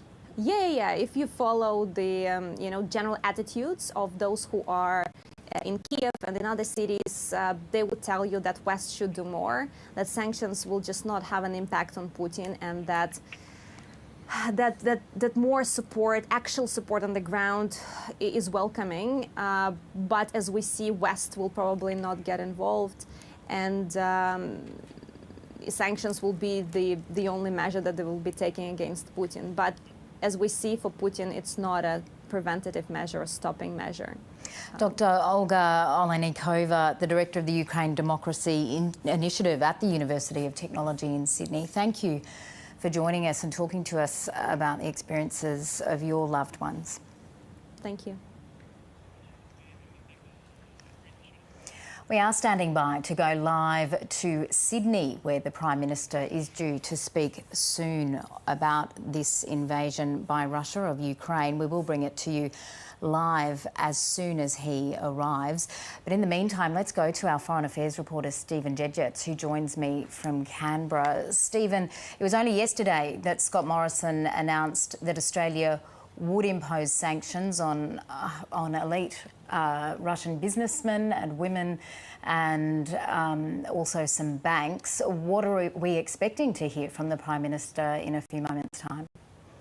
Well, we don't know exactly what Scott Morrison will announce today. You're right, he did announce sanctions yesterday, but they were very much the first tranche of sanctions, and the main focus was largely, in fact, on members of essentially Russia's most important governing and security body, the Security Council, as well as you said, a small number of Russian banks and economic activity in those two breakaway regions. But of course, he made it very clear at the time, as has the United States, the United Kingdom, Europe and several other countries, that if Russia escalates aggression, which it now very much has, clearly, then there'll be further consequences. So we do expect that the West, broadly speaking, will ramp up sanctions, and that far more wide-reaching and punitive sanctions will be unveiled. Now, it's not clear whether Scott Morrison will make any further sanctions announcements right now, because we still haven't seen any other countries move, including the United States.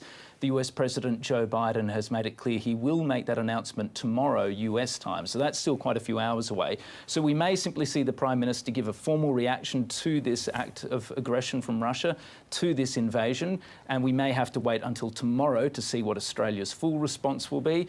We'll find out, though, for sure in a couple of minutes. Stephen, how much information do we believe the Australian government has right now about what is transpiring in Ukraine? Look, Australia's got pretty good information. That's largely through its relationships with countries, particularly those countries in the Five Eyes relationship, and most particularly with the United States and the United Kingdom, which have substantial intelligence assets on the ground, and a lot of that intelligence is being fed directly, perhaps not all of it, but much of it to Australia.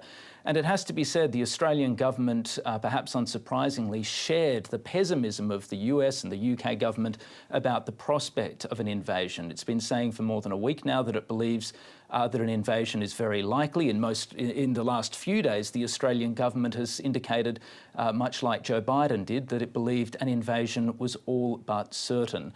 And when confronted with the possibility, or when pressed about the possibility that Vladimir Putin was going to step down, the government didn't seem convinced. Scott Morrison has been absolutely convinced for a number of days that Vladimir Putin would push through with, if not a full-scale invasion, then at least an attempt to claw a large amount of territory out of Ukraine.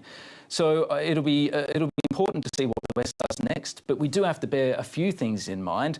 One is that sanctions can be quite damaging. In fact, the US and the UK in particular have the power and the mechanisms to impose some real financial pain on Australia, to impose some real financial pain on Russia, but no one in the White House, in Canberra, in Westminster, believes that it's going to be enough to stop Vladimir Putin. The Prime Minister essentially said that this morning. Vladimir Putin has effectively made up his mind and he is pressing ahead with an invasion, no matter what the financial consequences. And Stephen, that said, while international military intervention might not be forthcoming, could Western nations come together to engage in cyber warfare against Russia? Well, I mean, you wouldn't...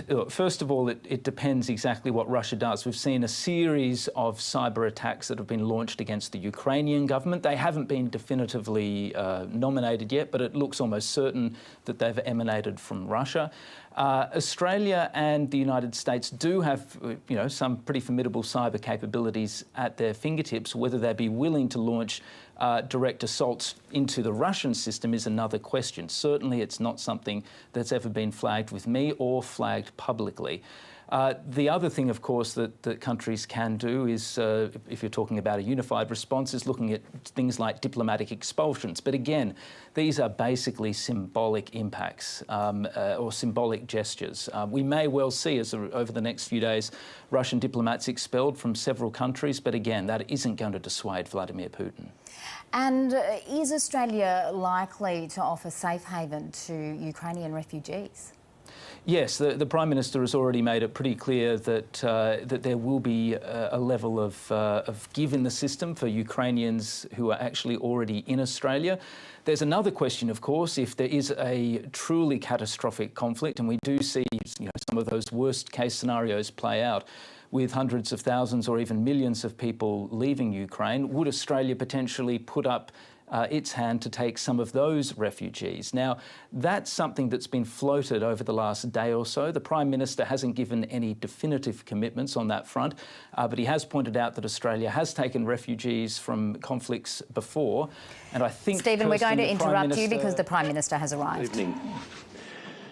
About 2 p.m. this afternoon, the Russian government declared that they had commenced a so-called special military operation in Ukraine. And they said this after months of aggression and intimidation. But I will call it what it is.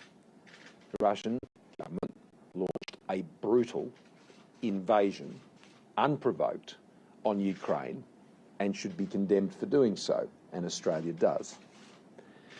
Together with the international community, we are banding together in strong terms to condemn these outrageous acts in the strongest possible terms. The footage that is emerging of missile strikes, air raid sirens and reports of hundreds of casualties, yet unconfirmed, are sadly not surprising given the events we have been witnessing for some time now and have been warning about. But even as these events continue to take place, we do call on the Russian government to withdraw and return Ukraine to a peaceful situation. We denounce What are unilateral hostile actions in Ukraine? Russia is flagrantly breaching international law and the UN Charter. Russia has chosen war. So we reiterate our staunch support, which I was able to convey to the Ukrainian Prime Minister last night, about their sovereignty and their territorial integrity. These acts are of great concern, I think, to Australians right across the country, but particularly for the just over 40,000 Australians of Ukrainian descent. Earlier today, the Minister for Immigration and Multicultural Affairs met with community leaders from the Ukrainian community in Australia, some 18 of them, to hear from them directly, to answer questions about the arrangements Australia is putting in place. And I thank them for working closely with the government, and I thank them for their leadership in the community. As I said this morning also, I want to send a particular message to Australians of Russian descent. I know that they will also be feeling terrible about these events. Whether they're of Ukrainian descent or Russian descent, we're all Australians, and we thank them for their contribution to Australia, and we stand together with them as Australians. My message to those Australians who continue to be in Ukraine is to, where safe to do so, leave. We have been saying this for some time now. Australians in Ukraine who are unable to leave should shelter in place until it is safe to depart, to monitor smart travel advice for updates, and register their whereabouts on the Department of Foreign Affairs and Trade's online portal. It's important that they do this. We believe there is up to around an estimated 1,400 Australians in Ukraine, but that is not the number that we currently have registered formally through those processes. Australians in Ukraine who require consular support should call the Australian Government 24-hour Consular Emergency Centre on 1300 555 135. That number again, 1300 555 135, or here in Australia on +61 2 6261 3305 if you're outside of Australia. Okay. We will seek to provide support to the extent that we can in these exceptionally difficult circumstances. And I want to thank our diplomatic staff who remain in the region to do just that. Before Russia took these deplorable steps, Australia had already imposed autonomous sanctions against Russia, targeting both individuals and entities for undermining Ukraine's sovereignty and territorial integrity. And today we have continued to go further, acting with our close partners, the United States, the United Kingdom, Japan, Canada, those in Europe and NATO, in condemning Russia's actions. Yesterday I announced sanctions and travel bans on 8 members of Russia's Security Council. They will come into effect at midnight this evening. This council bears responsibility for the current phase of the invasion, including President Putin's declaration regarding Donetsk and Luhansk.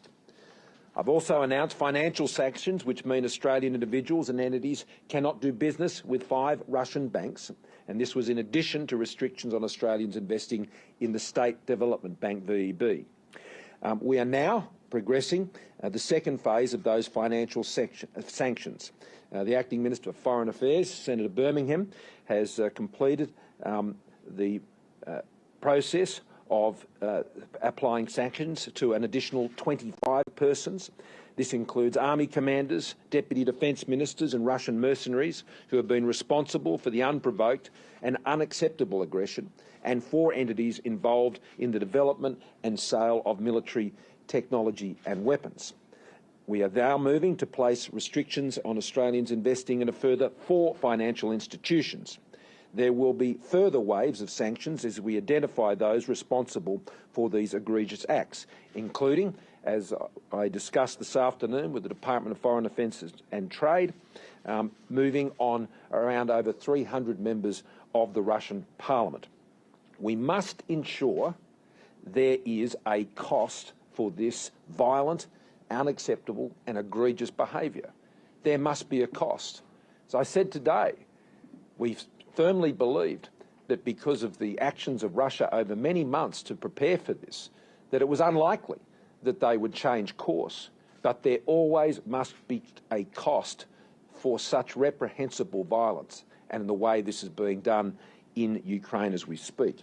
The government is also engaging with our partners and businesses to make sure we are mitigating risks to critical supply chains, and we will continue to work closely with Australian business to manage those risks.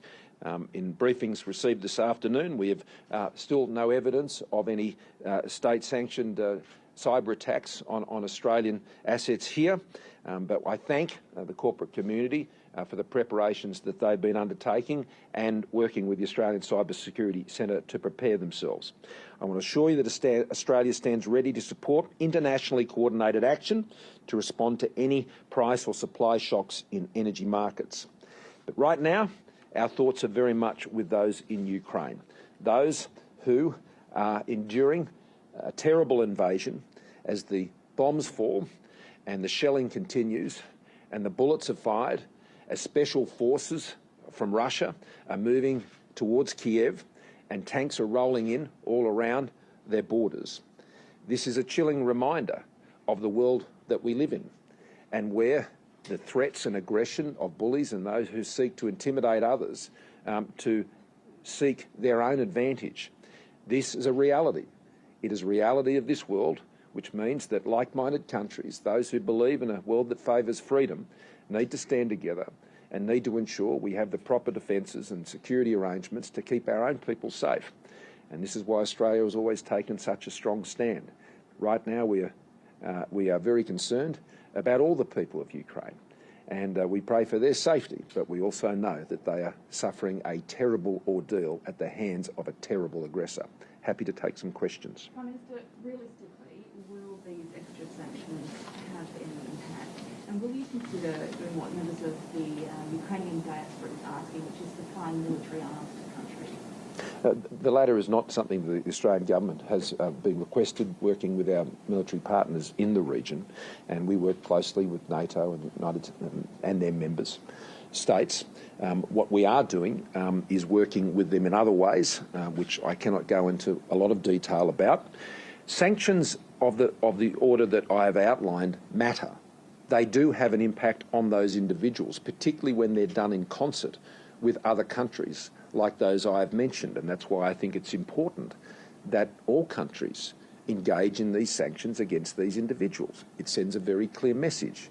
You sanction, support, benefit from this type of violence, then you will be isolated, you will be targeted, your assets will be frozen, you will not be able to go about your life freely, you will be tracked down, and you will have your livelihoods completely disrupted in the same way that they are seeking to disrupt the lives of others. So I have a very strong view that the sanctions do matter, should be undertaken, and we will continue to press forward with them under the laws that our government put in place to enable us to do just this very thing. Prime Minister, you mentioned military technical assistance previously. Now that we've seen the invasion, what will that look like, and do we have a possibility of, while not sending troops, engaging in some sort of military support to Ukraine? We are involved with our partners in these types of activities, but it wouldn't be appropriate for me to go into detail. What about the Russian ambassador to Australia? Have you spoken with him since these developments, and do you plan to expel him? There are no plans on the latter. Even in moments of terrible conflicts such as this, it is important to maintain channels of communication. That has been the conventional way these things have been dealt with in the past. And it's appropriate for him to have been brought in to speak to the Secretary of DFAT, and that has taken place, and that dialogue will continue there. But you can be in no doubt about the very stern messages that have been sent to the ambassador on behalf of the Australian government. Will you seek to speak to? Sorry, no. I just had one. Are you worried that China is going to use this massive instability to launch any action in the Indo-Pacific? No, I think it's important to separate these issues, and I want to make that point in particular to Australians. What I would be asking, as I have consistently, and I would welcome this being supported both here in this country and elsewhere, it's important that all countries denounce what is occurring in Russia and Ukraine. It is important that all countries do that. This is an unprovoked, unwarranted, illegal invasion of Ukraine. And the best way to ensure that these acts are condemned is to enjoin the actions of countries like Australia, the United Kingdom, the United States, Canada, Japan, and impose these sanctions to ensure that there is a penalty and there is a cost. And you have to wonder where countries aren't prepared to do that, what they're prepared to tolerate. We're not prepared to tolerate it. And I think it's very important that the world acts together to denounce these terrible and violent acts on the people of Ukraine. Thank you. Do you seek to personally speak to the Russian ambassador? No, I won't. Messages will be delivered directly to them by the Secretary of the Department of Foreign Affairs and Trade and the Minister. That's how these things are done. And as I told you, there are no doubt about our views about what the Russian government is doing illegally in Ukraine and inflicting terrible crimes on the people of Ukraine. Thank you. Australia's Prime Minister Scott Morrison condemning the Russian invasion of Ukraine as brutal and unprovoked and announcing another series of financial sanctions in retaliation.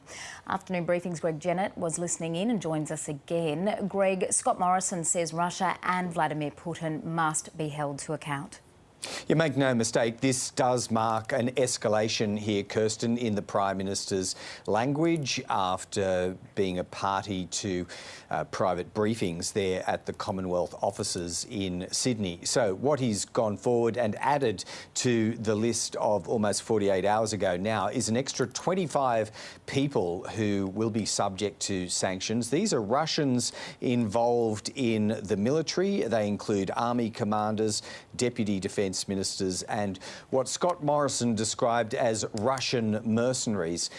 Some form of sanction will also be extended to those who are involved in arms trade and weapons development, and that is something that is being progressed by the acting Foreign Affairs Minister Simon Birmingham, we're told. So they have an additional plan, which hasn't yet been enacted, to sanction 300 members of the Russian parliament, whose job, of course, was to rubber stamp within the last 24 hours the military plan that Vladimir Putin had foreshadowed and then acted on this afternoon. So all of these bits falling into place. Quite obviously, Kirsten, these are not persuasive to the Kremlin or to Vladimir Putin. They've gone ahead and done what they wanted to do anyway, but they are done in coordination with other Western nations. And you get the impression, although he was less than explicit about this from the Prime Minister, that there is yet more room to ratchet up this sanction response in the days ahead. OK, Greg Jennett, thank you. We're going to bring in now former Moscow correspondent Eric Campbell and our former chief foreign correspondent Philip Williams again. Eric, you've been talking to people in Russia. What has been their reaction to these events? I just spoke to a Russian friend in Moscow, a journalist who says she is shocked by what she's seeing, what people are waking up to. She said even Russian journalists were not expecting it to happen this fast on this scale. There is graffiti going up around Moscow, "Нет войны," no war. Obviously a lot of, popular feeling in Moscow as to what is going on, why is this happening. It's probably a different reaction in the regions where people have less sources of information, but certainly in Moscow, people are shocked by this and the effect it's going to have on business, the stock market, the ruble, their own, ability to travel, to have normal lives. People are really taken aback. And so just take us through or step us through why Russians are shocked by this, because Vladimir Putin has spoken quite strongly for some time. Is it a combination of the action plus the effect that sanctions may have on the country? The line from the Russian government, the foreign ministry, from the separatist republics for weeks now has been, this is all Western propaganda. Russia is not going to invade. This is a defamation of Russia, a peaceful nation.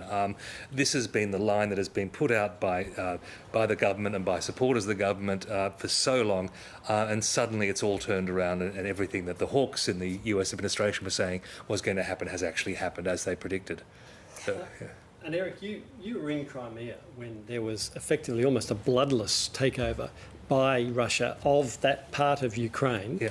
it's going to be a very different scenario this time. Yes. And the reaction back then was a lot of Russians were quite happy with it because a bloodless war that was seen to correct an historic injustice was widely supported and came without cost. This is very different now. This is going to be probably a short war, but quite an intensive one. If they're sending cruise missiles to Kyiv, I mean, this is extraordinary. And if Russia succeeds in knocking out the government, forcing them to retreat to Lviv, then they may claim a victory in a few weeks or a few days. But what comes after that is going to be very different from Crimea. There is going to be a lot of bloodshed, whether it's from the army or whether it's from militias, paramilitaries, just ordinary citizens. They are going to fight. And it is going to be brutal and horrible in Europe. It's quite sickening to think of.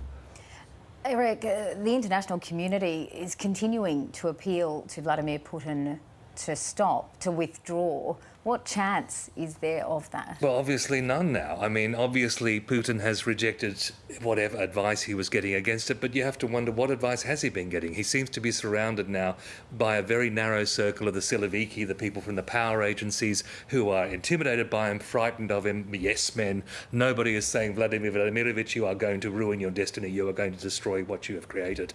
Obviously he is going down in his own mind an historic quest, a legacy, and imagining that his strength as a leader will carry him through. I think it's going to turn out very differently.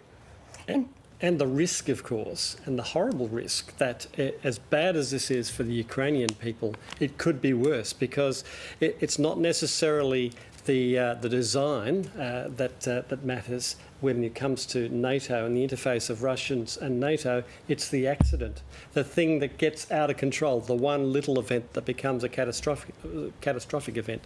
And that's what NATO will be concerned about. They are meeting now to shore up their defences. Their red line is now Poland, it's the Baltic states, it's Romania. But there's always that risk of something going wrong. A plane being shot down, as we had with MH17, an APC or a civilian bus being blown up, and things can spiral out of control. This is a very dangerous move. It's a very dangerous period, not just for the Ukrainians, and you just feel for them and their futures in the next couple of weeks, but also for the rest of the world. If this is to progress further into Russia, where is it going to happen? Well, I beg your pardon, into Europe. Well, it's likely the Ukrainian government will withdraw from Kiev to Lviv, which is close to the Polish border. Maybe they will have to withdraw into Poland itself, in which case is Poland at risk. I mean, this is not going to end with a clean surgical victory and the world standing back and saying, well, we can't do anything about it. Putin has won. It's not going to end like that. It's going to go on, it's going to get nasty, it's going to be costly, it's going to be bloody, and it's going to affect the world's economy, and it's going to be devastating in Europe. And a very big difference now is that, unlike what happened in 2014, you now have well-organised militias. You have 900,000 reservists. You have civilians that have taken up arms. So the chances of a complete and total victory are pretty low. You would probably, if the Russians did try and occupy the country, have continuous guerrilla warfare, and that means continuous body bags with Russian sons and daughters maybe being taken back to the motherland, and that will become extremely politically unviable in the long term. But for the moment, I'm sure Putin will bask in what he will see as the glory, because essentially, militarily, in a frontal sense, the Ukrainians are in no position to actually resist the might of the Russian army. Eric, you talked about some shock inside Russia, mainly the capital, to the events that are now taking place. Is there a danger of some instability in the capital, for instance, that might take the Russian president by surprise? Well, it's been some years since there have been mass protests in Russia. I mean, we saw them last year, a brief period where Navalny led mass protests, but that was very quickly crushed. The opposition is now pretty much under control in Russia now. But a factor in Putin's thinking is always shoring up his popularity through nationalism, through the great victory that produces a feeling that he is the great leader taking us forward. He's in jeopardy of losing that now and destroying that. So longer term, there may be people around Putin who decide that we are no longer going to tie our destiny to his. It's time to move on and find someone else. We are about to take a brief break, but just final thoughts from you both. Phil Williams? Well, I just think that it's a horrible, dangerous period that we're entering. It's a dark period that we're entering, and it's not just the Russians that are looking at this and Putin that's looking at this. Other nations like China will be seeing how the West reacts or how the West does not react, and I think that will have longer-term implications, especially for us here in Australia. Eric?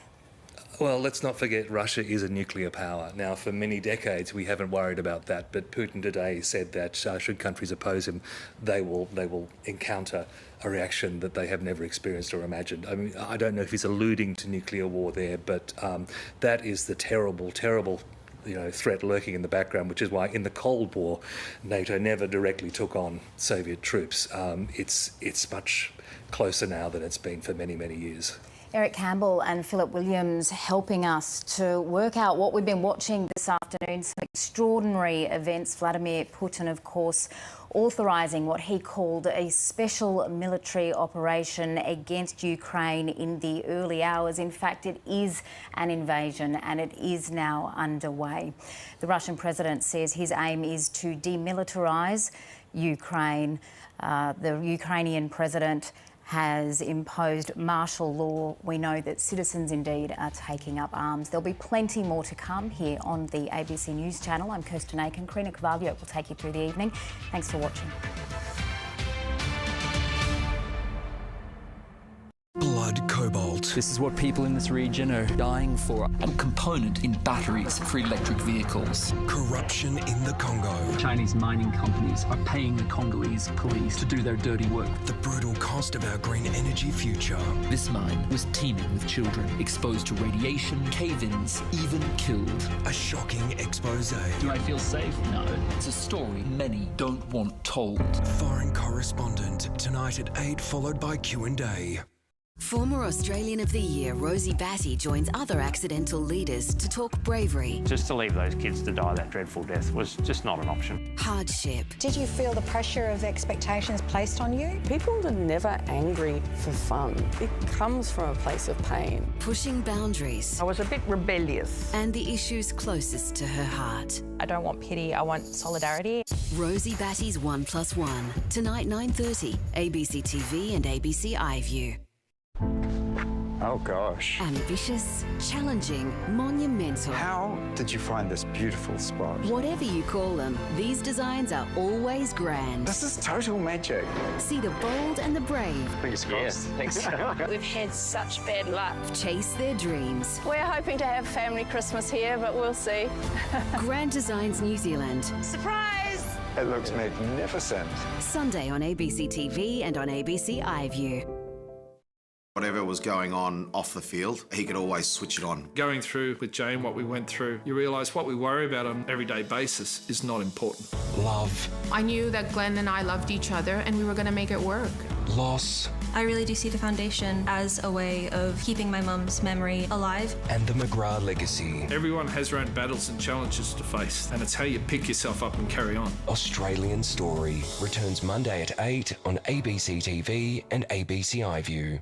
Know the story all day with ABC News Channel. Australian of the Year. From the moment you wake up. I could do that all morning. Here are the day's top stories. Joe O'Brien will bring you the morning's latest info as you head into your day. This trend is turning around. There's a decline in case numbers in the state.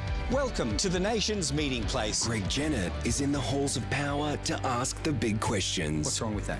Well, Karina Carvalho brings you ABC National News. I know the nation is rejoicing. Here in Queensland, it will be done a little bit differently from other states. And for the latest in finance, the business. Budget deficits heading into the hundreds of billions of dollars. Know what's making headlines around the world. It still believes that President Putin is on a path to war. There is a diplomatic resolution to this. Round out your night as the drum dissects the day's stories. Had a little bit of PTSD in that moment. ABC News Channel has you covered all day. or live stream it anytime on ABC iView.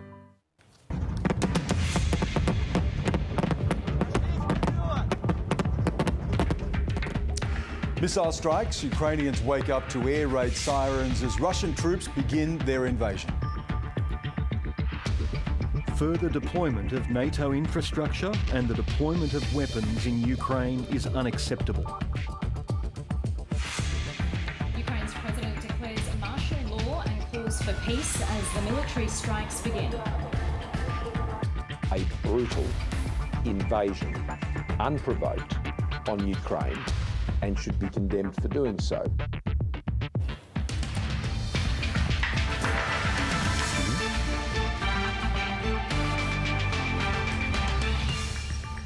World leaders condemn Vladimir Putin as Australia promises further sanctions. And markets react. $74 billion wiped off the value of Australian shares.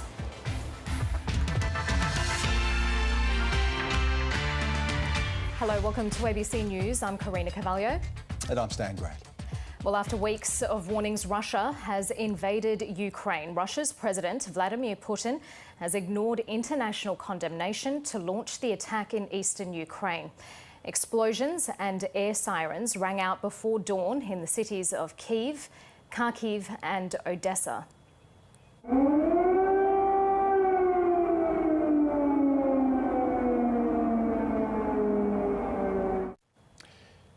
The Ukrainian president has ordered martial law across the country. Volodymyr Zelenskyy says Russia has targeted Ukraine's military infrastructure and has spoken to the US president, rallying international support. Dear Ukrainians, this morning President Putin announced a special military operation in the Donbas. Russia carried out strikes on our military infrastructure, on our border guards. Explosions were heard in many cities of Ukraine. We introduced martial law throughout the state. Today, we need you, each of you, to be calm. If possible, stay at home. Please. We are working, the army is working, the entire security and defense sector of Ukraine is working. But the Russian president is defiant. In a televised address, Vladimir Putin defended his actions, asserting the attack was needed to protect civilians in eastern Ukraine. That's a claim the United States earlier rejected as a false flag operation intended to create the pretext for an invasion.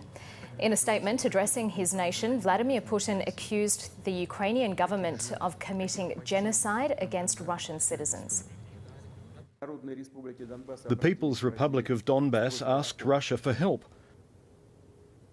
In this regard, under Article 51, Part 7 of the Charter of the United Nations, with the approval of the Russian State Federal Council, and in accordance with the Friendship and Mutual Assistance Treaties with the Donetsk People's Republic and the Luhansk People's Republic, ratified by the Russian Parliament on February 22, I decided to conduct a special military operation. It aims to protect people who've been bullied and subjected to genocide by the Kyiv regime for 8 years. For that, we will strive for demilitarisation and denazification of Ukraine, and will bring to justice those who committed multiple bloody crimes against civilians, including Russian citizens. US President Joe Biden has spoken on the phone to the Ukrainian President Volodymyr Zelenskyy. Mr. Biden has told his Ukrainian counterpart he'll meet with G7 leaders tomorrow morning, Australian time. Mr. Biden will announce further measures that the US and its allies will take against Russia. Back home, the Prime Minister Scott Morrison has condemned Russia's invasion and announced sanctions on another 25 Russians, plus organisations involved in the sale of weapons and other financial institutions. But I will call it what it is. The Russian government launched a brutal invasion, unprovoked, on Ukraine, and should be condemned for doing so, and Australia does. Together with the international community, we are banding together in strong terms to condemn these outrageous acts in the strongest possible terms. The footage that is emerging of missile strikes, air raid sirens, and reports of hundreds of casualties, yet unconfirmed, are sadly not surprising given the events we have been witnessing for some time now and have been warning about. But even as these events continue to take place, we do call on the Russian government to withdraw and return Ukraine to a peaceful situation.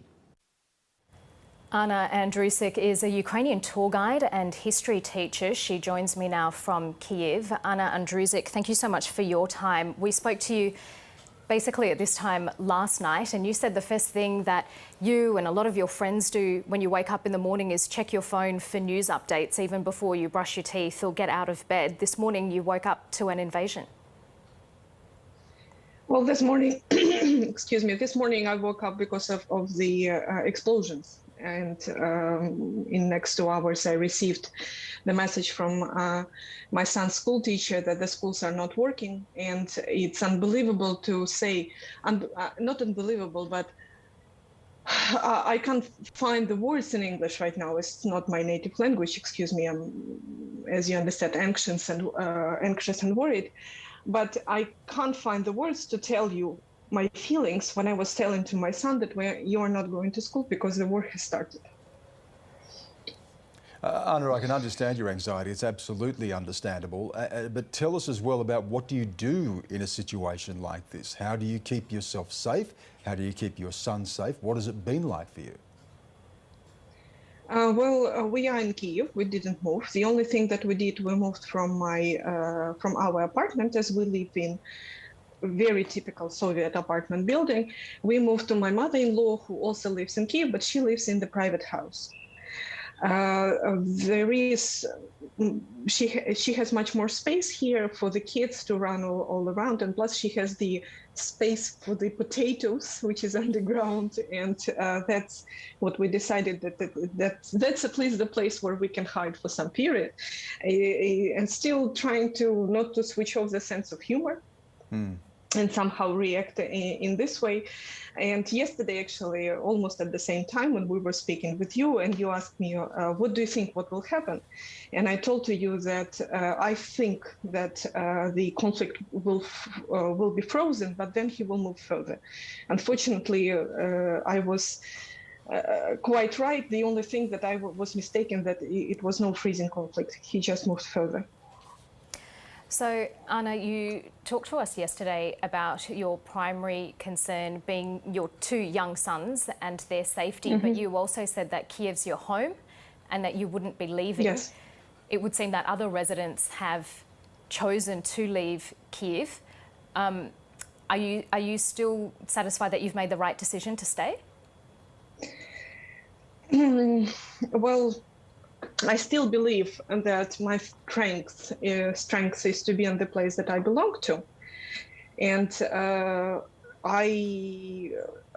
when we were driving through Kyiv with my husband this morning and our kids, you can't imagine the line of people leaving the city. Thank you for the picture. You can see that, and the huge lines to the gas stations, to the supermarkets. We did all this 2 days ago. I mean, we filled our car, we bought a lot of stuff, because 2 days ago when Putin had a speech that almost literally he said that Ukraine is not a state, he doesn't recognize our country as independent state, it was understandable that it will get worse. And you could hear it in his speech that we just don't have the right to exist as independent state. And that's why we decided to be prepared. And so far, when we were driving through this morning, we were happy that, yes, probably it looked like a panic 2 days ago when we were filling our car. But now we are happy about that. Anna, just looking at those pictures of people leaving, it does raise this question, a couple of questions really. One, where do people go in any event? And two, what about preparing for having to really dig in, preparing potentially for the worst? Simple things like getting food, getting water, making sure that you have all the essentials of life. This must be going through your mind as well. All the time, all the time. Well, Ukraine is a big country, not so big as Australia, obviously, but we have more people living in our country than in your country, meaning that all of us have relatives all over Ukraine, and if there is an option to move to your relatives who live in the western part of Ukraine, and that's possible, that's how people decide to move out of Kyiv. As I understand, Kyiv is a capital. That's why we have a lot of people here who were not born here, who were born in some other parts of Ukraine and have parents, brothers, sisters, in-laws who live somewhere where they can live. It happened so that I married a guy also who was born in Kyiv. So all our closest relatives are based in Kyiv.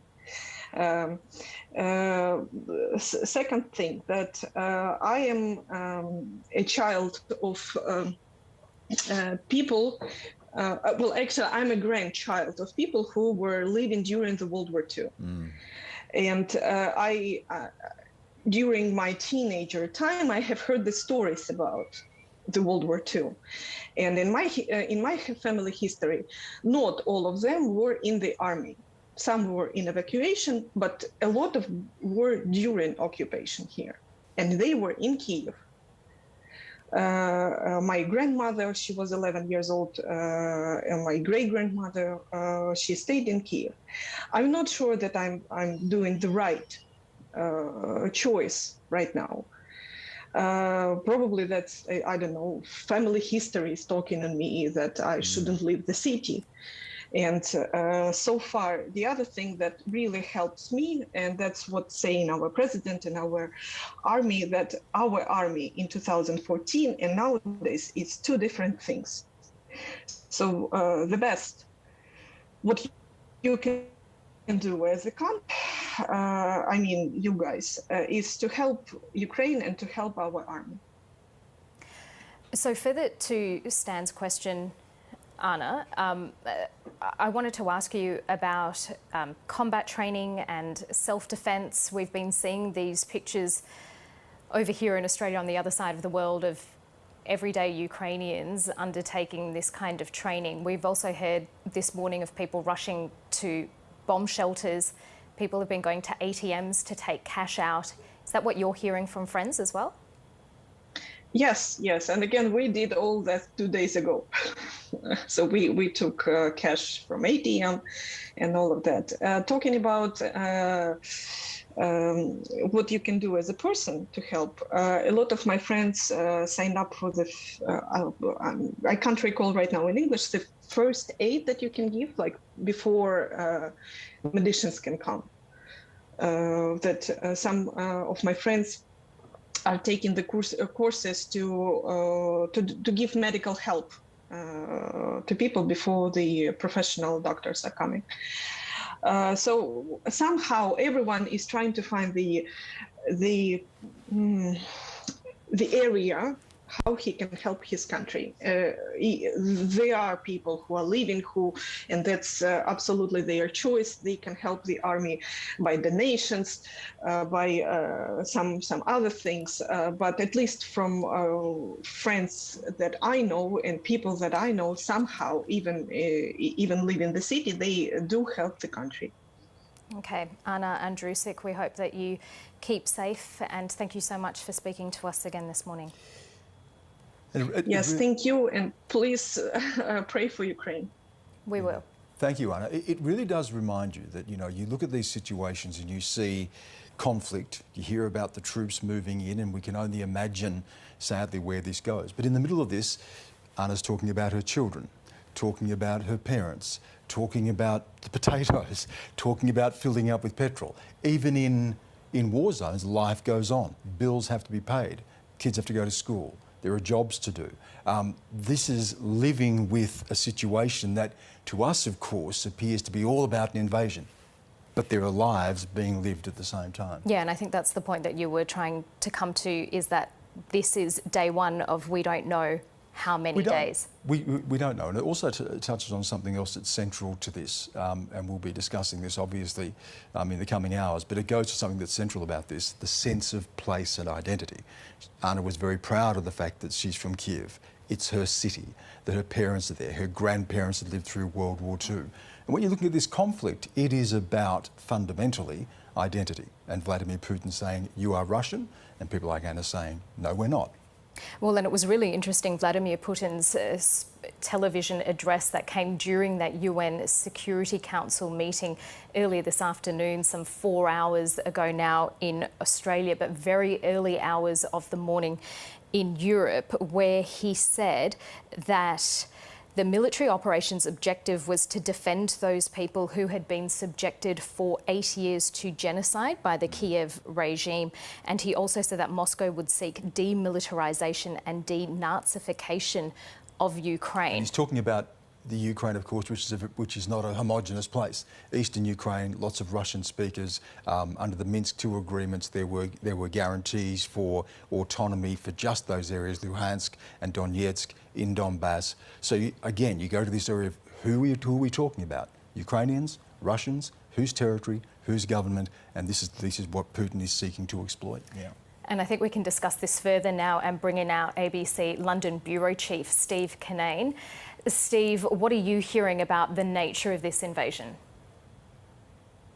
Well, we're hearing more from Ukraine officials where they're describing it as a full-scale invasion. It's being reported by Ukraine border control. They're claiming that there have been attacks from at least 7 areas, including Belarus, which of course is meant to be an independent nation of Russia, north of Ukraine. And it's very close to Kyiv, the capital as well. Just the border there is about less than 200 kilometres away from Ukraine's capital. Also from Crimea, from Luhansk, from Sumy, from Kharkiv. Kharkiv is a very interesting one because that is a city that is a border town. It is directly south of Moscow. It's about 5 hours northeast on a train from Kyiv, the capital. And it's always been a city, it's a city of 1.5 million people and with a lot of Russian speakers, with a lot of connections to Russia. And if I could just pick up some of those themes that Stan was talking about before about identity, what's really interesting about Kharkiv, and this looks like this is going to be the centre of this attack because we're hearing that troops are rolling over the border there, that city, its identity has shifted in recent years. Since 2014, they've become more anti-Russia. If you look at polls, there's less people wanting to speak Russian, more people wanting to speak Ukrainian. And that is a city with a very strong Russian tradition, but they have rejected Vladimir Putin's policies from 2014, 2018, the annexation of Crimea and what has been going on in eastern Ukraine. And to run with that theme of identity a little bit more, I was in Ukraine a few weeks ago and I spent half a day with what's called the Territorial Defence Force, and they are like a volunteer army of people. They were aged there probably from 20 to 65. And they were out there training in case of an attack. And they were people who were IT workers, people who worked in banking, men, women, students, people from a broad spectrum of Ukrainian society. And they said they would take up arms if Russia attacked. And there was a poll done, I think at the end of last year, that suggested that 30% of the Ukrainian population would join an armed resistance if Russia attacked. And it wouldn't surprise me if those numbers have increased in the last month. So identity is key here. And look, Russia says they don't want to occupy Ukraine, but if they do, they are going to meet a fierce resistance. We do know Russia has vast superiority when it comes to their air force. They have 5 times as many troops as Ukraine in their conventional military. But Ukraine does have these reserves of people who, people who've been fighting in the wars in the East from 2014, so veterans, but also civilians who want to take up arms and defend their country. We were just hearing that, Steve, weren't we, from Anna? I don't know if you heard her, but she was talking very much about the army.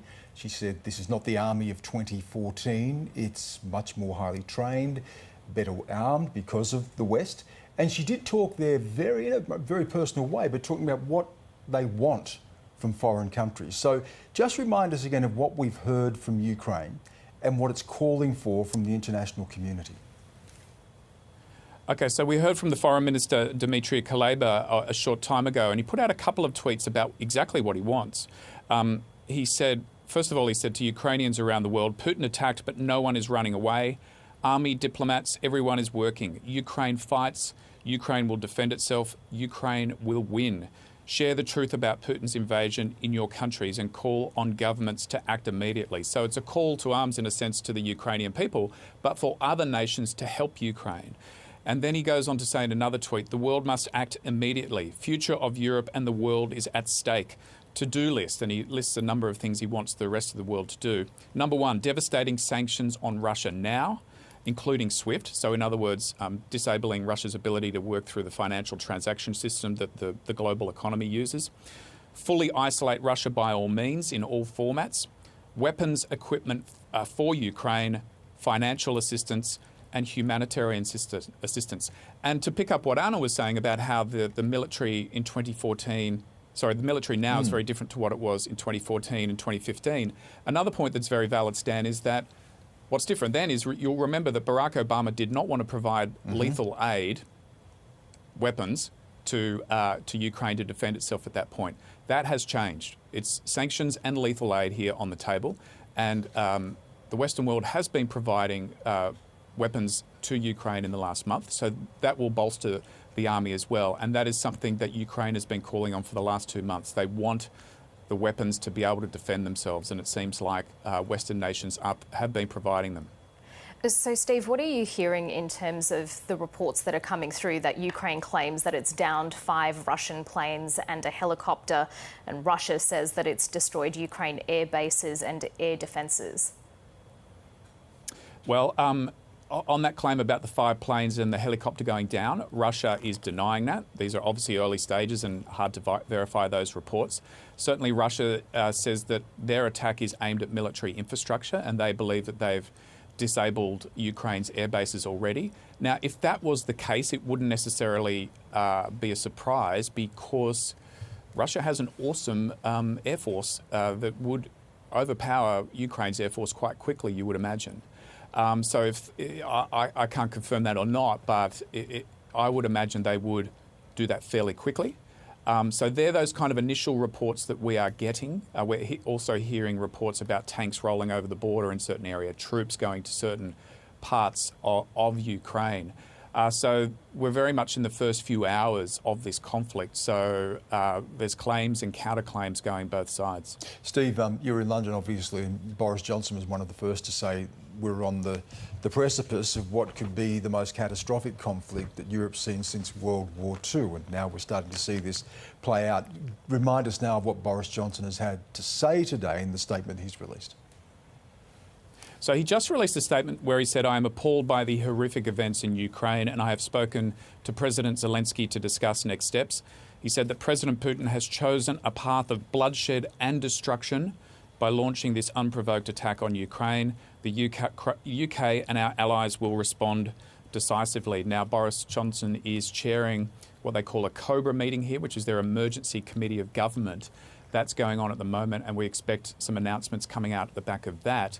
I would expect some very, very tough economic sanctions in the UK. Boris Johnson didn't go very hard on economic sanctions the other day when Vladimir Putin recognised the independence of those 2 breakaway areas in eastern Ukraine. But it looks like he'll, toughen up that. And of course, a lot of Russian oligarchs invest in London. In football teams, in real estate. They send their children to private schools here. So Russia, the UK, and they've also been giving out these millionaire visas over the years to people from Russia. So they certainly do have the capacity, if the will is there, to crack down on Russian investment in London. And I expect some kind of announcement from Boris Johnson on that, and probably as well more of what we were calling lethal aid, of weapons to Ukraine to allow that nation to defend itself from this attack. Thanks, Steve. Steve Canone there from London. It's interesting that use of the word decisive, because we're starting to see here the response starting to take shape. Initially there were sanctions, then ramping the sanctions up. Where the sanctions are targeted at, we know there's the Magnitsky Act out of the United States, which is able to target particular individuals. Steve made a really good point there about Russian oligarchs investing in things like football clubs and the millionaire visas that people are able to get sending kids to school. So you can see that, and you can also see the lethal aid being provided to Ukraine.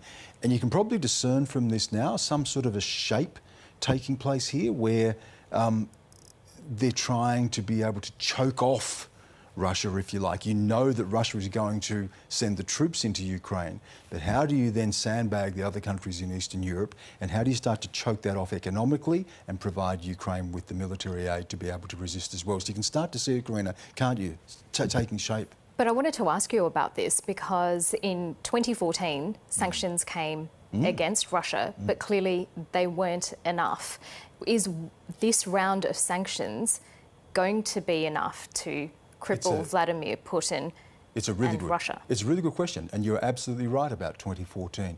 Steve made a good point that back then Barack Obama did not commit to lethal aid to Ukraine. I think when it came to Barack Obama, Vladimir Putin sensed a sense of a lack of resolve or a weakness. Syria was another example. He put a red line in, did not enforce that, and Putin was able to go into Syria and increase Russia's reach and power and prop up the Assad regime in Syria. So there was that, and there was a lack of resolve there. We're seeing the lethal aid. We're seeing more in terms of sanctions, but here, to your point, is a really interesting thing. Since then, and those sanctions that were imposed back then wiped about 1.5% off Russian GDP. Since then, Russia has stockpiled a lot of foreign reserves, $600 billion. Its biggest trading partner is China, and China, of course, has enormous foreign reserves, the highest in the world, over $3 trillion. And that relationship is going to be critical now. At what point do sanctions start to bite against China because of indirectly trade with Russia?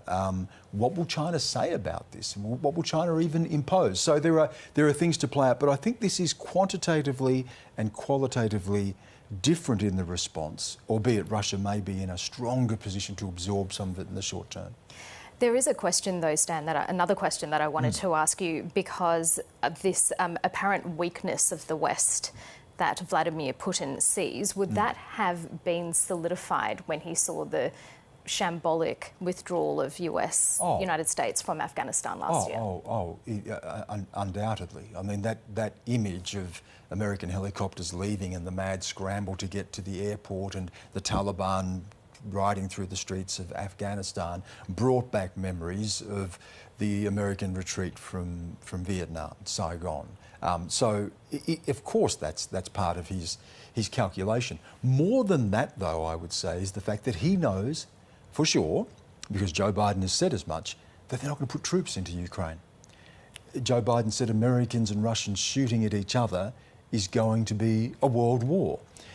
So given that NATO is not going to put troops on the ground, given that America is not going to put American troops on the ground, there Putin sees an opportunity, even given the resistance of Ukraine. OK, let's get more reaction now from the United States, and our North America correspondent Carrington Clark joins us from Washington. Carrington, Ukraine's president has spoken to Joe Biden. Yeah, that's right. We're now at 2:30 a.m. here in Washington, D.C., but we know that the administration is continuing to work the phones, and we know that President Joe Biden did speak with President Vladimir Zelenskyy of Ukraine a couple of hours ago now. He stated that he promised to rally international condemnation, which we saw earlier tonight at the United Nations Security Council. And Joe Biden says he will speak with the leaders of the G7, and the United States and its allies and partners will be imposing severe sanctions on Russia and will continue to provide support and assistance to Ukraine and the Ukrainian people. Obviously, what matters here is the detail of what that support looks like. As has been pointed out, will it be in the form of lethal aid? Will America be offering up weaponry to Ukraine? At the moment, Ukraine is outgunned by Russia. Russia has the largest land force in Europe.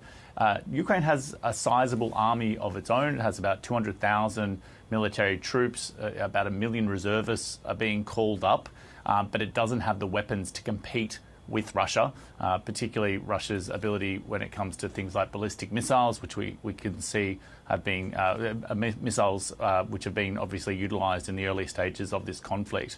So the question is, what support will America be willing to offer to support Ukraine? And it also, at the moment, the concerns are around the NATO alliance. The reason we keep focusing on NATO is because Ukraine is not part of NATO. And a big part of the rationale that Vladimir Putin has put out about why this was necessary, or why the future of Ukraine was so critical to Russia's future, is because if Ukraine became a NATO country, then it would be covered by the same protection, the same collective defence as the other NATO countries, which means an attack on a single NATO country is seen as an attack on all, and they're all called upon to defend those countries. So at the moment, America is shoring up the defence of those countries that are in NATO. We've seen troops being moved from places like Greece and Germany to places like Poland and the Baltic states, which are much closer to Russia. And we can already see from the Eastern European states calls for Article 4 of the NATO treaty to be initiated, and that means that there will be meetings of the members of NATO to discuss the collective security. They feel that their security is now at threat, given Russia is moving troops and attacking a neighbour on their border. And obviously there are concerns about what this might mean as far as refugee flows for the Ukrainians who might be fleeing these attacks. But at the moment, the United States, the Secretary of State of the United States, Antony Blinken, is communicating with the head of NATO to coordinate their response. At the moment, as I said, it's just about seemingly moving troops within the NATO bloc to shore up those defences. At the moment, America says it's just about moving troops within Europe, but the question is, will they be drawing troops from other parts of the world? Russia might have the largest land force in Europe and has a sizable army, but the United States still has the strongest military force on the planet. But obviously it doesn't want to be drawn into a direct conflict with Russia. The question is, and it's almost a game of brinkmanship at this point, how far can they go in providing support to Ukraine without directly getting involved? And Vladimir Putin has been very clear that any country that gets involved on the side of Ukraine will also face the wrath of Russia. So this is a very difficult calculation for the United States to make, and we'll be expecting to hear from President Joe Biden tomorrow after he's spoken with his allies, the other members of the G7, the other NATO allies, about what the response will be and what they're willing to offer Ukraine. It's really interesting, Carrington, you talk about the might of the US, and yes, by far the biggest military in the world, but we know it's stretched. We know that there are 30,000 troops in South Korea and as many or more in Japan. We know that it's worn down from 2 decades of war in the Middle East and in Afghanistan, and it's been preparing for war and strategizing for war and arming itself for the type of war that it's not prepared to fight now, which is the sort of war against a force like Russia in Ukraine, or potentially in Taiwan, if that was ever to come to pass. So I wanted to ask you this question. I don't know if you had a chance to be able to get out and talk to people, but what do you pick up from American people who have seen the pullout of Afghanistan, have sent their sons and daughters to fight in wars in Iraq and Afghanistan, who have dealt with 20 years of conflict and terrorism and all the other things we play at the United States? The resolve amongst Americans, and whether they look at something in Ukraine and say, that's a long way away, that's not our fight. What's the sense you get from Americans, if anything? I think the fact that this is taking place in Europe and the echoes that it has of World War II make it feel slightly different to a lot of Americans. In the Security Council apparatus, the UN, NATO was created for this exact purpose. Maybe not to protect Ukraine, but to see war once again come to Europe, to come to a country that, though had huge issues when it came to corruption, was seen as democracy. I think that's a different equation for many Americans than maybe the wars in the Middle East that might be seen as America imposing its will on a populace that doesn't want them to be there. This is a country that seems pretty clearly to be wanting to be supported by America, to be wanting to be protected by America from a larger adversary. And I think that does change the calculation for many people. There have been disagreements, political disagreements. There are members of the Republican Party who have been in the media here lauding Putin's intelligence. We've heard from former President Donald Trump suggesting this is an intelligent move, and members of the Republican Party or the right wing have seemed to be suggesting that President Putin is making a logical step by taking this action.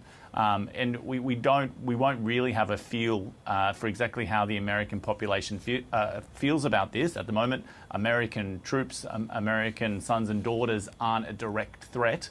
Would they be willing for America to be placed in the middle of this? We're not sure. Carrington Clark reporting there from Washington. We're taking you live now to the European Commission, where President Ursula von der Leyen is announcing sanctions.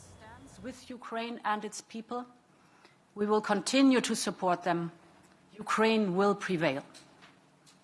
Thank you. These are among the darkest hours for Europe since the end of World War II.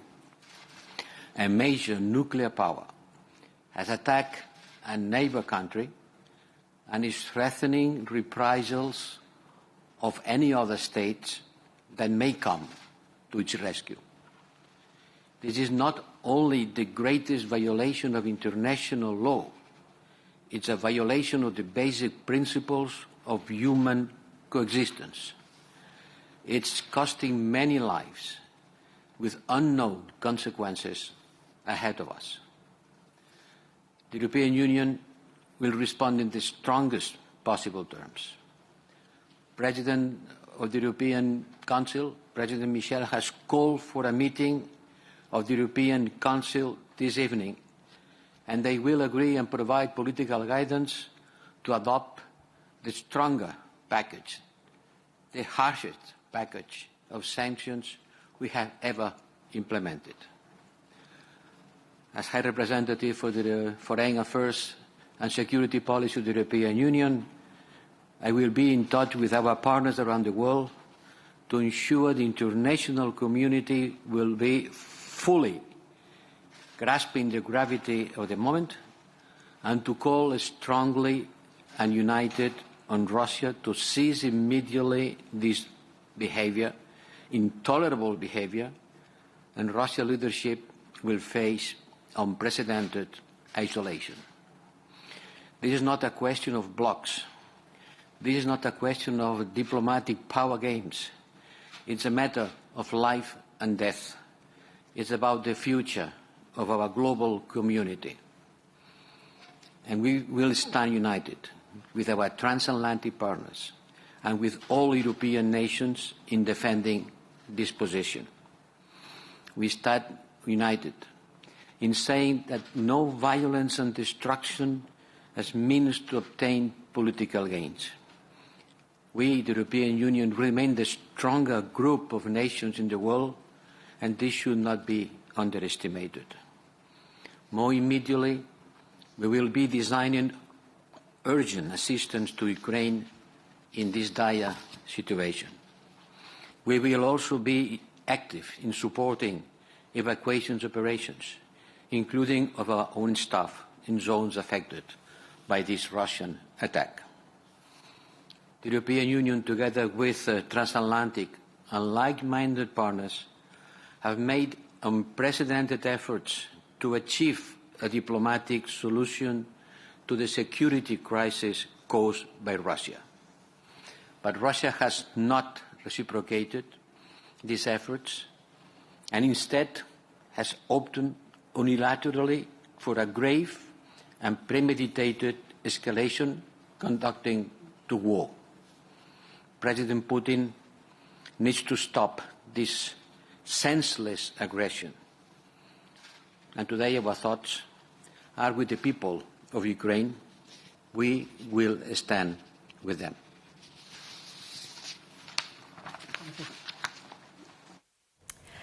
So that's the European Commission President Ursula von der Leyen and the EU Foreign Policy Chief Josep Borrell. Joseph Borrell there saying, because we missed Ursula von der Leyen's comments, that these are the darkest hours for Europe since the end of World War II.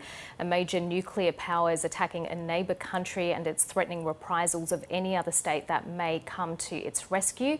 Joseph Borrell going on to say it's a matter of life and death. It's about the future of our global community.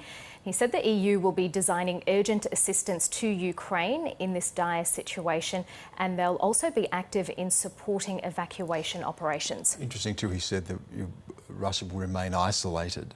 And clearly, when it comes to Europe, that's what Russia is. But Russia, of course, we saw Vladimir Putin and Xi Jinping shake hands on the No Limits Pact at the Winter Olympics, has a big and powerful friend in China. So these are the calculations. None of this would be a surprise to Vladimir Putin.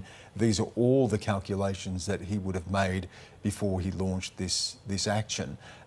This is what he would have factored in. The question now, of course, is the resolve, and we know that he provides about 40% of energy supplies, gas to Europe. Germany in particular exposed there. At what point does that bite? There are economic implications here. We're going to see a spike in energy prices. We're going to see an increase in inflation, and increases in inflation mean we're going to see more quickly a rise in interest rates. Australia's not immune to that either. So all of those economic factors for the rest of the world also factored in the sanctions response against Russia and what Vladimir Putin may do in retaliation. That Nord Stream 2 announcement from Germany that it's halting that project, who does that hit harder, Russia or Germany? Well, ultimately, and this again is part of the of the standoff here. Ultimately, I mean, Russia makes a lot of money out of its energy supplies. That's the backbone of its economy. But Europe, Germany, needs Russia's energy supplies. So, of course, the sanctions and turning that off is going to have an impact on Russia's economy. Russia has a very big and powerful friend in China, who is its biggest trading partner. It has a lot of reserves, as we said before, $600 billion. That may be a buffer against that. But that's the calculation. Do we have a big enough impact on Russia and its economy? Do the sanctions bite enough to force Putin to heel? Or does Putin, in fact, have a bigger impact ultimately when there are energy shortages and high prices throughout Europe? Well, it's had an immediate impact on Australian share markets. It's had its steepest fall in 17 months as Russia invaded Ukraine. The ASX 200 dropped by 3% to end on 6,991. The ABC's business editor Ian Verinder joins us now. Ian Verinder, we saw over the course of the afternoon, the ASX just kept dropping. That's right, Grenia and Stan. It started off very negatively to begin with, and then just fell throughout the day. And as the tensions ramped up throughout the session, the market just kept falling. At one stage, it was down nearly 3.5%. We're also seeing heavy losses, probably going to hit Europe very soon when markets open there. Futures markets are pointing to 3% or more drops across Europe. Russia's stock market has also taken an absolute hammering in the last few days. It's off about 30% from its peak in October last year. Half of those losses just in the past 2 days alone. So this is really starting to hit home. And Stan, as you were just saying then, sanctions actually hurt both ways. And, Germany takes about 50% of its energy supplies in the form of gas from Russia. So if Germany can't get that energy supply, that could then crimp its domestic output, its export output, and what you're looking at then is possibly the genesis for a global recession. And this couldn't have come at a worse possible time. We're just exiting a pandemic, and we've just seen interest rates and inflation start to take off for the first time in 40 years. And so we could have that horrible combination of low growth or even, a recession combined with inflation, what's known as stagflation, a concept we haven't really seen since the 1970s. So this is all really uncharted territory for investors, many investors at the moment. And so there's an absolute flight to safety going on. There's money pouring out of stocks into gold, into US dollars, into Japanese yen. And this is likely to continue for quite some time. And as you've mentioned as well, oil prices also are really starting to take off. They're nudging $100 a barrel at the moment. Yeah, and you know, when you look at anything economic, there are swings and roundabouts, aren't there? There's that old joke about, you know, the one-armed economist. On the one hand, on the other hand, please give me a one-armed economist, because there are always two sides to this. But there is this. There are going to be push and pull factors here, and as you say, the impact on Europe energy supplies, the impact on inflation, interest rates, pushing them up more quickly. But conversely, if commodity prices rise, and Australia's an energy exporter as well, potentially there's a boon for Australia out of this in a strange way. Well, look, it ends up becoming a trade merry-go-round. And, you know, you only have to look at what China tried to do with Australia with the trade sanctions that it imposed upon us just in the past 18 months. I mean, they ran out of coal. You know, they were trying to hurt us by not taking our coal, and they ran out, and it caused enormous difficulties, and, you know, the lights were off. And we found other markets too. Yeah. And so we're likely to see a similar situation happen here. Now, as you've said, Australia is in the fortunate position, firstly, of being a long way from the conflict. And secondly, we are also commodity exporters, just like Russia and Ukraine. I mean, Ukraine is actually a very large grower of wheat, so a big exporter and supplier of wheat. It's often called the breadbasket of Russia. So, you know, we supply those particular commodities. We're a big energy exporter. We're a big food exporter. We're a big commodities exporter. So, you know, this could end up being in some ways favourable to Australia, but, you know, consumers will pay more, particularly through higher interest rates, if that continues to run and if inflation continues to take off.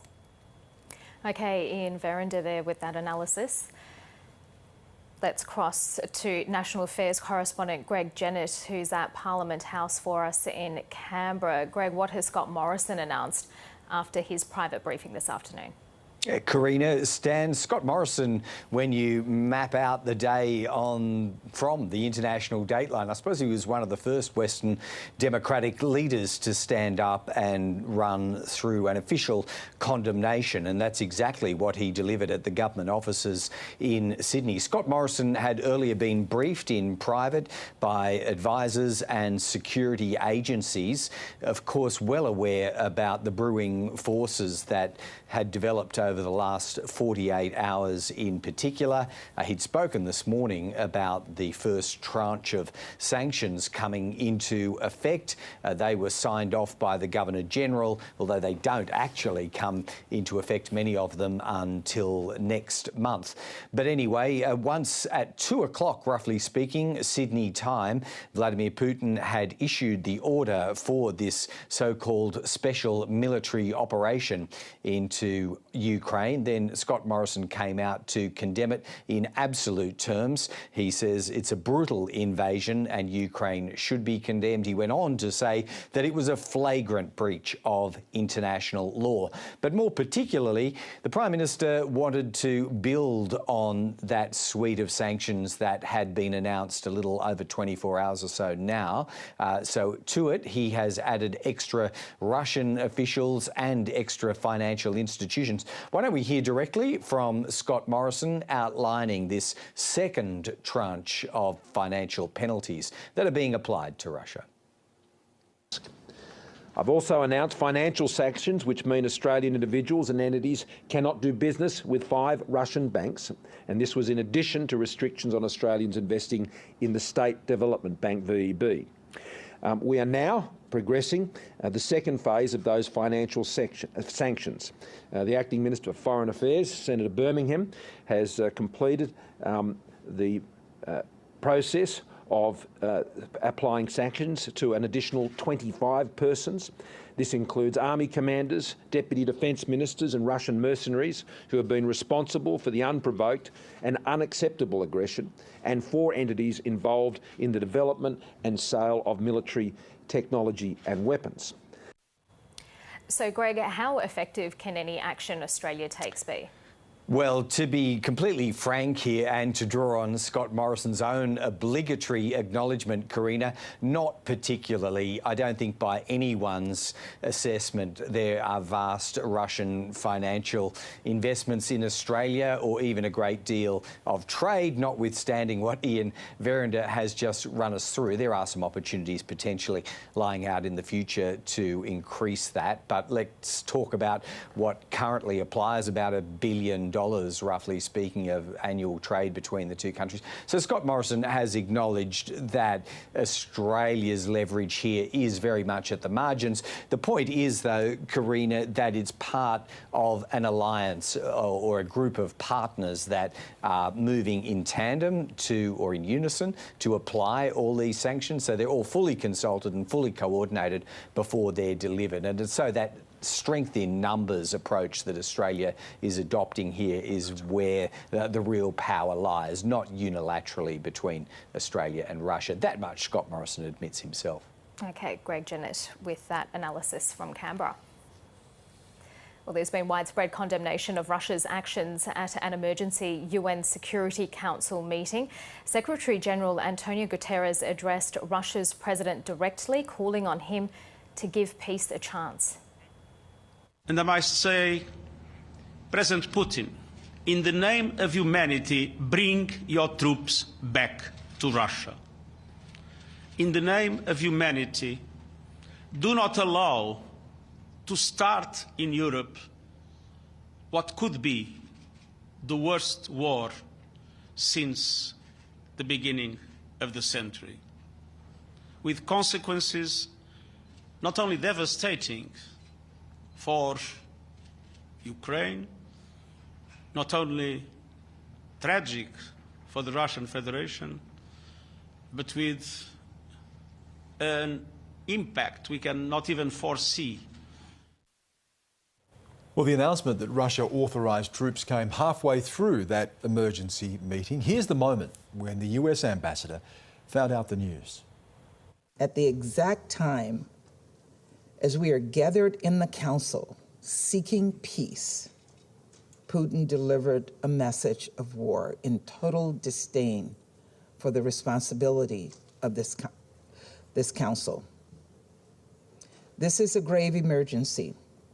The council will need to act, and we will put a resolution on the table tomorrow.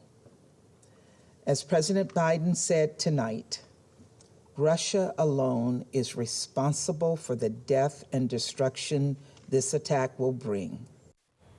And further to that, Stan, at that UN Security Council meeting, the Ukrainian ambassador to the UN addressed the Russian president of the UN Security Council, telling him that he needed to call the foreign minister, Sergei Lavrov, that he could excuse himself from the meeting and step outside. He had a smartphone and that he could use it to call Sergei Lavrov, and Russia's ambassador replying that he would not be calling Sergei Lavrov, who would have been asleep at the time. So really interesting scenes taking place in New York at that UN Security Council and you meeting. see these things that you're playing out in real time. Yeah.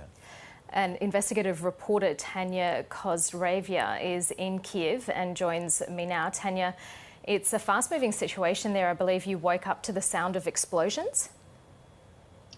Yeah, that's true. I woke up at roughly at 5 a.m. in the morning from the explosions, and I turned on the TV and I saw basically the Putin, the president of Russia, who was announcing the war against of Ukraine. And I have to tell you that, you know, we all heard in Ukraine the leaks from the U.S. intelligence services who were warning Ukraine and who were warning Ukrainian President Zelenskyy about the possible full-scale invasion in Kyiv. But nobody, I think not many people believe that it can really happen, you know. And obviously the announcement about the war that Putin did during the night, I cannot compare this with anything, and I cannot truly says I cannot express my truly how dirty game it is, you know, to bombshell and to make explosion during the night when all people are sleeping and not expecting any war, you know. Many of the people doesn't know really where their bomb shelter is. So it's really devastating situation right now. People are standing in the lines to get in, like, the food from the shops. They're trying to buy gasoline.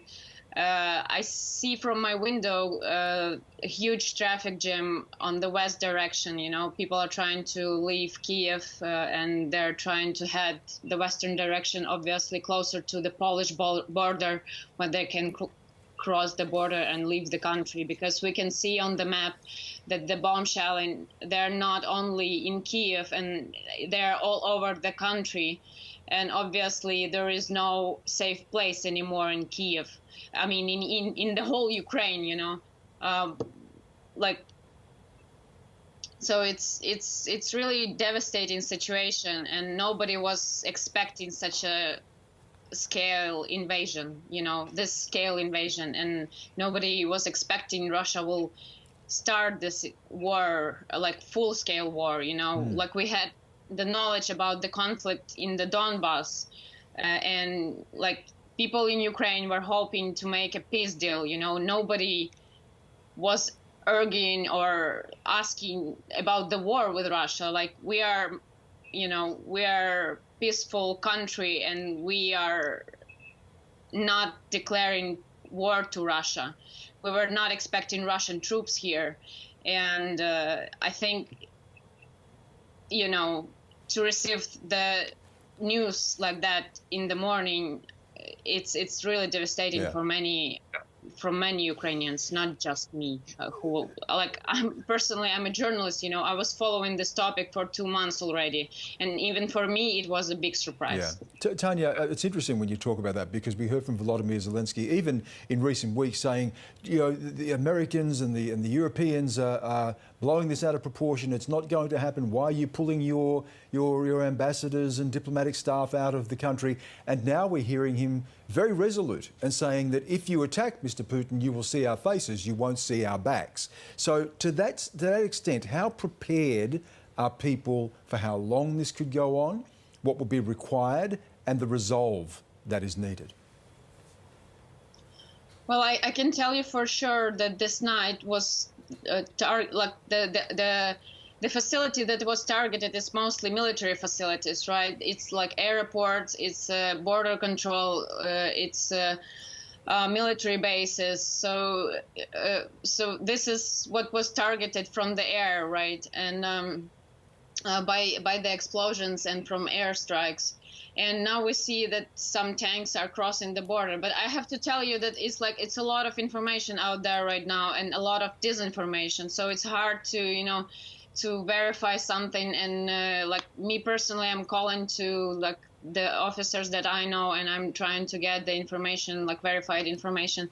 So the explosions that happened in Kyiv, they were mostly, it was like, I know about 2 of them. One is the airport where were based all the military planes, and the second one is the base where we're it's basically another military base. So what I can tell you for now, that according to Zelenskyy and according to armed forces of Ukraine are, you know, it will fight back, and obviously nobody will declare, you know, Russia in Ukraine. Yeah. So this is what I think Zelenskyy was trying to tell, that the military and armed forces of Ukraine will fight back. You know, the civilians that you are seeing right now who are trying to leave the country, obviously this is their right to do, right? This is not their war. This is not the war that they want to be. Yeah, they have to prepare themselves for any eventuality. Tanya, thanks so much. Stay safe where you are as well. Thanks for giving us your time with that. And just look at those pictures. You can see that people are still trying to get out of the country.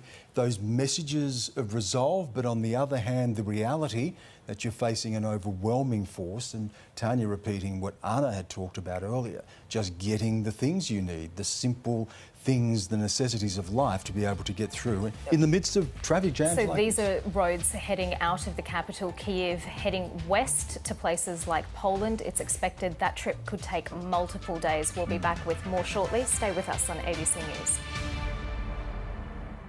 What's empathy training, and have you ever had it? No, I haven't, Lee. Can you please stand back a bit? Thank you. Wasn't it a serious conflict of interest getting involved in any way in that grant process? It's not just about whether it's within the rules, it's about the way it looks. Lifting wages will have an impact. Yeah, but how do you lift wages?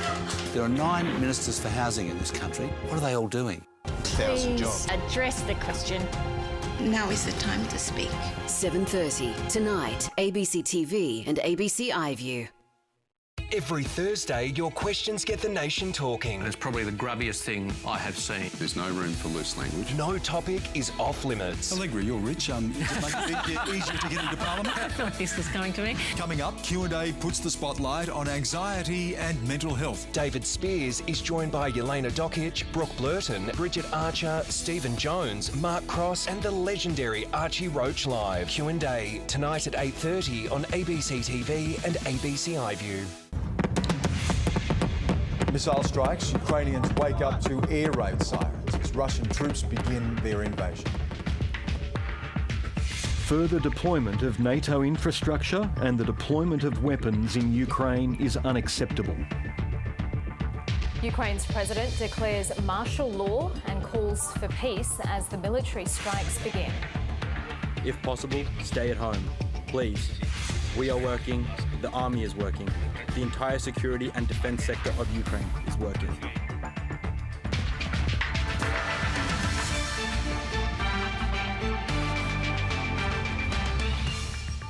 World leaders condemn Vladimir Putin and Australia promises further sanctions. A brutal invasion, unprovoked, on Ukraine and should be condemned for doing so. And markets react. More than $60 billion wiped off the value of Australian shares.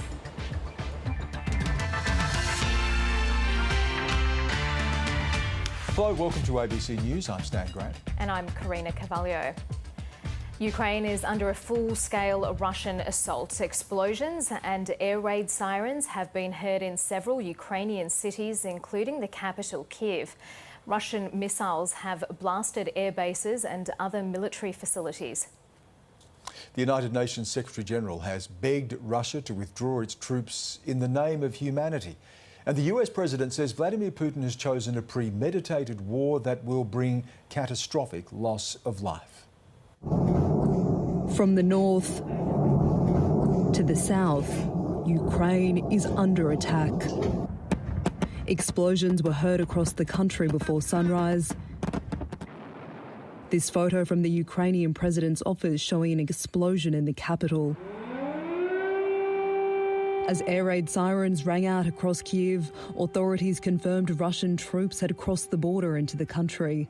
This video from Ukraine's border guard showing military tanks rolling into Ukraine along its northern border with Belarus. Vladimir Putin delivered this ominous message, seemingly as the first explosion was reported. Circumstances require firm and immediate action from us. I decided to conduct a special military operation. Anyone who tries to stop us and threaten our country and people should know Russia's response will be immediate and lead to consequences you have never faced in your history. We are ready for any outcome. The Russian president, who called on Ukrainian troops to lay down their arms, addressed his nation just before 6 a.m. as the United Nations Security Council held an emergency meeting at the request of Ukraine. I have only one thing to say from the bottom of my heart. President Putin, stop your troops from attacking the Ukraine. Give peace a chance. But it was too late. As morning broke, Ukraine's president declared martial law in the country. Dear Ukrainians, this morning President Putin announced a special military operation in the Donbas. Russia has carried out strikes on our military infrastructure and border guards. We need each of you to be calm. If possible, stay at home. I woke up and heard a series of shots. I rushed to the balcony and realised they weren't fireworks. People were running on the street. Ukrainian tanks were deployed across the country as the nation's leader pledged to take any assault head-on. President Biden also confirming the US will coordinate with its NATO allies to ensure a strong and united response, releasing a statement saying President Putin had chosen a premeditated war and that Russia alone is responsible for the attack. Tens of thousands of Russian and Russian-backed troops are already in the eastern Ukraine regions of Donetsk and Luhansk, but many more are stationed in Crimea in the south and across the border in Belarus, north of the capital. Reports of explosions have been recorded in at least 5 Ukrainian cities, including the capital. Ukraine's airports have also been targeted. The Ukrainian airspace is now closed to commercial flights as shelling continues dangerously near the homes of residents. Ukrainians making a last-minute dash out of the country could have a long journey ahead of them. Ukraine is a nation at war after Russia launched a full-scale invasion of the former Soviet state. Russia's President Vladimir Putin ignored last-minute pleas for diplomacy and launched his major military assault on several Ukrainian cities. Now, these are the scenes of chaos in the capital, Kyiv. We've been showing you these over the last few hours. This is residents trying to get out of the city. Australia, of course, is among the many nations to widely condemn the invasion. We've heard from guests already who are there in Kyiv saying they need and want more support from the international community. People need the bare necessities of life. They need to be able to get water. They need to get proper food. They need their proper supplies. And of course, as we're seeing from those pictures there, Karina, people who are just trying to get out of the city. And as you pointed out before, to where, how long? And at the moment, they're in gridlock. Our Europe correspondent Isabella Higgins reports from Lviv. The UN Security Council hoped war could be averted with words. There is no purgatory for war criminals. They go straight to hell, Ambassador. But the pre-written pleas from diplomats were outdated as soon as they were delivered. We're staring into the abyss of a major conflict in Ukraine, and a conflict that we know would have global implications. Russia's attack on Ukraine is tantamount to an attack on the UN and every member state in the chamber tonight. From the Russian representative came an alternate reality. Those living in Donetsk and Luhansk are still sheltering in basements. The refugees are still flowing into Russia. The nature of the provocation by the Ukrainian military has not changed. You don't want to notice this, repeating the Ukrainian fairy tales. A first round of Western sanctions failed to halt Russia's invasion plans, including Germany's decision to suspend the Nord Stream 2 gas pipeline and American penalties against the company building it. We have ensured that this is an $11 billion prize investment that is now a hunk of steel sitting at the bottom of the sea.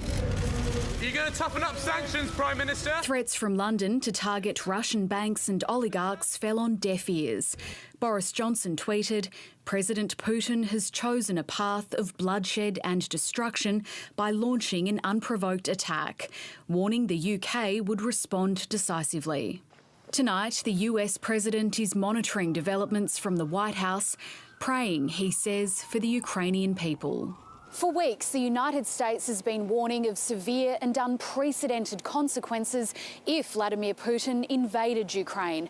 Those measures are now on the way. Within hours, President Joe Biden will meet with G7 leaders before addressing the nation to announce a new set of sanctions in coordination with Western allies. A vow to hold Russia accountable for an attack playing out almost exactly as the US had feared. Jade McMillan, ABC News, Washington. Now, Prime Minister Scott Morrison has condemned Russia's invasion. He's announced sanctions on another 25 Russians plus organisations involved in the sale of weapons and other financial institutions. But I'll call it what it is. The Russian government launched a brutal invasion, unprovoked, on Ukraine, and should be condemned for doing so. and Australia does. Together with the international community, we are banding together in strong terms to condemn these outrageous acts in the strongest possible terms. The footage that is emerging of missile strikes, air raid sirens, and reports of hundreds of casualties, yet unconfirmed, are sadly not surprising, given the events we have been witnessing for some time now and have been warning about. But even as these events continue to take place, we do call on the Russian government to withdraw and return Ukraine to a peaceful situation. So we are expecting to hear from our Europe correspondent Isabella Higgins, who is in Lviv in Ukraine a little later this hour, so stay with us for that. But for now, Sophia Gaston is the director of the British Foreign Policy Group. She's a social and political researcher specialising in public opinion. She's also a research fellow for the Institute for Global Affairs at the London School of Economics. She just happens to be in Australia at the moment and joins us now from Melbourne. Sophia Gaston, thank you so much for your time. What do you make of the international community's reaction to what's taking place in Ukraine? I mean, in some ways, this is exactly as was predicted. The US intelligence had been sharing information in a quite extraordinary way, not just with key intelligence partners in the West, but actually making public both the US and UK government really core strategic intelligence about Russia's plans, not just for an invasion, but what it might be seeking to do in the aftermath. And thus far, what has been anticipated and feared seems to be coming to pass. And that is a pretty full-scale invasion across multiple points of entry into Ukraine. 6 or 7 different areas of the Ukrainian border have been breached. And I think, you know, the rest of the Western community, I think, can't be surprised by this, but I think certainly feeling very disturbed. Sophia, what's the big play here? Because we knew that Vladimir Putin had assembled the troops. This was going to happen. He'd heard what the threats were from the West, from the US, from European countries, and he'd factored those in. He says he doesn't want to occupy Ukraine. This is ostensibly into eastern Ukraine, but what's the big play? What are you looking for? There were quite a few objectives that Russia had that actually it was seeking to achieve before it would even need to put, you know, a foot across the border. Some of those were about sort of exacerbating discord within the West, creating an environment that might make it difficult for the West to look really unified. And also, of course, it was seeking to extract concessions about the future expansion of NATO, and also to renegotiate the Minsk agreements, which were hammered out in the aftermath of Russia's last invasion of Ukraine in 2014. The longer term gain here, though, that Putin has been seeking to extract is to position Ukraine as a failed state. And that really is about demonstrating that Ukraine is sort of fundamentally ungovernable, that it's riddled by corruption, that it's socially fragile and fractious. And, you know, so this has been a long-term campaign from the Kremlin to really erode all the different aspects of Russian society, social trust, nationalism, connection and trust to the government, and also the performance of the government and its economy as well. So I think, you know, Russia essentially sees the idea of Ukraine being positioned as a failed state as an opportunity for it to sort of swoop in and seek to expand its influence in this region that was once part of the Soviet Union, but of course is an independent sovereign state. So, Sophia, just on that point of its independence and its sovereignty, what Vladimir Putin is trying to do is to change the facts on the ground, and that becomes part of the bargaining when the negotiations begin ultimately to try to bring an end to the conflict. So, given that clearly we're not going to see NATO or US troops on the ground inside Ukraine, when the negotiations begin, ultimately, is Ukrainian sovereignty on the table? It's a bargaining chip, and there will have to be concessions and compromises. I mean, let's not forget that Russia, you know, annexed Crimea, which was part of Ukraine's territory in 2014. I think it's fair to say that the West perhaps regrets that we were a little bit complacent around that and perhaps didn't punish Russia or hold firm enough against that invasion, which I think, was something that was anticipated. Of course, President Putin always makes this claim that he just wants this extra little bit of territory, that, just bringing these people who have Russian identities or Russian speakers back into the fold, and he's always sort of painting this incremental picture, just a little bit more, and then I'll be done. But of course, we know from President Putin's behavior, and we're seeing right now, and we also know from the sort of long arc of history that this is very rarely the case. And it is a really tricky situation because, as you say, I mean, President Putin is well aware that Ukraine, which is the sort of borderland country, that it's not in NATO, that there isn't a prerogative or an imperative to be putting boots on the ground from NATO allied countries to defend Ukraine. And he's well aware of that. And he's well aware that there's not a huge amount of appetite amongst Western populations for that kind of military intervention there. So he's going to absolutely push that up to the limit. But certainly, I think we need to absolutely hold firm on Ukraine's territorial integrity. That's what these sanction packages are trying to act as a deterrent. But I think there is a genuine question as to whether or not the West is ultimately going to be able to have the kind of effect that it wants on President Putin simply through economic sanctions, as punitive as they may be, because I think President Putin has made quite clear that, his compact with the Russian people is not around a kind of model of economic growth in the same way that it is for President Xi in China. So, it's difficult to pull on those levers effectively when there's a different political calculation being made. Sophia, you touched on it there. Just how much will these international sanctions bite? We're expected to hear more from G7 leaders later today.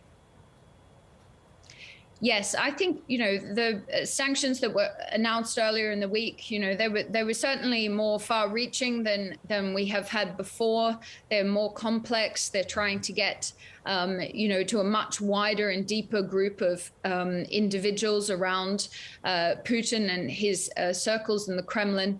But it's been a really tough calculation, really, for leaders, because there was this question of, well, why aren't we going further now? Why aren't we putting all of our cards on the table? And I think the response that we've seen in Washington and in Westminster as well is that we needed to keep some cards up our sleeve for the anticipated escalation. We're now at the point of escalation.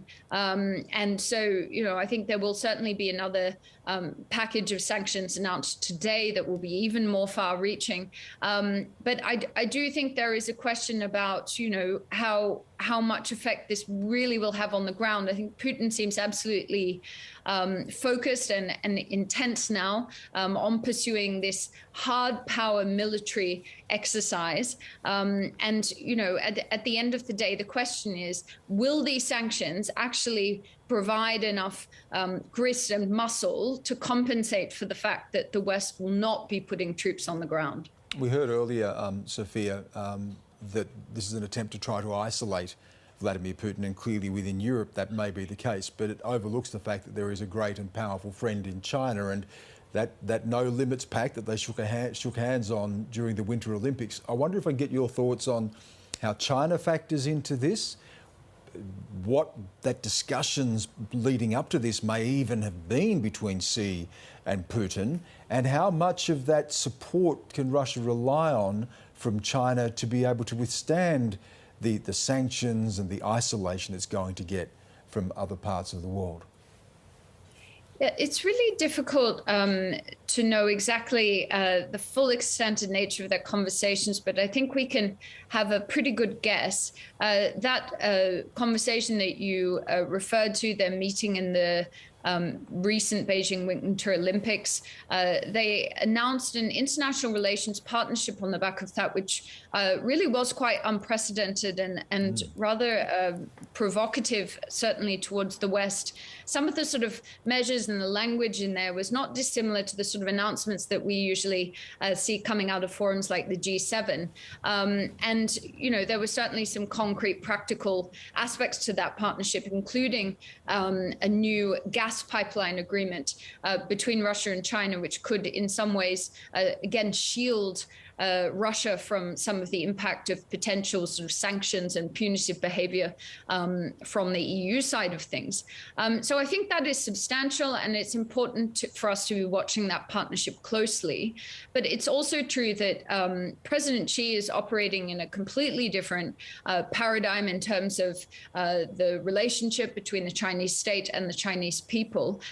They tend to favor stability, and because he has this compact of sort of delivering ongoing economic growth with his population, anything that could really destabilize global markets is, I think, going to be treated with huge caution. We did also see at the Munich Security Conference, which is the big place where all the kind of world leaders come together and talk about global peace and security. That was just, you know, in the past week. China there, very interestingly, was sort of seeking to roll back a little bit from being seen to be put in the same camp as the Russian leader, certainly making clear that it respects Ukraine's territorial sovereignty. And I think part of the reason for that is absolutely the Chinese state keeping an eye on its interests in Taiwan. It's a sort of a slippery slope to be making the case, you know, to support Russia's invasion of Ukraine when it itself is trying to defend the concept of what it sees to be its territorial sovereignty over Taiwan. So I think, you know, that relationship is more complex than sometimes we're giving credence to. It's worth us keeping an eye on, but I certainly don't think that they are thrilled to see Russia creating that kind of instability that can flow into global markets. Okay, Sophia Gaston, we really appreciate you coming on and giving us your analysis. Thank you. Well, Anna Andrusik is a Ukrainian tour guide and history teacher in Kyiv. She says she woke up this morning to the sound of explosions. In the next 2 hours, I received the message from my son's school teacher that the schools are not working. And it's unbelievable to say, not unbelievable, but I can't find the words in English right now. It's not my native language, excuse me. I'm, as you understand, anxious and worried. But I can't find the words to tell you my feelings when I was telling to my son that you are not going to school because the war has started. Anna, I can understand your anxiety. It's absolutely understandable. But tell us as well about what do you do in a situation like this? How do you keep yourself safe? How do you keep your son safe? What has it been like for you? We are in Kyiv. We didn't move. The only thing that we did, we moved from our apartment, as we live in a very typical Soviet apartment building. We moved to my mother-in-law, who also lives in Kyiv, but she lives in the private house. She has much more space here for the kids to run all around, and plus she has the space for the potatoes, which is underground, and that's what we decided that's at least the place where we can hide for some period, and still trying to not to switch off the sense of humor. And somehow react in this way. And yesterday, actually, almost at the same time when we were speaking with you, and you asked me, what do you think, what will happen? And I told to you that I think that the conflict will be frozen, but then he will move further. Unfortunately, I was quite right. The only thing that I was mistaken, that it was no freezing conflict. He just moved further. So, Anna, you talked to us yesterday about your primary concern being your two young sons and their safety, but you also said that Kyiv's your home and that you wouldn't be leaving. Yes. It would seem that other residents have chosen to leave Kyiv. Are you still satisfied that you've made the right decision to stay? Well, I still believe that my strength is to be in the place that I belong to. And when we were driving through Kyiv with my husband this morning and our kids, you can't imagine the line of people leaving the city. Thank you for the picture. You can see that, and the huge lines to the gas stations, to the supermarkets. We did all this 2 days ago. I mean, we filled our car, we bought a lot of stuff, because 2 days ago when Putin had a speech that almost literally he said that Ukraine is not a state, he doesn't recognize our country as independent state, it was understandable that it will get worse. And you could hear it in his speech that we just don't have the right to exist as independent state. And that's why we decided to be prepared. And so far, when we were driving through this morning, we were happy that, yes, probably it looked like a panic 2 days ago when we were filling our car. But now we are happy about that.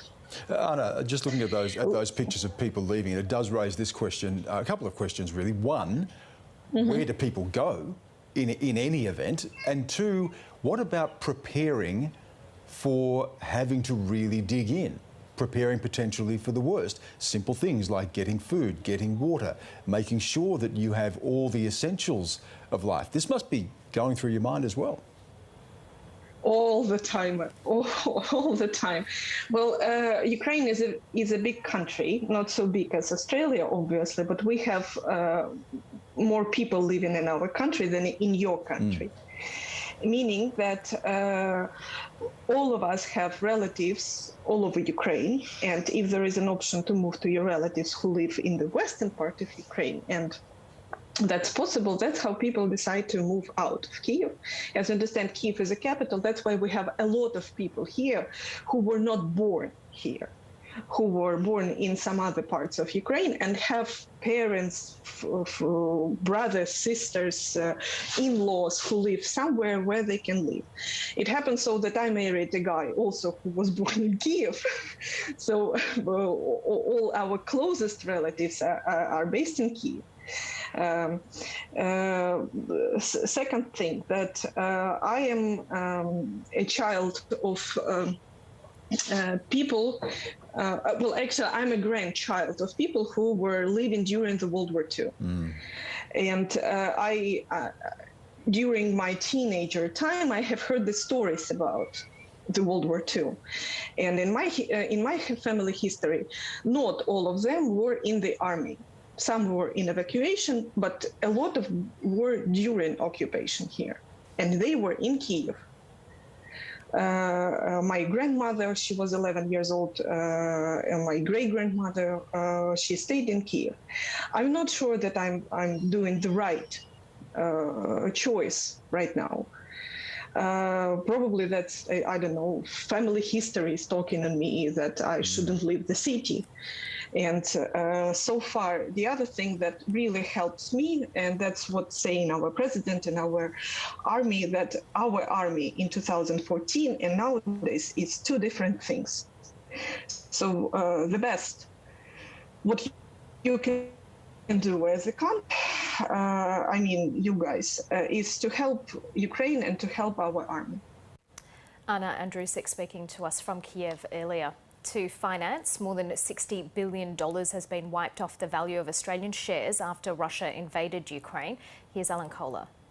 This slide here sums up the impact on global financial markets of Russia's invasion of Ukraine. The local share market volatility index is up an enormous 26%. The Russian ruble dropped 10%. Gold went up 1.8%, oil 4.5%, with North Sea Brent crude going above $100 US a barrel for the first time since September 2014, and the World Share Index down 1.4%. Now, the World Index is now down 10% since the start of this year, making this the first real global correction since the COVID crash of February-March 2020. And here's a chart of the ruble-US dollar exchange rate. Today it fell from 1.3 American cents to 1.1 cents.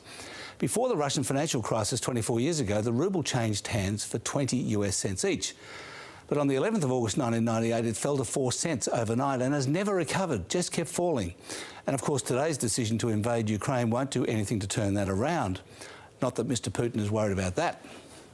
The Australian dollar fell a bit because, unlike the ruble, the US dollar is seen as a safe haven in times of trouble and went up today.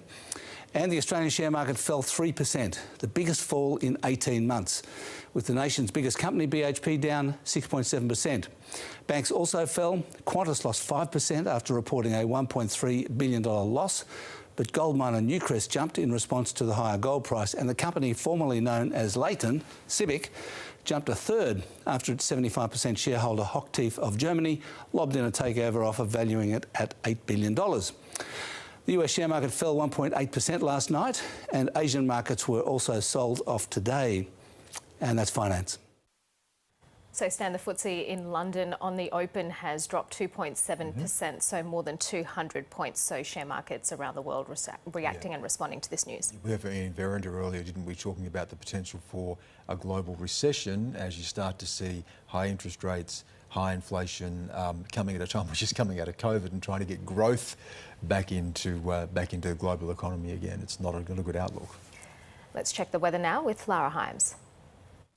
There is a trough off the east coast, and this is the system that has been generating heavy rain, also some storm activity within that system, and we are seeing flooding in parts of the country. There's also an active monsoon trough over the northern parts of Western Australia. It is moving into the top end and reaching far north Queensland. Within that system, we'll see heavy rainfall and thunderstorm conditions, and there's also been a tropical cyclone watch issued for Darwin as the low pressure system in the Timor Sea gains strength.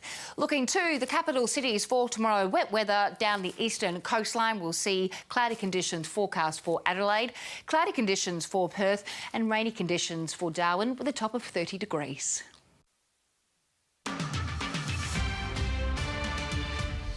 Here are the top stories on ABC News. Ukraine is under attack after Russia launched a full-scale invasion of the former Soviet state.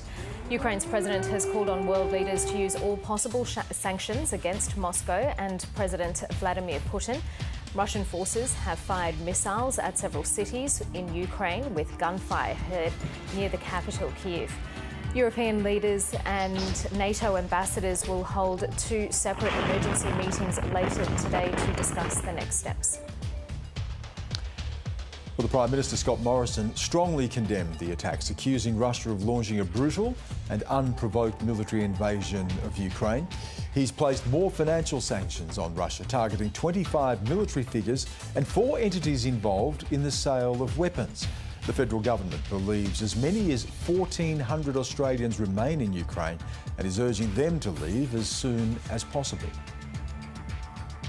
Leaders around the world have expressed their anger at the invasion. The US President Joe Biden has been working the phones with world leaders. He briefed Ukraine's president on the United States' next moves as diplomatic efforts failed to stop Vladimir Putin. And Australian shares, as we've heard earlier, plunged by more than 3% during Thursday's trading session and are on track for their worst fall in at least 18 months. All sectors in the red, industrials and mining leading those losses. And the All Ordinaries index down 3% to 7,251 points. Video has emerged of a missile hitting an airport, reportedly in western Ukraine. We're taking you live now to our Europe correspondent, Isabella Higgins in Lviv. Isabella, how is Ukraine trying to counter the first attacks in this invasion? Well, Ukraine has said that it is throwing absolutely everything it can at this. It has called on its reservists in past days. It is said that right now it is holding off an air invasion. Now, Russia's military is much, much larger than Ukraine's. So they have a very big battle on their hands. There is no denying it. At the moment, it's hard to say if anywhere in this country is really safe. We know that there are many people who are moving from eastern and central regions of this country to western parts of the country because it feels safer. It is further away from those eastern, northern and southern borders where we know there are tens of thousands of troops. That's air forces, sea forces, ground forces. So people are making their way to this part of the country to feel safe. But at the same time, there are still reports of shelling here in this region. I can see large plumes of dark smoke on the horizon. So it's hard to say at the moment if anywhere in Ukraine really is safe. And Isabella, this is not new. This is what's been happening. We saw this since 2014. The conflict has continued in parts of eastern Ukraine. Give us a sense of people there, the sense of resolve, the fatigue even, that while this has only begun, they don't know how long this will go on and where it could lead. That's right, Stan. Ukrainians are a tough bunch. They have lived through a lot. Yesterday I was speaking to a teacher and she was saying these children at the school, they only know war. They only know warfare. But she was holding hope that things wouldn't get worse. But at the same time, people here were preparing for that. Yesterday I was in a school basement that had been turned into a shooting range because people were preparing to use weapons. They were learning how to use guns, and that was very young children as well. So Ukrainians have a lot of resolve, but they're also smart people and they know that they need to be prepared. Today, people would have woken up to what was really their nightmare. People did not want to see this happen. Yesterday, we did meet people who were signing up to be reservists, who were signing up to join the territorial defence. So there is certainly a strong sense of national identity. There are many people here who are willing to stand and fight for this country. But as you say, Stan, we don't know how long this is going to go on for. We don't know just how much this will escalate, if it will really move beyond those eastern regions and into the more populated areas like the capital, or even as far west as I am here in Lviv, where many people are sort of using this city right now as a sort of a safe haven because it is closer to the Polish border. And we know that already there is an hours-long line on that border. So it does seem like those who have the option to leave Ukraine, some of them are already choosing to do so. We were just seeing vision, Isabella, of that missile attack on that airport in western Ukraine. We understand that there may have been attacks at other airports too. Is that seemingly a Russian target? Yes, we have heard from Russia's defence minister, and they have said that they are targeting military infrastructure. So we have also heard in recent days that this is possibly the way this sort of invasion could play out. There have been minor cyber attacks here in the country in the days leading up to this, and then they were expecting that there would be some sort of air offensive, and then that there would be a targeting of critical infrastructure or those military infrastructure facilities. So airports appear to be targeted. We've heard reports about shelling outside the airport in Kyiv, and at the moment all civilian flights have been cancelled. So airspaces have clearly been targeted. Isabella, I'm sure people would like to know as well, from where you are, and you talked about being able to see plumes of smoke from where you are, and you've spoken to people and their concerns. When you're trying to get information, when something's moving like this, when you're trying to report something like this from where you are, give people at home a sense of that and your movements, where you are, what you see and how you try to get the information you need. Well, Stan, the situation moved very quickly and the mood changed very, very quickly. People here in Lviv, where I am, people were using the city as a safe haven, and yesterday people were walking the streets and they felt quite safe. And then after we heard these reports about what Russia was doing, not long after we heard air sirens here, and that immediately makes you feel like, you know, it makes it feel very real. It makes things very tense. I could see people down on the street suddenly moving with suitcases. So suddenly it starts to feel very, very real. At first, it's almost hard to believe what's happening. And then you start seeing these images coming in on social media. You're seeing reports from other news agencies around the place. And very quickly, it becomes very, very real. And you realise that you are in a country that is facing a very serious conflict. Isabella, we can bring up the live shot now that we have of one of the main streets heading out of the capital, Kyiv, heading west towards places like Poland, and we can see that the traffic is moving very That's a live slowly. shot that hasn't moved. I mean, we've been watching that on and off for over an hour now, and I can see the same cars because it has not moved. We're hearing reports that it could take people days to get across the border to Poland, those who are trying to move across. Is that what you're hearing, and that people have been heading to ATMs this morning to withdraw cash as they try to get out of the big cities?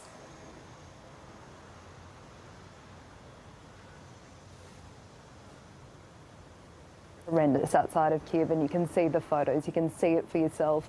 The security advice that most people here are getting is to stay still for 72 hours if you can, because those roads are going to be so congested, and in fact that makes you a target in some ways. We're hearing as well that many stores here are no longer accepting cards, that they only want cash. So there are enormous lines for cash already in the days leading up to this. There were a number of ATMs that had, cash unavailable signs because people were trying to stockpile it. So here, that is a very real problem. How do you buy goods that you need? How do you get out of this country?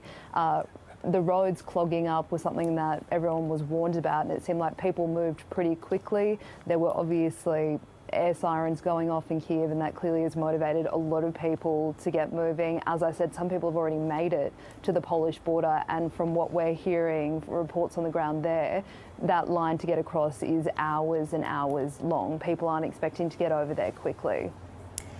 Europe correspondent Isabella Higgins reporting there from Lviv. Well, Australia has unveiled new sanctions against Russia, and the Prime Minister, Scott Morrison, has vowed more will be announced in the coming days. Let's go to our political reporter, James Glenday in Canberra. James, what are the sanctions, and will Russia care? So these sanctions, and as you mentioned, it's just the latest wave of sanctions, will target 25 members of Russia's military, senior members, 4 financial institutions, mostly banks, and also 4 entities, I can't put it more specifically than that, entities that are involved in selling arms. The Prime Minister, Scott Morrison, actually even foreshadowed the possibility that Australia would look to slap sanctions on some 300 members of Russia's parliament as well. To your specific question, will the Kremlin really care what we do? No, I think is the answer. But Vladimir Putin is trying to overturn, effectively, the global rules that countries have abided by for decades now. And Scott Morrison, and indeed many in Canberra here, believe that the way the US, the UK and other like-minded countries respond to this will really set the tone for how we deal with other egregious acts by authoritarian nations, not just in Europe, but also our own region, in the years and decades to come. I think that is the real point of why Australians should care about this at the moment, apart from the human toll that we're going to see in Europe as well. And the Prime Minister did speak a little bit about this earlier this evening. Here's what he had to say. This is a chilling reminder of the world that we live in, and where the threats and aggression of bullies and those who seek to intimidate others to seek their own advantage. This is a reality, which means that like-minded countries, those who believe in a world that favours freedom, need to stand together. James, can I ask you this, and I'll just get you to put your political analysis hat on here, and let's look ahead to, we're in a federal election year. We know that security has been front and centre. We know that people have talked about potential of a car key election with all that implies. What do you take from today, listening to the Prime Minister today, what's taking place in Ukraine, and how that may factor in to the poll here when we eventually get to it? I think it's a really fascinating question, Stan. So last week, obviously, the government was trying to effectively fabricate a scare campaign about the opposition, try to point to really old things that the opposition had done and say that somehow, without really any substantial evidence at all, that Labor was going to be weak on national security. The tone, now that this has happened today, I think Scott Morrison struck a more serious tone today. He didn't link it directly to China, as some of his ministers had previously done. He didn't try to make too many political points, though obviously you can't ignore the fact that we are on the verge of an election. A lot of people are reflecting that this feels similar to the build-up to the 2001 election. And I think, to answer your question, Sam, I guess I'd say I don't think we really know.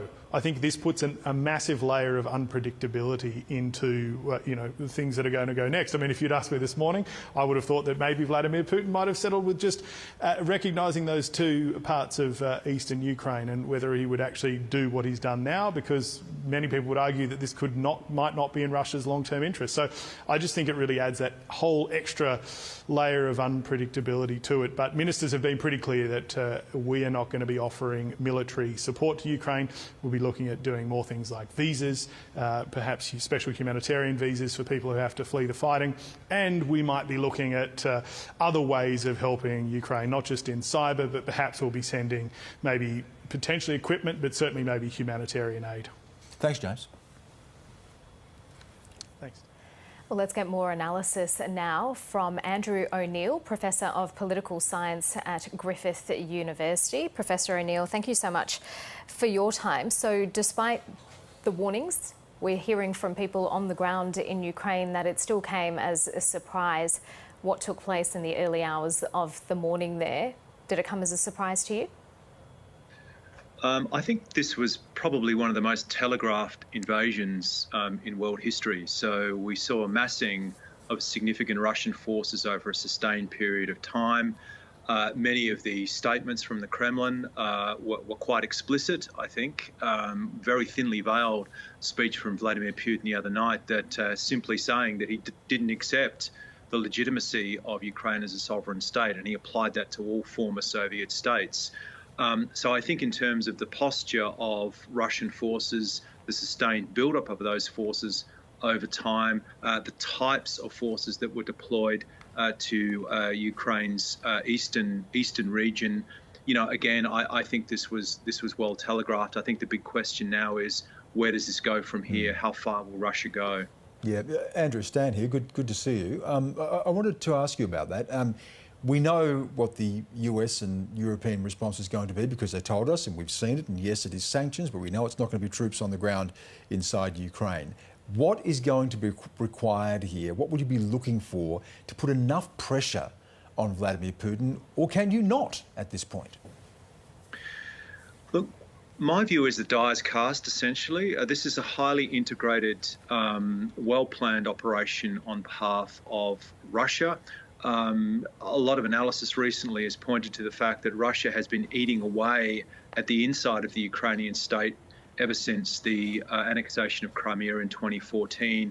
It's widely suspected, for example, that Russia has had many agents inside Ukraine degrading the system from within. The reality is the intelligence assets have been inside Ukraine for some time, and even at the highest levels of the Ukrainian government, it's suspected that Russian agents have infiltrated there. So I think watching the military campaign is part of the invasion, but leading up to that, Russia has actually been quite active in undermining Ukrainian sovereignty over a protracted period of time, really over the last 8 years. So, for me, the die is cast in terms of an occupation and takeover when, it's not a case of if, but when essentially Russia achieves air supremacy in the short term and it executes what seems to be a multi-axis ground invasion of Ukraine with a view to taking over the capital, Kyiv. The question then becomes, how far west do Russian forces push? Do they push right up to the Polish border, for example, or does Vladimir Putin decide to partition everything kind of east of the Dnieper River and come to some sort of arrangement with the United States? I want to pick up on that, Andrew O'Neill, because that's, I guess, one of the big questions that people want to know in terms of what happens next is that level of NATO support, say, for a country like Poland, as millions of people head across the border and try to get into that country. Yeah, look, NATO's role in this is quite critical. Clearly, the geography matters in this case. And we know that Eastern European states have been the most enthusiastic members of NATO in terms of getting not only US political support and other allied political support within the framework of the alliance, but also getting US forces in, deploying them in. So if there are any Russian incursions into NATO airspace, for example, the airspace of Poland or Baltic states, the US is kind of automatically involved because they have forces on the ground there. So I think that reassures Eastern European allies, but I think it will be interesting to watch how the supreme decision-making authority of NATO, the North Atlantic Council, how it deliberates over the next few days, and whether in fact NATO does invoke Article 4, which is a provision that allows member states to consult in a formal sense if they feel their security is threatened. That's distinct from Article 5, which is the collective defence trigger, which is a sort of one-in, all-in commitment. Andrew, I can't help noticing over your shoulder there that Zbigniew Brzezinski book, and of course being the former National Security Advisor to the US and someone who certainly went in hard on the Soviet Union and Russia. And I'm just wondering, when you go back to that time, and Putin goes back to that all the time, the end of the Cold War, the collapse of the Soviet Union, the promises that were made that he believes the West and the US reneged on, the sense of humiliation. Are we looking here at the first shots being fired across the bow, or the latest shots rather being fired across the bow, at trying to reorder that? You can bring China into that as well. But is this fundamentally a reordering of the sort of order that we saw post-Cold War that the likes of Zbigniew Brzezinski were involved in mapping out? I think there can be no doubt that this is a huge roll of the dice on the part of Vladimir Putin and the Russian regime. I think it's very clear from what he has said and the revisionist nature of the regime in Moscow that, clearly they don't accept the commitments, and it's important to specify this point, they don't accept the commitments that Russia made, in fact, under the Yeltsin government as part of the kind of post-Cold War accords, if you like, around Eastern European states and respecting their sovereignty. So I think while a lot of the focus is on how hard done by Russia has been in the post-Cold War era and how NATO has somehow crept up on Russia, the reality is that Russia has now disavowed kind of key commitments they made, sort of legal commitments they made after the end of the Cold War, not to infringe on the sovereignty of any countries outside Russia and to respect the borders. So I think, really when we're talking about pressure here, it's a two-way street.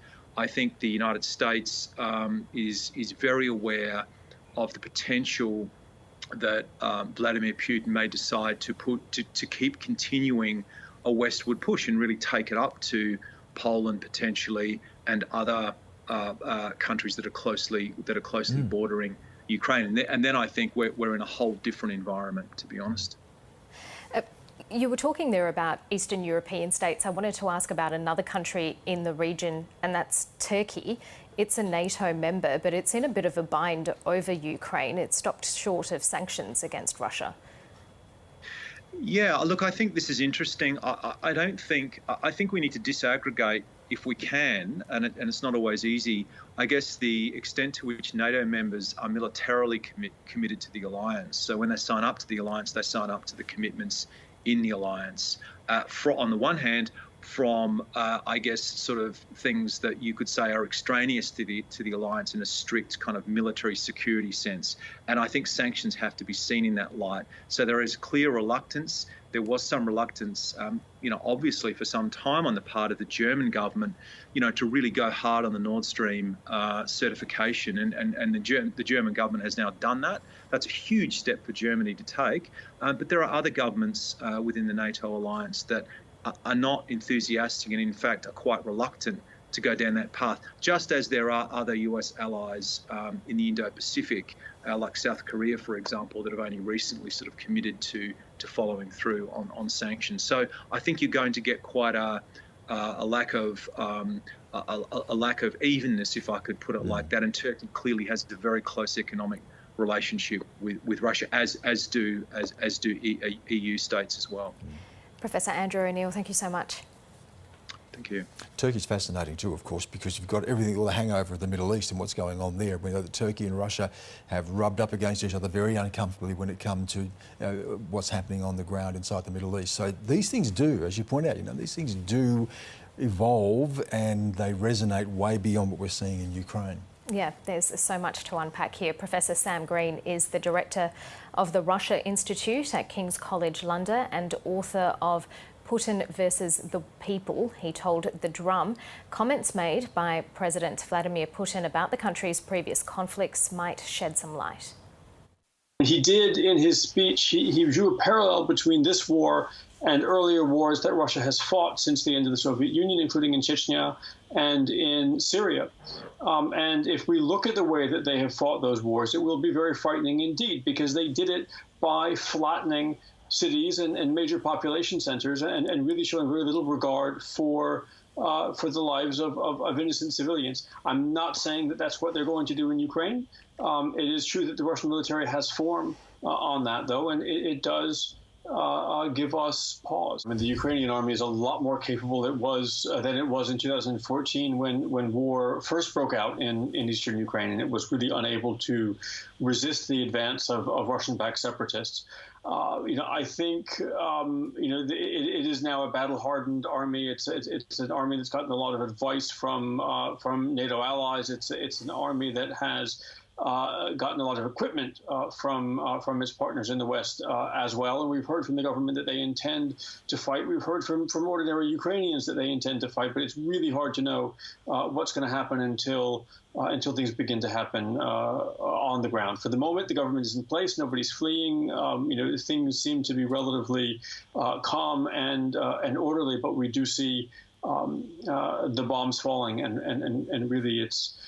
I would add one thing to that, though, which is we don't really know how the Russian public is going to respond to this. Many Russians, millions of Russians, have Ukrainian relatives, have Ukrainian background, have friends living in Ukraine, have been to many of the cities that they will now see on television being bombed by their own military. And so it's not just a question, I think, of how Ukrainians are going to respond to this, but it will become a question of how Russians will respond. So when the first explosion started ringing out across Ukraine, our correspondent Nick Dole was on the ground in the capital, Kyiv. We're right in the heart of the Ukrainian capital. You can probably hear that air raid siren ringing out across the city. It's the first time we've heard that. Within about 10 minutes of Vladimir Putin's speech, you could hear some explosions. We heard about 4 or 5 in the first hour and then another big one about an hour later. There is generally a sense of calm here, but we are hearing warnings now for people to bunker in. There are shelters underneath the metro here. This city has some of the deepest metros in the world. They were built by the Soviets to withstand a US strike. So people are now having to make those decisions. Do they seek shelter, or do they try to get out of the city altogether? Now, the airspace is closed now, so it's going to have to be by road, and with Russia surrounding much of Ukraine, people are going to be heading mostly west to Poland.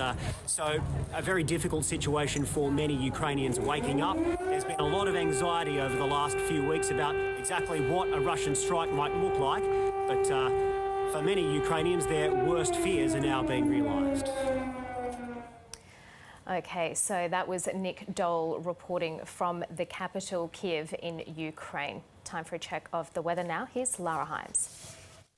There is a trough off the east coast, and this is the system that has been generating heavy rain, also some storm activity within that system, and we are seeing flooding in parts of the country. There's also an active monsoon trough over the northern parts of Western Australia. It is moving into the top end and reaching far north Queensland. Within that system, we'll see heavy rainfall and thunderstorm conditions, and there's also been a tropical cyclone watch issued for Darwin as the low pressure system in the Timor Sea gains strength.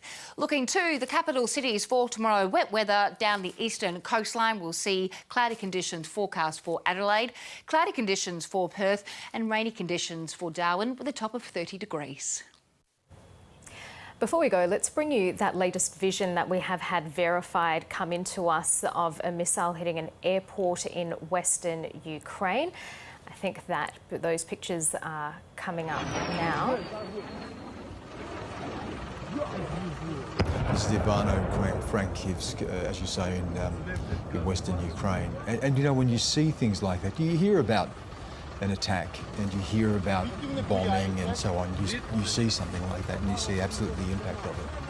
We'll keep bringing you more pictures as they come in and as we verify them here on ABC News. Stay with us.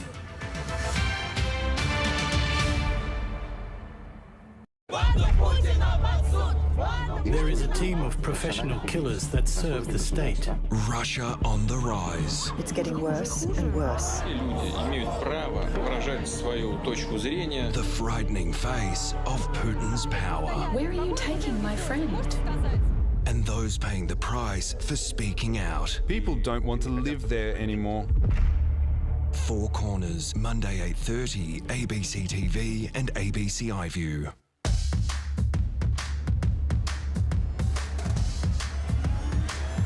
It's about to get weird. About? Oh my God. Are you ready for your first act of the evening? It's going to be a real challenge. Life is beautiful. Shall I have a look? Let's have a look.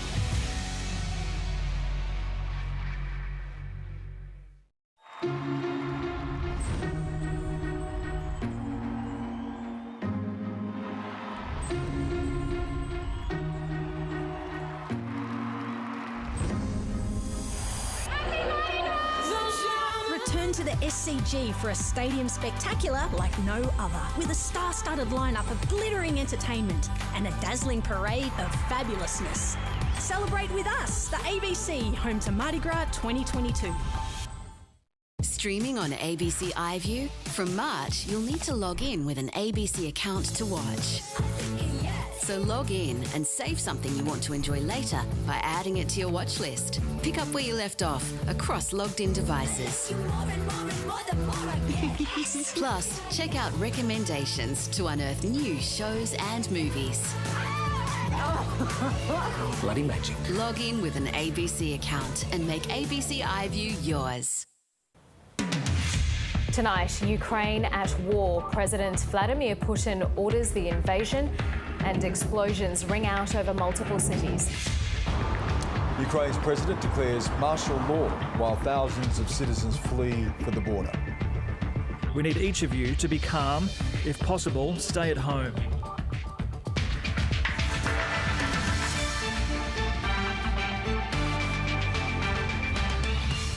World leaders condemn Vladimir Putin and Australia promises further sanctions. We are banding together in strong terms to condemn these outrageous acts. And share markets dive, the ASX losing $60 billion in value in response to the conflict.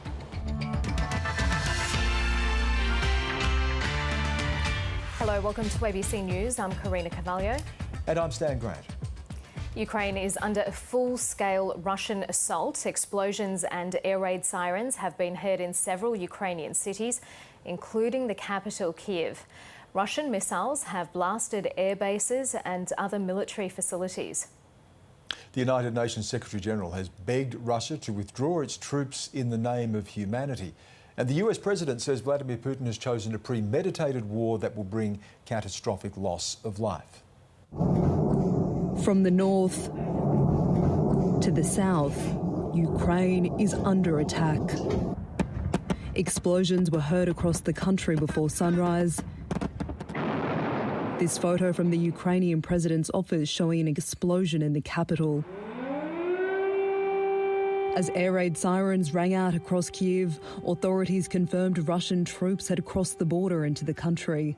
This video from Ukraine's border guard showing military tanks rolling into Ukraine along its northern border with Belarus. Vladimir Putin delivered this ominous message, seemingly as the first explosion was reported. Circumstances require firm and immediate action from us.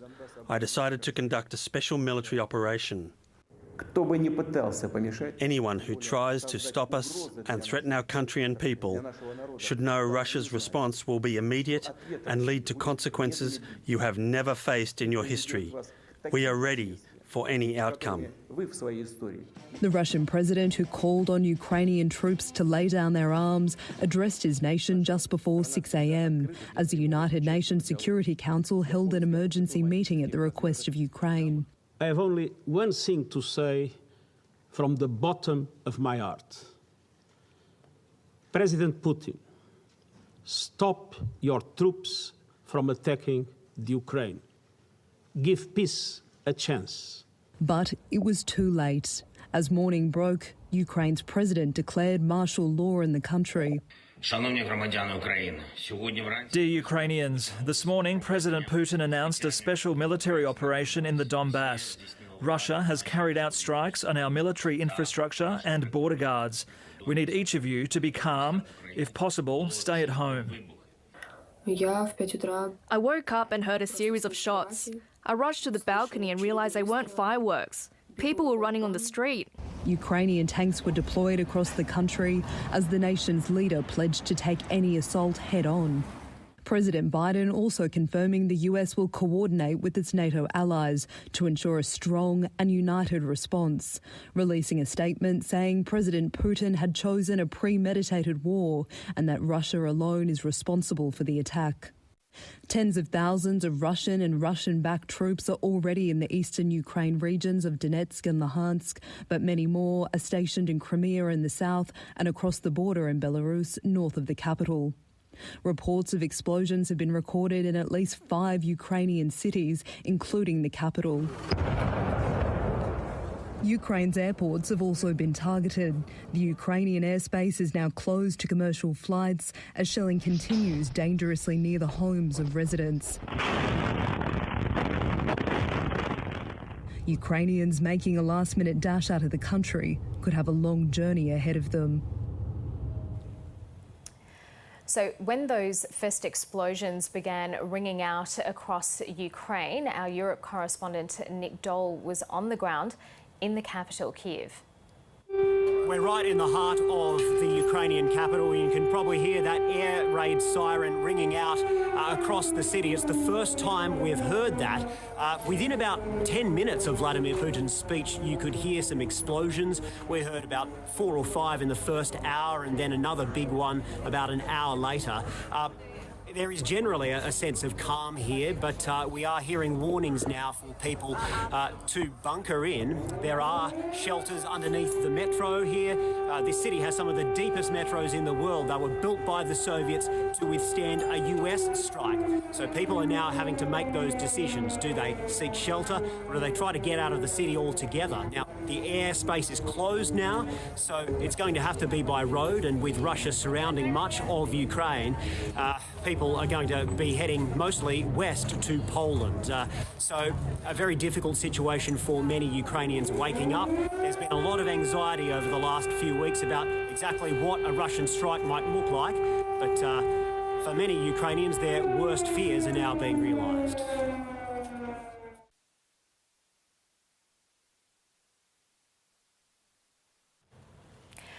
Okay, so we're getting an update now that from Ukrainian police saying at least 8 people have been killed by Russian shelling, with 9 others wounded. I think we can bring you some vision now of a missile attack at an airport in western Ukraine. That seems to be the target of some of these attacks on this first day of this wider full-scale invasion into Ukraine. Now, officials say Russia is moving military equipment into the country from annexed Crimea. So the ABC's London Bureau Chief Steve Kinane is standing by to join us now. And Steve, you can bring us up to date, aren't you, on what the nature of this invasion is and the response that we've seen so far? That's right, Stan. Ukraine is describing it as a full-scale invasion. And if we think about it around those different borders, the Ukraine Border Control are saying there's been attacks from at least 7 areas. So from Belarus, from the north, that independent nation north of the capital of Ukraine, so-called independent, Crimea in the south, Luhansk and Kyiv in the east. So these attacks are coming from various points across the border where we've seen those troops, over 150,000 Russian troops building up over the last month. Now, the Ukraine Defense Ministry has claimed now that they've shot down 6 military planes and 1 helicopter. Russia is disputing this. Russia is saying they're targeting military infrastructure, and I suggest that what Karina was referring to before around that airport in the western part of Ukraine is probably some kind of military base. That's what they're trying to target. They say that Ukraine's air defences have been suppressed. That is no real surprise if that is true, because it's a complete mismatch, the Ukraine Air Force compared to the Russian Air Force. What we're now seeing too is perhaps the beginning of this kind of humanitarian situation. That we've heard that maybe 5 million people might end up leaving Ukraine, and evacuation trains are being put on by the Ukrainian government so citizens can leave the east. But we're also seeing traffic jams coming out of the capital, Kyiv, so we're suspecting that they're probably trying to get to Lviv in western Ukraine and potentially over the Polish border, or even just a little bit away from the action, because there has been shelling of Kyiv, which of course is within range of where all those troops. Russia had 30,000 troops doing military exercises in Belarus, and we were told they would be leaving after those military exercises on February the 20th. They never left. And so we suspect that's probably where some of those missiles now are coming from, and we're hearing true that troops are potentially coming over the border at Belarus. And Steve, what's Ukraine's government calling for from the international community? Well, they want tough sanctions. They want military aid, what so-called lethal aid. And we're hearing that the British Prime Minister Boris Johnson will be announcing some tougher sanctions here in London. They've just finished that Cobra meeting, and we're expecting some announcements to be made today. One minister said that these sanctions will be severe, and London is a city that they want to target Russian money because so much of it has been invested here in really the last 2 decades, and various administrations have been criticised for not doing enough. Theresa May, when she was Prime Minister and also Home Affairs Minister, was criticised by members of her own party for not doing enough to crack down on dirty Russian money in London. So expect some movement in that area. Further sanctions probably from the EU and the US as well. And that is what Ukraine wants. Plus they want economic aid. So they'll probably be requiring either loans or cash to help the economy going and help them defend themselves. And they'll also be requiring weapons so they can defend themselves as well. Steve, you were just in Ukraine, and it was interesting at that time, wasn't it? Because Vladimir Zelenskyy was at that point trying to talk down the prospect of an invasion and saying, well, why is foreign countries pulling their diplomatic staff out and so on. So just from what you saw then, seeing what we're seeing now, how prepared or otherwise Ukrainians may have been for this? Well, I think a lot of what he was trying to do at that point, Stan, was to calm the situation so people went about their daily business and it didn't destroy the economy. They were worried about that, and they were hoping that Russia would not invade, and they wanted to maintain some sense of a normality while that was not going on. So you can kind of understand why he was asking people not to panic. He was getting exposed to similar intelligence that the US was. I'm sure they were sharing that intelligence as the EU would have. German intelligence was not that dissimilar to what the US was saying. And if you look at what the US intelligence was telling us and what the US put out there in the public domain, a lot of it has, even though the dates may be a little bit different, a lot of it was quite accurate. So certainly Vladimir Zelenskyy was asking people to keep calm at the time. We do know, though, in the recent years, the Ukrainian military has built up. I guess one of the big question marks is to what degree is that eastern flank of Ukraine ready for this invasion on the east? To what degree is their military there ready to respond and react to that? And I guess we'll find out that in the coming days. Steve, we're having trouble getting information out of that Donbas region in eastern Ukraine. Have you seen or heard any updates? Not really, and it is a very isolated place. You've also got to realise, for example, for journalists to report to that area, from that area, you need permits, and there's been a backlog of people applying for those permits for months now to try and get into those regions.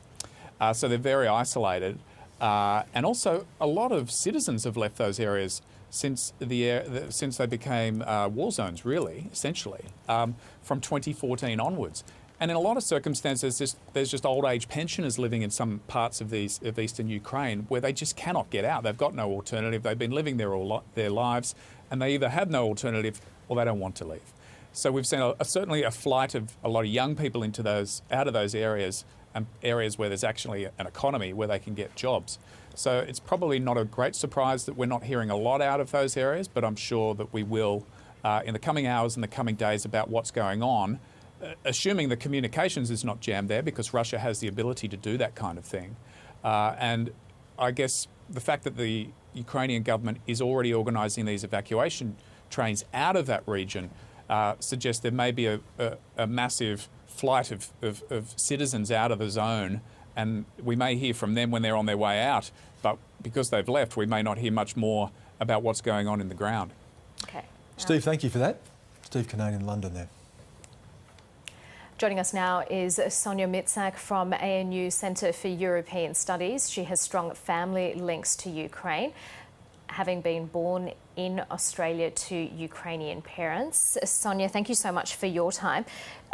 What's the response from Ukrainians living in Australia to the invasion from Russia?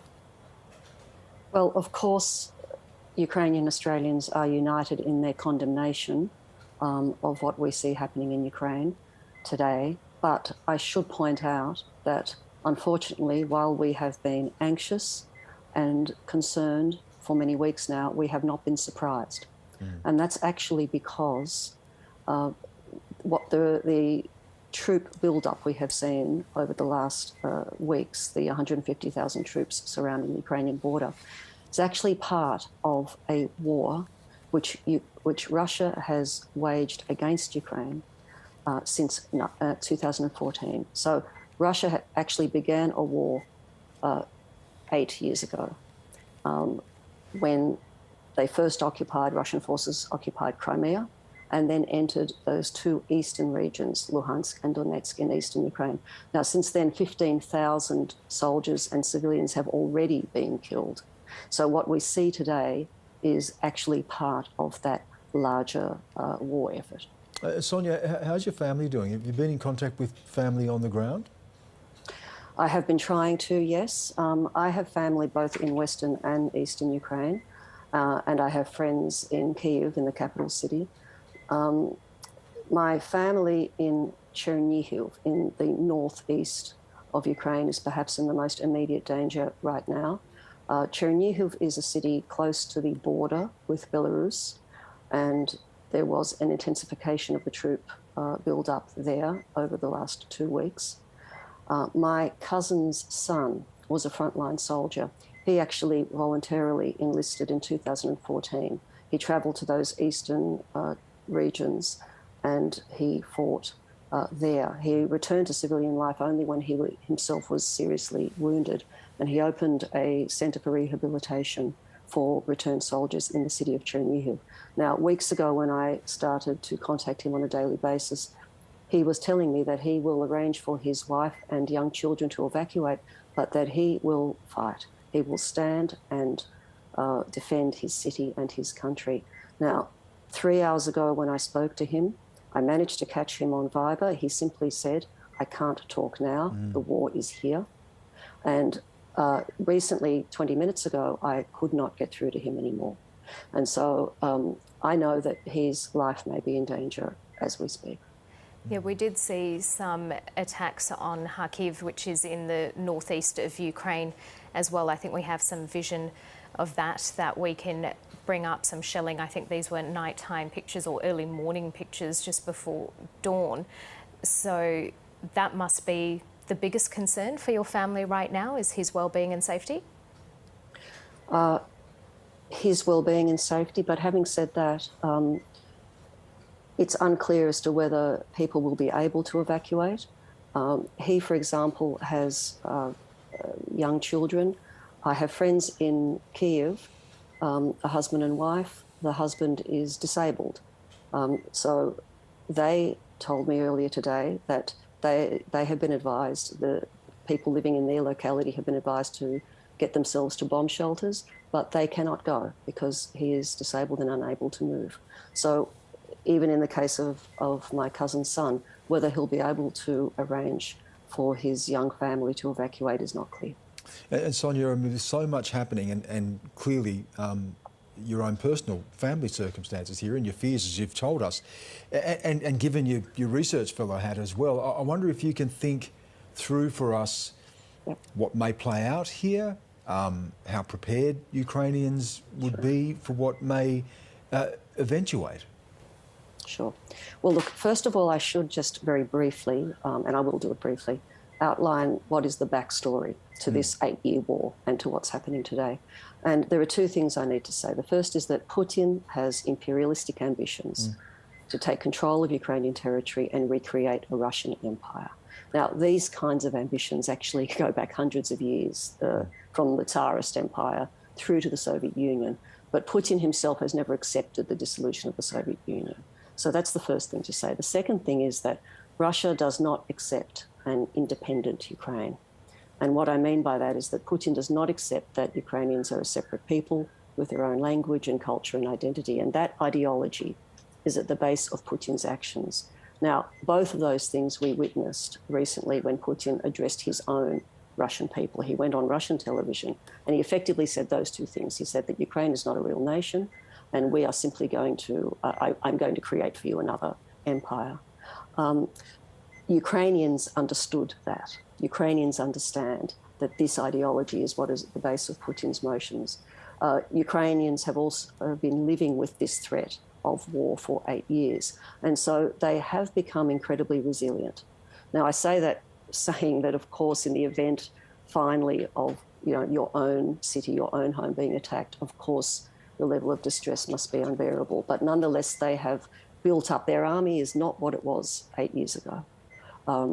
What we've seen increasingly in the last few weeks are not only men enlisting and women enlisting in the regular army, but people who never expected to be in a combat role, people in their 70s, women with young children organising for their children to be cared for because they will take up arms to defend their own locality, So they have seen increasingly that their own suburb, their own town, their own city may come under attack, and they've been increasingly resilient in terms of vowing to defend their home.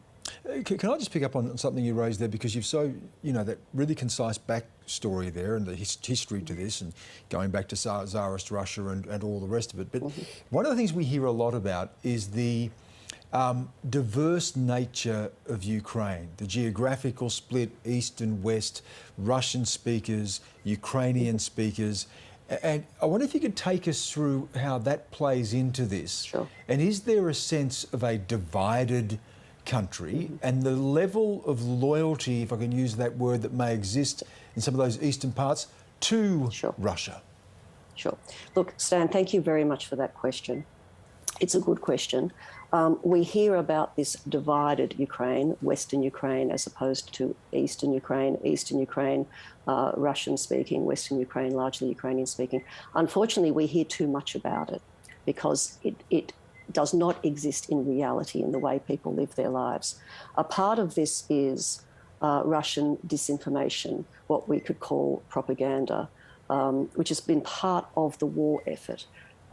Russia has actually engaged in what we call a hybrid war, made of 3 parts. One is the standard military invasions, the sort of thing we're seeing today.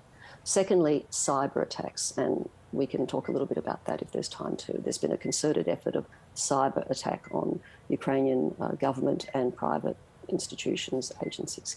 The third is a campaign of disinformation. Now, the Kremlin engages in disinformation worldwide and to its own people. And part of that disinformation is to paint Ukraine as a failed democracy, to paint Ukraine as a place where Russian speakers are somehow under threat, to paint Ukraine as a place where Eastern Ukrainians and Western Ukrainians are in conflict. That simply does not exist in real life. Russian speakers, there are parts of Ukraine that are still Russian speaking due to the Russification that existed over hundreds of years. However, speaking the Russian language is not the same as having a Russian identity. Russian-speaking Ukrainians have a Ukrainian identity. And a good case is my cousin's son, who may be risking his life as we speak, is a Russian speaker. He speaks Russian, but he is a Ukrainian. His identity is Ukrainian. And the other thing that might be interesting to point out in the context of that is in 1991, there was a referendum as to whether Ukraine should become independent. And every single state or province in Ukraine, every single state voted overwhelmingly in the majority to leave the Soviet Union and to become an independent nation, including the states that were at the time anyway Russian-speaking. And the overall figure was something like 95% of Ukraine voted to become independent. So too much is made of what is supposedly a divide and what is simply a kind of diversity that many of our countries live with. We know that there's not going to be Western boots on the ground in Ukraine. So what happens next in your view? I think that depends very much on how the world wishes to respond. It is true that the Ukrainian army is or the Ukrainian military is in a more advanced, developed state than it was in 2014 when war first broke out. Nonetheless, the Ukrainian military is outnumbered. It's not a fair fight by any means.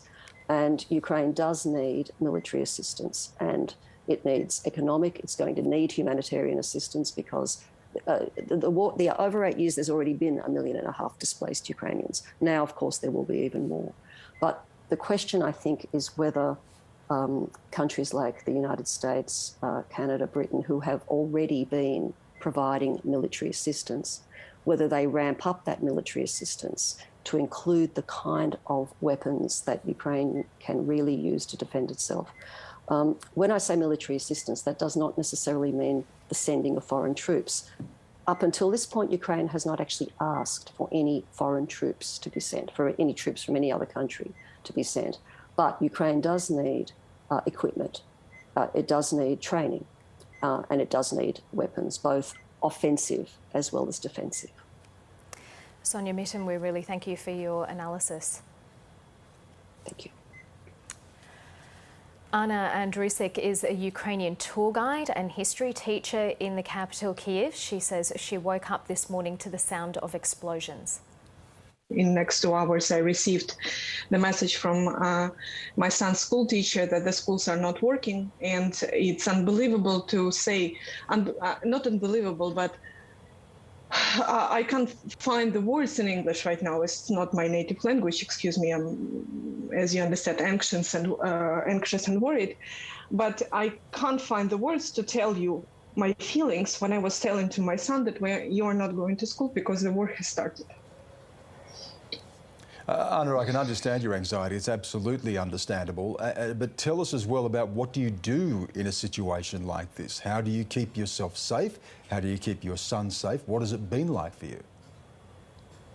We are in Kyiv. We didn't move. The only thing that we did, we moved from our apartment, as we live in a very typical Soviet apartment building. We moved to my mother-in-law, who also lives in Kyiv, but she lives in the private house.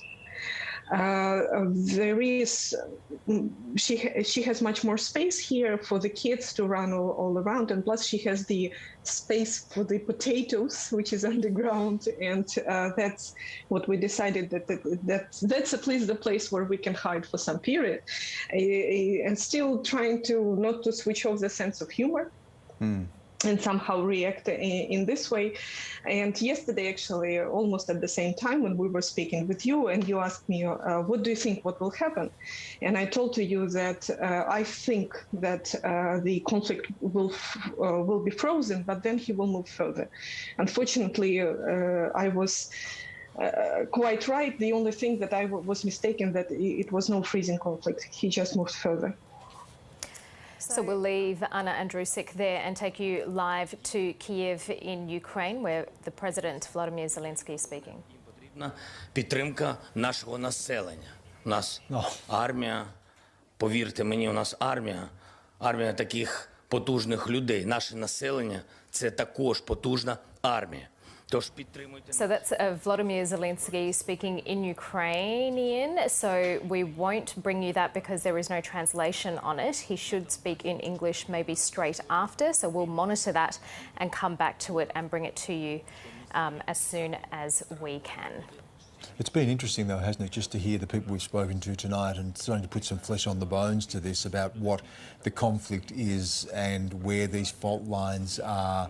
And the whole question about identity that's really emerged as the fundamental issue here, that how Putin sees Russian identity, how Ukrainians see how their identity, and to see that divisions within the country can often be exaggerated, as we heard from Sonia Mitsak just a minute ago. And that's really starting to develop as a theme from what we're seeing. And you have an online piece about this tomorrow? Yeah, I do.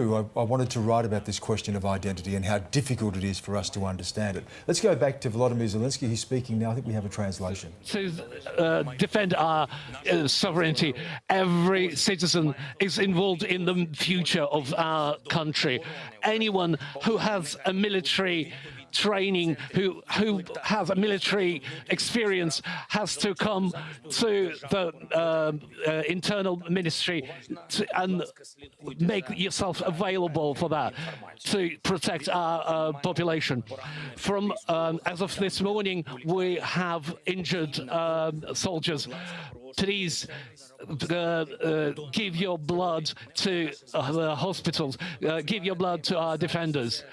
Now, I want to emphasize that this is a serious work. This is a defense under the present circumstances, under what's happening. From every entrepreneur,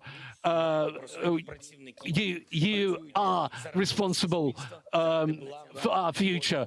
Work to the good of the whole nation. And people have to have everything in shops, every services that they need. The National Bank of Ukraine and our banking system, they have every single resource in order to satisfy the financial needs of the country, to protect the interests of the citizens of Ukraine. I am grateful to all our national politicians who supported Ukraine and protect and defend our independence. We don't have the opponents now among us. We're all the citizens of the beautiful country, and we are fighting for our freedom. We're defending our freedom. Be prepared to protect your country on the squares of your cities and towns.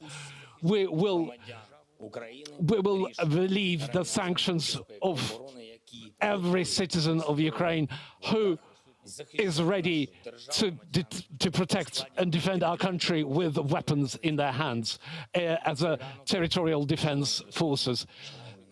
This morning, dear friends, dear citizens, this morning became history, but this history is different for us and for Russia. We broke the diplomatic relations with Russia. Ukraine is defending and would not give its freedom, whatever they think in Moscow. For the Ukrainians, our independence and the right to live in our land in accordance with our will. Russia cowardly attacked our country early in the morning, very much like Nazi Germany did during the Second World War. As of today, our countries are on the different side of the world divide. Russian Federation is on the evil side, but a lot depends on the Russian people. The citizens of Russia will be choosing which path they are personally. For everyone who didn't lose their conscience in Russia, they have to come out and show their protest against this war with Ukraine. And I want separately appeal to the Ukrainian citizens and in Russian for the Russian people.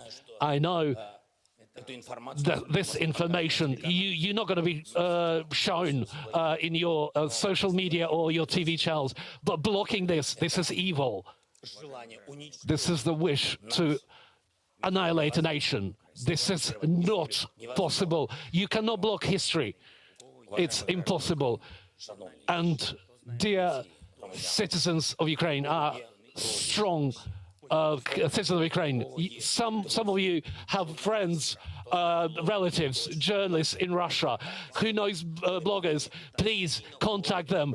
They have to talk constantly about it. Then Russia will know the truth. This is very important. Thank you very much. We'll be informing you every hour, talking to you, talking with you. Okay. So that's Ukraine's President Vladimir Zelenskyy updating the people of Ukraine. He talked there about the call for blood donations, that they're already seeing injured soldiers this morning in Ukraine, and that anyone with military training needs to front up at the Interior Ministry.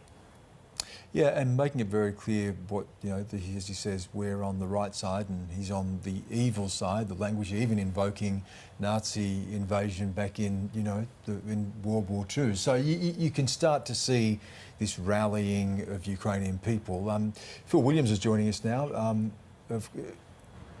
just getting some messages here where we're going to next, but Phil Williams is joining us here now at the desk. And Phil, you might have heard a little bit of that, but there is that sense of sort of rallying Ukrainian people. Totally. When clearly you're facing an overwhelming force. Absolutely, and that message too, if you know Russian journalists, if you know Russian bloggers, get in contact with them, get them telling the truth so that the Russian people understand what's going on and don't just accept what they're being spoon-fed by the Russian state media and basically the Putin-controlled media, which is a substantial part of the media scene there. So, yeah, he looked pretty calm considering the pressure that he's under right now, but the message was anything but calm. The message was urgent.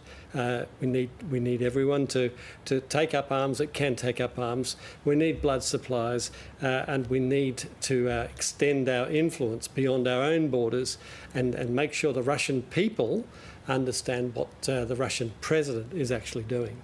Phil, it's been about 6 hours now since Vladimir Putin came out, did that televised address saying that the invasion of Ukraine was on, essentially, during the UN Security Council meeting.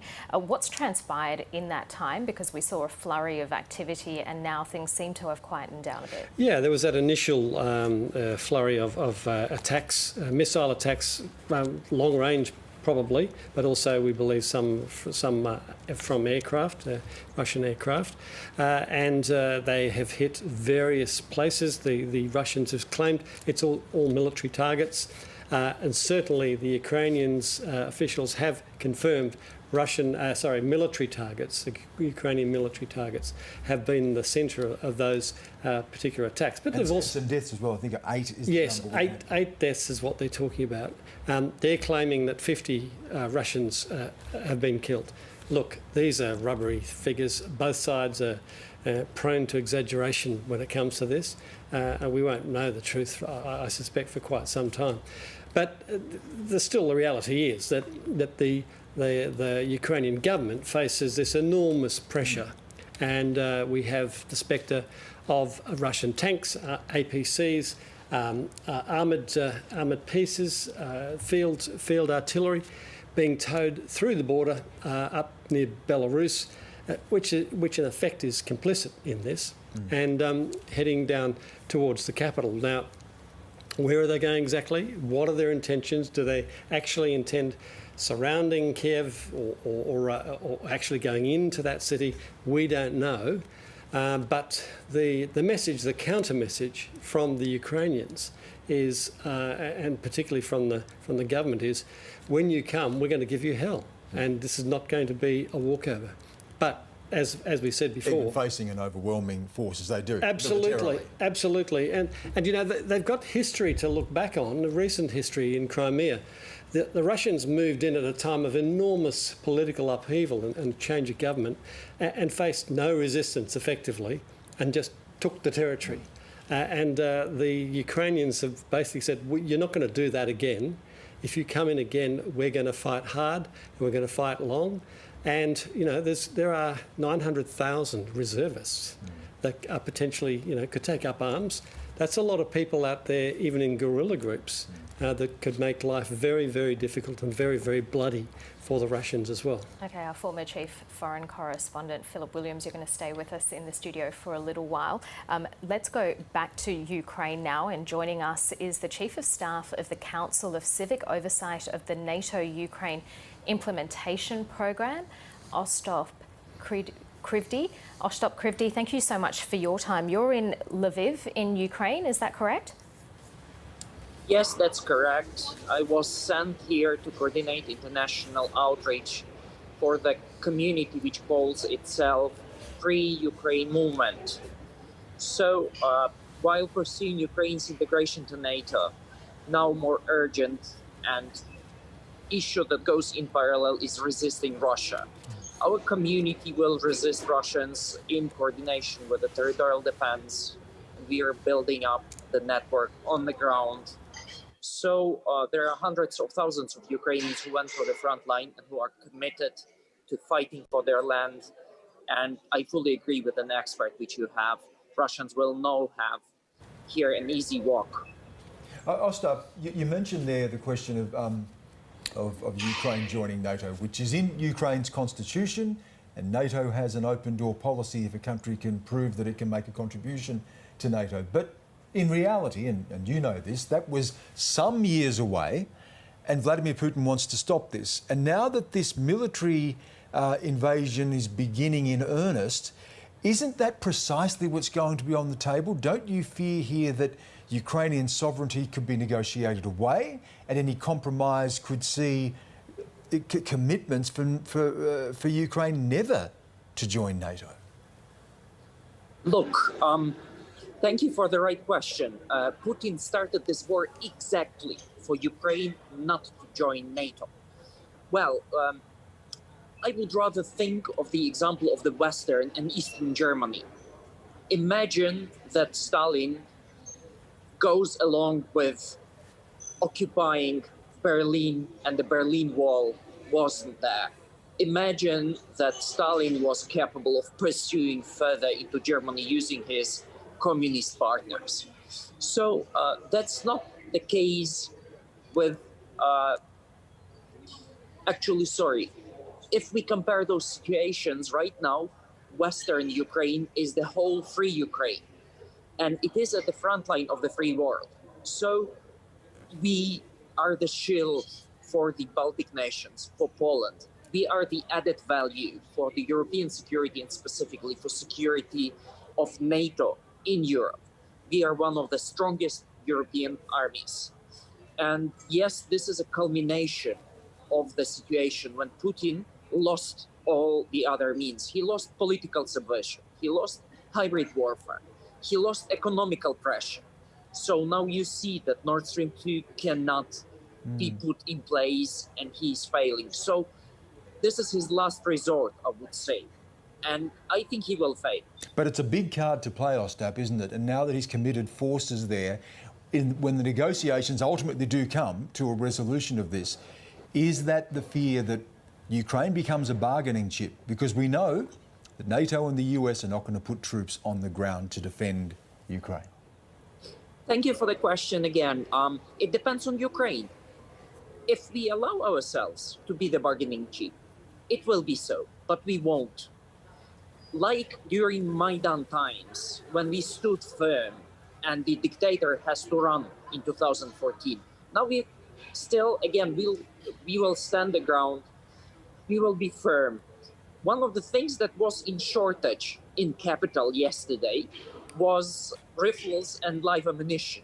So people are getting ready to meet Putin, and in cities he will meet with a very harsh resistance, coordinated by the territorial defense, but civilians will do it just by themselves, just because they will not let them take their homes. We've witnessed Russians stepping in Donetsk and Luhansk, and we've seen how huge atrocities were, how many problems did locals face. So every Ukrainian knows that story, and Every Ukrainian doesn't want Russians to come to his home, and if they come, they'll be met. Yeah, you talk there about the level of resistance, Ostap. We heard just earlier from Ukraine's President Vladimir Zelenskyy calling for anyone with military training to turn up at the Interior Ministry. How long can that resistance hold out? It was self-obvious that Russia will attack. 8 years ago, we were struck in a moment when the government was weak. But it's been 8 years, it's been hundreds of thousands of people who went to the front line. Ukraine has built its defense quite well. Today, 6 Russian jets were shot down. It's a lot. And it means that Ukrainians are ready. And while Russians were bombing Ukrainian airfields today, none of Ukrainian jets was destroyed. So this is still to go. Yes, Russians have some overwhelming capacities, but the morale is higher on the Ukrainian side. And I do believe that the next 2 weeks will be decisive. I do believe we will be able to constrain the enemy, and we will really ask the West to act hard to pressure Russia, stopping and withdrawing. And then we will talk about compensating, and then we will talk about real peace, restoring Ukraine's territorial integrity, including Crimea and Donbas. Ostap, it's interesting. You're already talking about weeks here, and we know once these things begin, how entrenched they can become. So short-term, weeks, longer term, who knows? Well, if we look into this morning, there was an attack in Shastia, which was met, and Russians left with 50 casualties, confirmed casualties on their side. There was an attack from the north in the Chernihiv region, which is completely new. So they went only 5 kilometers deeper. The border guards were a bit weaker. But anyway, this is not the tempo that they would need to work with in order to proceed with occupation. Ukraine is as big as France. Well, for the moment, Russia mounted approximately 200,000 people. But occupying force for Ukraine should be at least 1.5 to 2 million people. We don't see that. So it means that intent is different. Intent is psychological pressure on the government to give up. It is more of the breaking the spirit. So Minsk III agreement would be signed, which is not the case as of now. And you've seen Ukraine's president. Yes, he's criticized by many. But right now, I think all the nation is gathering around him and is supporting him in his firm message to the world. Ukrainians will resist. Ostap Krivdi, thank you so much for your time. Thanks for speaking to us. A lot of numbers. Thank you. A lot of numbers there, and obviously, as we were discussing earlier, when it comes to numbers and planes shot down and people killed, right now the figures bounce around everywhere, and you can't get accurate. Phil, can I just bring Phil back in really quickly here, because one of the things, I mean, we hear the resolve, and yes, we're going to arm ourselves, and ammunition is selling, but there's a realpolitik here. Absolutely. And the US is not putting troops in, NATO are not putting troops in.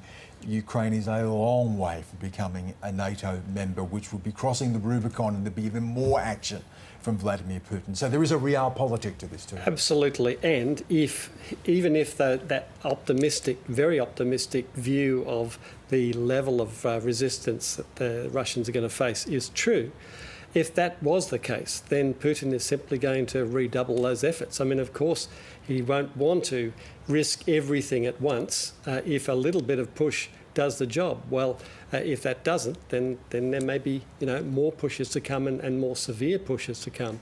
And the idea too that the West and that they have asked, of course, the Ukrainians have asked many times, we need more weapons, we need more means to defend ourselves.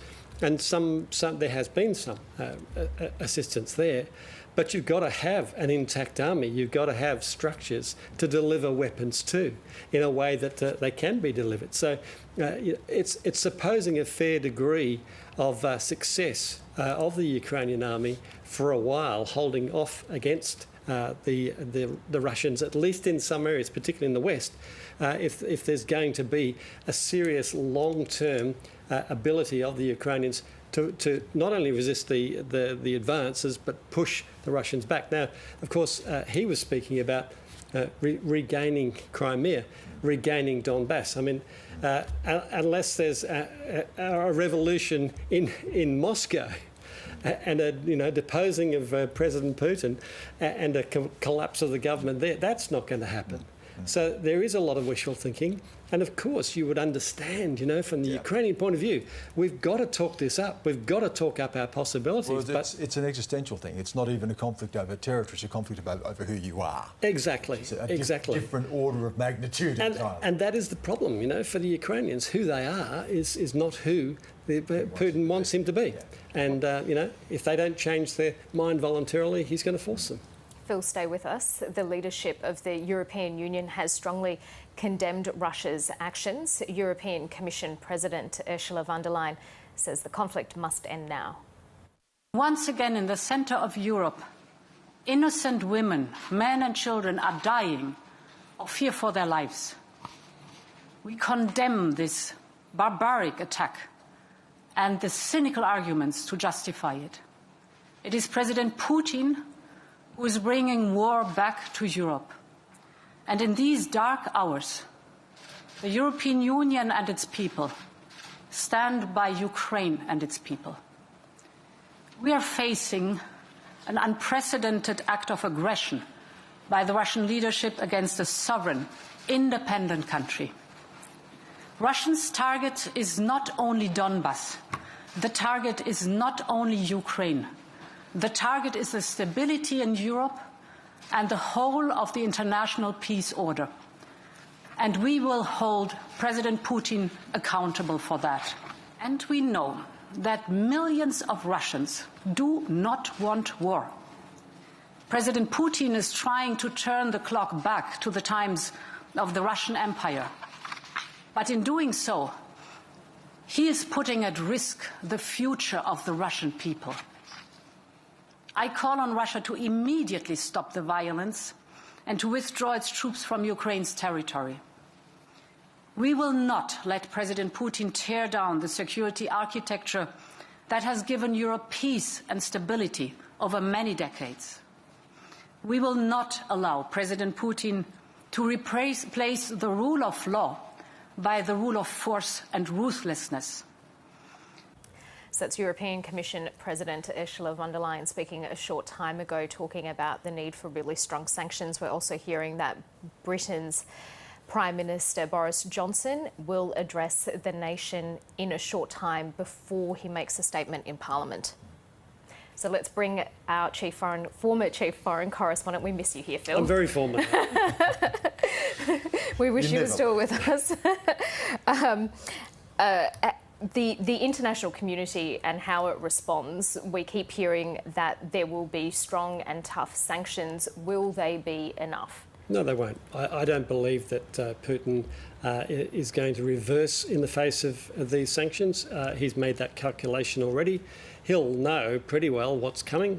He'll know that there'll be targeted sanctions against individuals, against corporations, against banks, and also perhaps about the ability of the Russians to deal in the wider global banking system. But they have their own system. They have an alternative system there, and I don't think this is going to change any minds. It may well hurt those individuals. It may well hurt ordinary Russians if the GDP is knocked off a couple of percent, which it probably will be over time.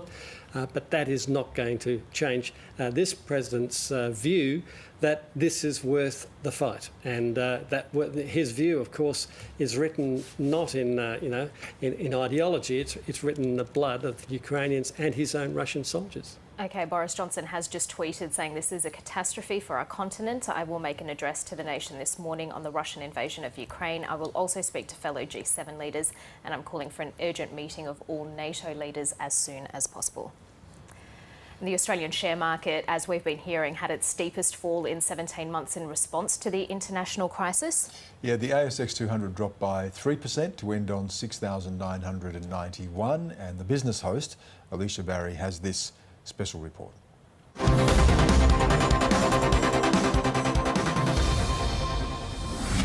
Hello, I'm Alicia Barry and welcome to this special edition of The Business. It's been a shocking day for the share market, with more than $70 billion wiped from the ASX as Russia authorised military attacks in Ukraine. The ASX had its worst fall in 18 months, the top 200 sinking 3% after being as much as 3.3% down at one stage. The Australian dollar is also lower against a rising US dollar as investors seek shelter from the sell-down in equities in US bonds. Brent crude oil has topped $100 a barrel and gold is at its highest level in a year. Jean Bailou is lead portfolio manager at Tribeca's Alpha Plus fund and she joins me now. Jean Bailou, there was one story for the market today and it was the Russia-Ukraine conflict. Look, absolutely. It definitely caught investors' attention. Look, the conflict has been brewing for quite some time, but none of the investors really expected a real breakout of war, which sent the share price much, much lower this afternoon. Look, we are seeing a sea of red. Pretty much every sector is in the red, aside, of course, the energy on the back of much stronger crude prices. And there were really huge falls in tech stocks and listed fund managers, double digits in many cases. Why? Look, absolutely. Unfortunately, fund managers make their money from the share market. So when the share market goes higher, they make more money. So, and on the other side, when the equity market falls, their earnings tend to fall. So most of the share fund managers have gone down significantly, particularly for those ones that are directly exposed to some of those emerging markets. You know, we saw Platinum. It did report result today. It was pretty poor result, and the share price down close to 10%. And so are many other fund managers. Of course, the technology shares, they have been in trouble for quite some time because of rising bond yield. Now, with the Russia invasion, it certainly meant the crude prices will be higher, which investors fear the inflation might be structurally higher for quite some time. And that means it's not great for the valuation for those technology sectors. And you mentioned energy, but the gold miners were one bright spot as well. Absolutely. You know, during time of crisis, usually you do fly to the gold. Now, the gold prices actually has been creeping higher on the uncertainty around the world, and certainly today is in the good spot. Now, the investors is a little bit fearful what this you know, invasion mean, whether it will be contained or widespread. So we are definitely seeing a lot of bidding for the gold sector. And for the same reason, we're seeing investors pour back into the bond market. We're seeing the 10-year bond prices in the US and here in Australia jumping. That's right. So investors piling back into the safe asset, even though just a few weeks before they wanted to sell all of them. Look, I think what this means is that the market will go through a bit of volatile time. However, it bodes pretty well for some of the really, you know, quality healthcare leaders, you know, in this sort of environment. When it comes to commodities, oil and gold we've spoken about are pushing substantially higher, gold perhaps on the march to $2,000 an ounce. How high do you think these commodities can go?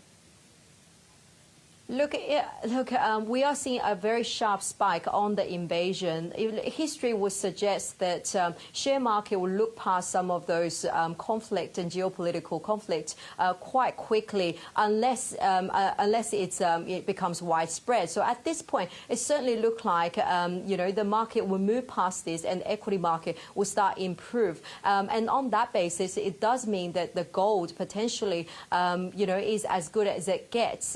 But look, it depends on how well the situation gets contained. In the last couple of years, any fall has typically been met with bargain hunters powered by cheap central bank money.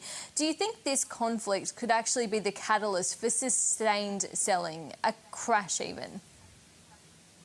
Look, it's we would say it's very, very unlikely because crash will require a few things, right? So require the economic fundamental to deteriorate. At this point, we just had the company reporting season. Most of the corporates has reported pretty good numbers, very strong revenue. Yes, higher costs, but the profit actually has been upgraded across the board. So on that basis, it's very unlikely for us to see a very sharp fall across the share market. Any pullback is likely to be short-lived. And when we look ahead to Wall Street tonight, it's shaping up as a pretty bleak session too. Absolutely. I think it's shaping up to be, the future is matching down close to 3%. And if you look at the European markets, the future are sort of matching down 3.5%. So it's going to be a sea of red, pretty much reflected in our market today. Jean-Belu, thank you so much for your insights. Thank you very much.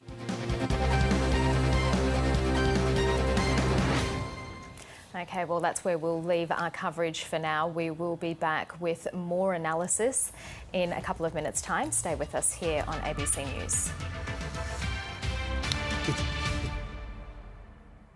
What's empathy training, and have you ever had it? No, I haven't, Lee. Can you please stand back a bit? Thank you. Wasn't it a serious conflict of interest getting involved in any way in that grand process? It's not just about whether it's within the rules, it's about the way it looks. Lifting wages will have an impact. Yeah, but how do you lift wages? There are 9 ministers for housing in this country. What are they all doing? 1,000 jobs. Address the question. Now is the time to speak. 7:30, Monday to Thursday, ABC TV and ABC iView. She fell in love with a superstar. He's a famous actor, and you're a little rat nobody. So it was never going to be smooth sailing. Oh, God! Comedian Rose Matafeo is back. I mean, things are moving quite fast, though, aren't they? Quit your job, you've moved out of your flat. Is this a crazy decision? Yes. I knew it. In all new Starstruck. She looks very smart. Is that the best picture you had? Wednesday at 9 on ABC TV or log into ABC iView to stream the whole series. Know the story all day with ABC News Channel. Australian of the Year. From the moment you wake up. I could do that all morning. Here are the day's top stories. Joe O'Brien will bring you the morning's latest info as you head into your day. This trend is turning around. There's a decline in case numbers in the state. Welcome to the nation's meeting place. Greg Jennett is in the halls of power to ask the big questions. What's wrong with that? Well, Karina Carvalho brings you ABC National News. I know the nation is rejoicing. Here in Queensland, it will be done a little bit differently from other states. And for the latest in finance, the business. Budget deficits heading into the hundreds of billions of dollars. Know what's making headlines around the world. It still believes that President Putin is on a path to war. There is a diplomatic resolution to this. Round out your night as the drum dissects the day's stories. Had a little bit of PTSD in that moment. ABC News Channel has you covered all day. Or live stream it anytime on ABC iView. Tonight, Ukraine at war. Russia's President Vladimir Putin orders the invasion and explosions ring out over multiple cities. Ukraine's president declares martial law while thousands of citizens flee for the border. Every citizen is involved in the future of our country.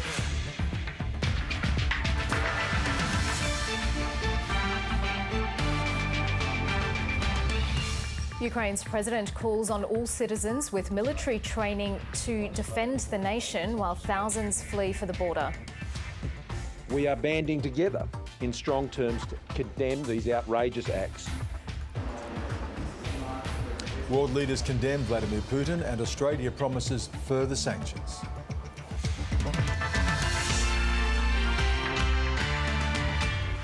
Hello, welcome to ABC News. I'm Karina Carvalho. And I'm Stan Grant.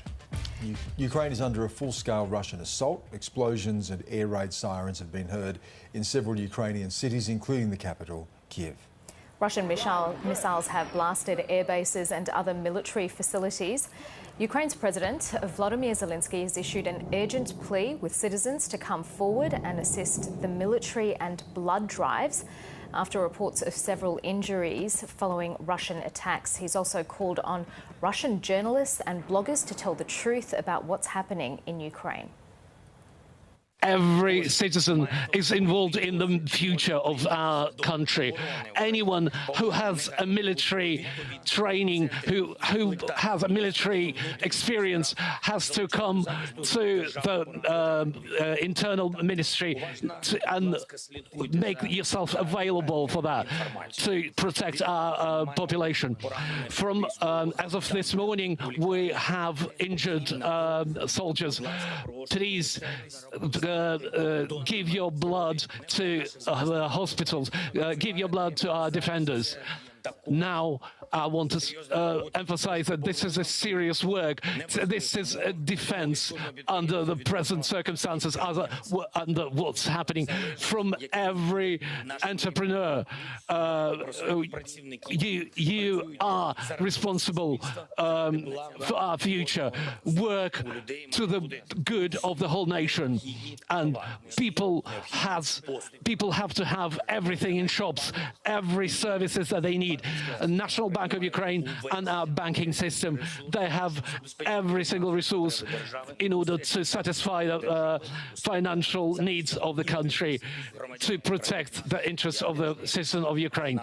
I am grateful to all our national politicians who supported Ukraine and protect and defend our independence.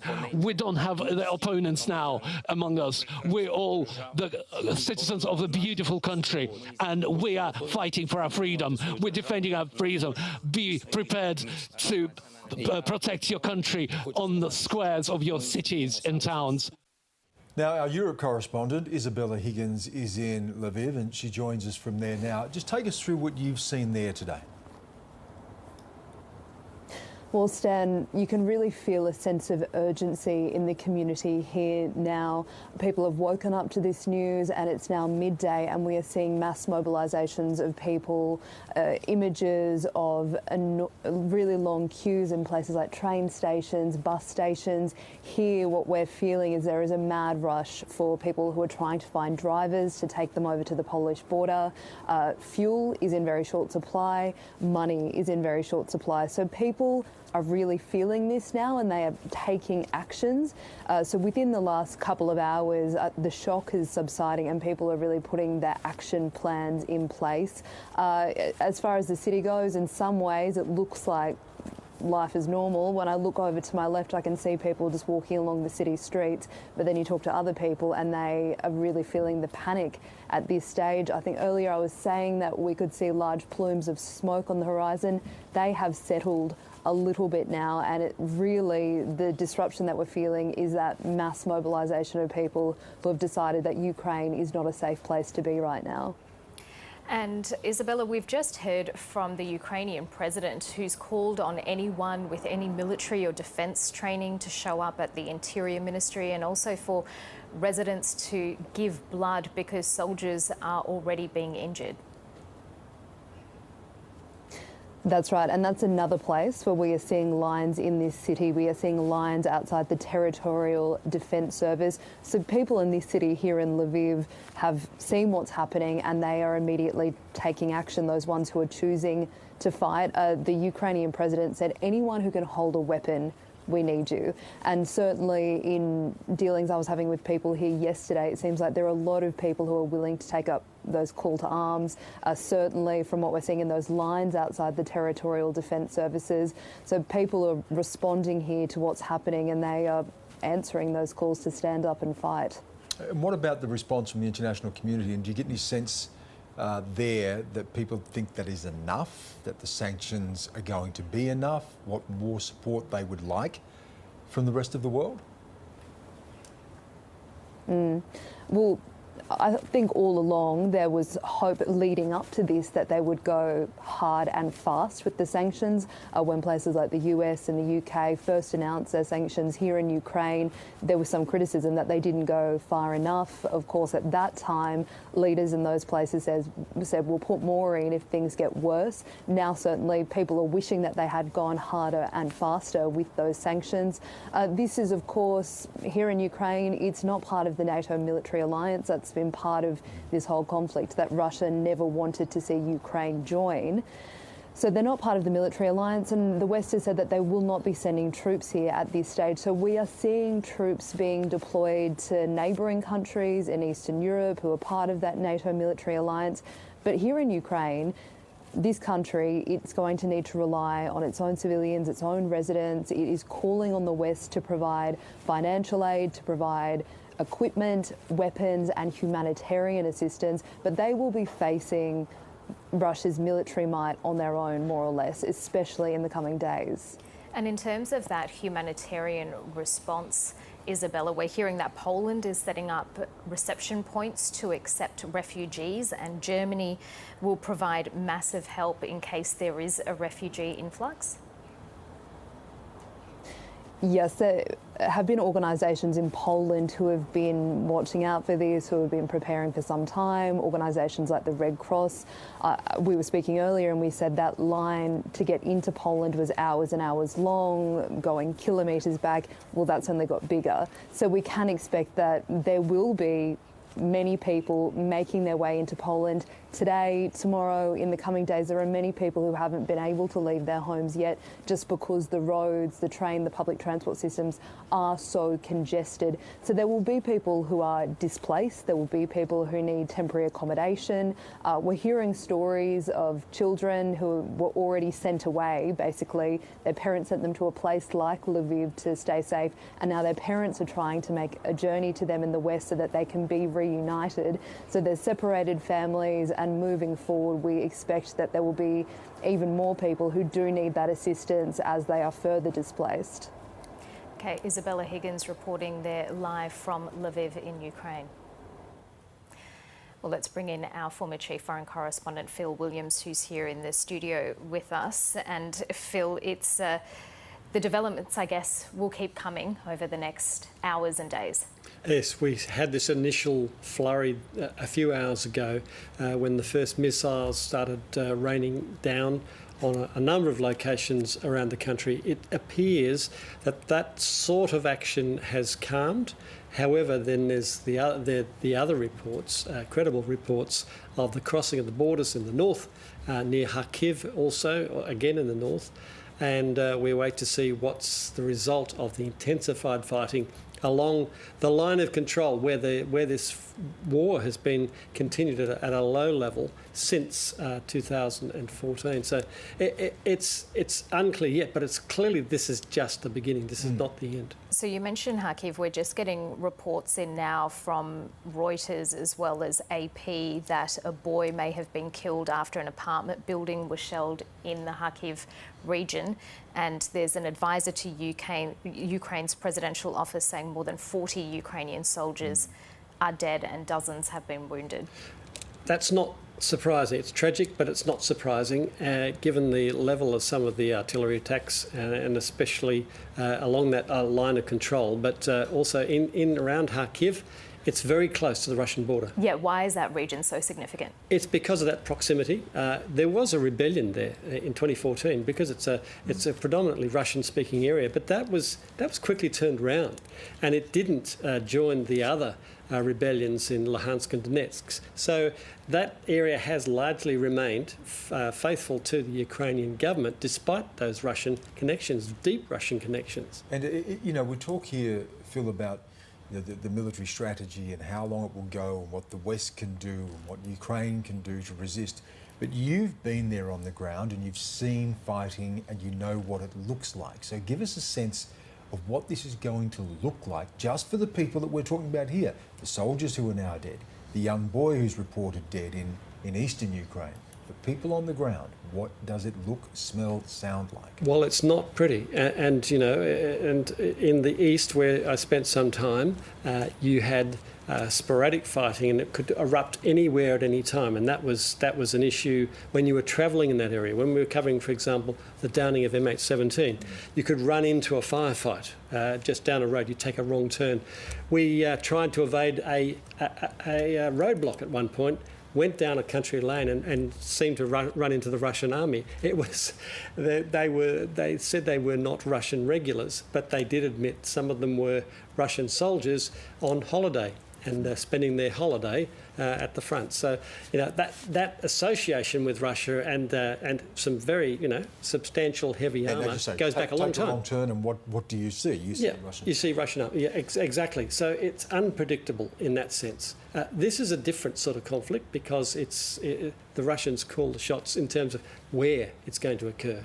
Then there was a line, and now there is still that line in the east, but it's being pressured.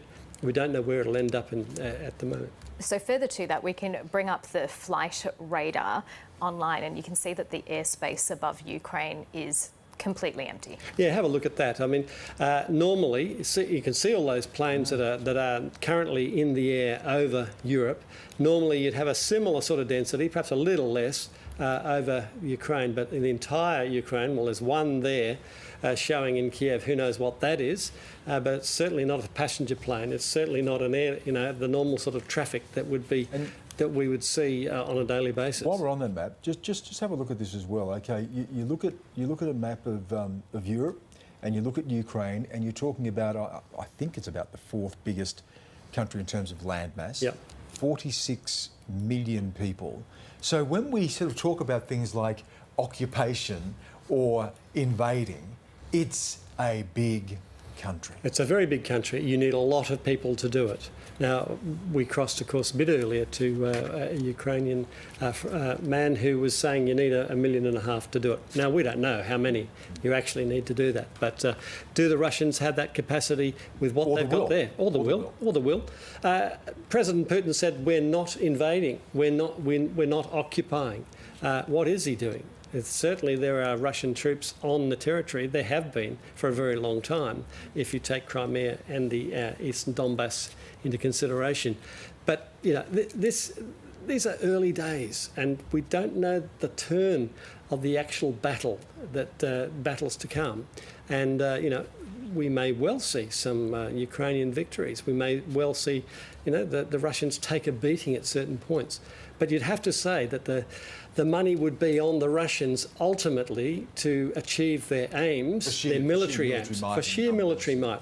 In terms of the moral victory, well, no. In terms of the stench that regime will now be held and contempt that will be held in by the West, OK, that's something that Putin is clearly prepared to wear. So on that military might, we know that military exercises were taking place in Belarus to the north of Ukraine, but Belarus's leader has now come out and said that his army is not taking part in the Ukraine invasion. No, he's not, but he's not stopping it.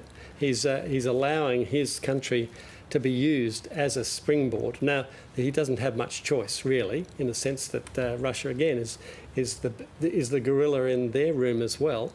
And what Moscow wants, Moscow gets in terms of Belarus. And of course, Moscow, when there was an attempt at a revolution and overthrowing of the Belarusian government in recent months, it was the Russians that supported them. So they kind of owe them in that regard.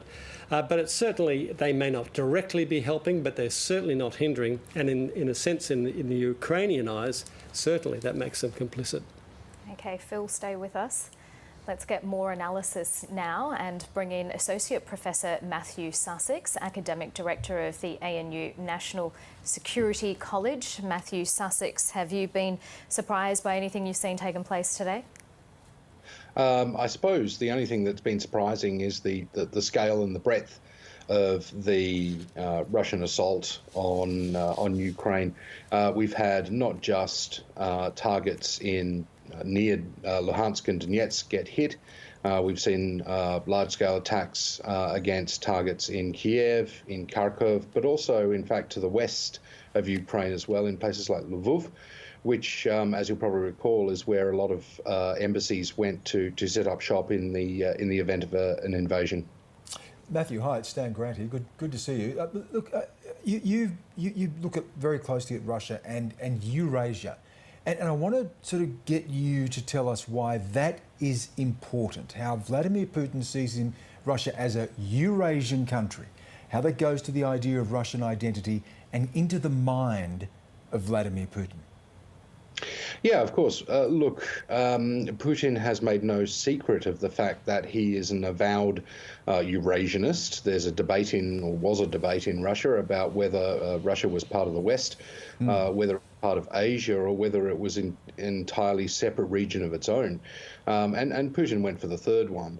And the reason, of course, he does that is because it appeals to all sorts of nationalist totems and tropes in Russia and in the Soviet Union before that as well, that Russia is the sort of great civilizational power that unites a whole bunch of people around it, and that's certainly something that was underscoring his rather angry and extremely far right-wing arguments about Ukraine not really being any people at all, or deserving sovereignty or identity, for that matter. Yeah, and Matthew, it goes to the thing that Ruski Mir, doesn't it? This Russia world, and I suppose when that is how you see the world, and you've been prepared to take 200,000 troops down to the Ukraine border, go inside Ukraine. There's no way out of that, is there, without appearing weak or to step back from all the things you apparently stand for and believe. So that raises the question of resolve and how much resolve Putin has vis-a-vis Ukraine or the West. Oh, look, that's right. I mean, Putin has gathered the largest invasion force since World War II in Europe in order to achieve his aims. And I think it's been obvious for quite a while that he wouldn't be content just with Donetsk and Luhansk. You don't basically encircle Ukraine with that kind of a force if you're just going to recognize territories that you could have recognized months ago or even years ago. And I think, there's a very strong sense in which Putin has this personal sense in which, the restoration of Russian power, the restoration of Russia's strategic footprint and the expansion of that footprint is very, very important to him. Matthew, it's Philip Williams here. What do you make of the apparent threat, implicit threat, to use unimaginable force if there's resistance to his invasion from other countries? He seemed to be implying that he was prepared to use nuclear force. Is that how you read that? Yes, certainly nuclear saber rattling is something that the Russian government has done on a number of occasions in the past. It effectively moved from having a no first use policy for nuclear weapons, which was unlike NATO and the United States during the Cold War, to a first use if necessary, and then an assured first use policy for nuclear weapons. Putin sees nukes as not so much deterrent value, I think, but as an actual instrument, a psychological instrument with which he can terrify Western publics and say to them, look, if you support leaders who would, dare to get involved in military action against Russia, then this is what we've got in store for you. It's a potent psychological weapon. It's brinkmanship. And I guess we'll have to wait and see what the West responds with. And if Russian forces did progress westwards and start to approach, say, the Polish border or the Romanian border or the Baltic states, is that a red line, do you think, beyond which NATO cannot sit back and watch? Oh, look, Joe Biden has been quite unequivocal on this, saying that we will defend every square centimetre or every square inch of NATO territory.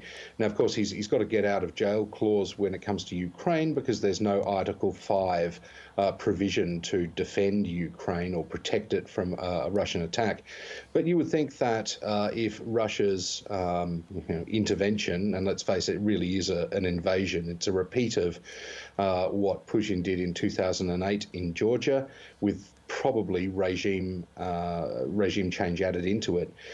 If in fact that does turn into a sort of war of conquest, then absolutely there'll be very hard questions asked about NATO's capacity and a very hard test of NATO's credibility, I think, in basically walking the walk as well as talking the talk. Yeah, because how concerned would a country like Romania be about what's taking place in Ukraine, given that Moldova is wedged in between?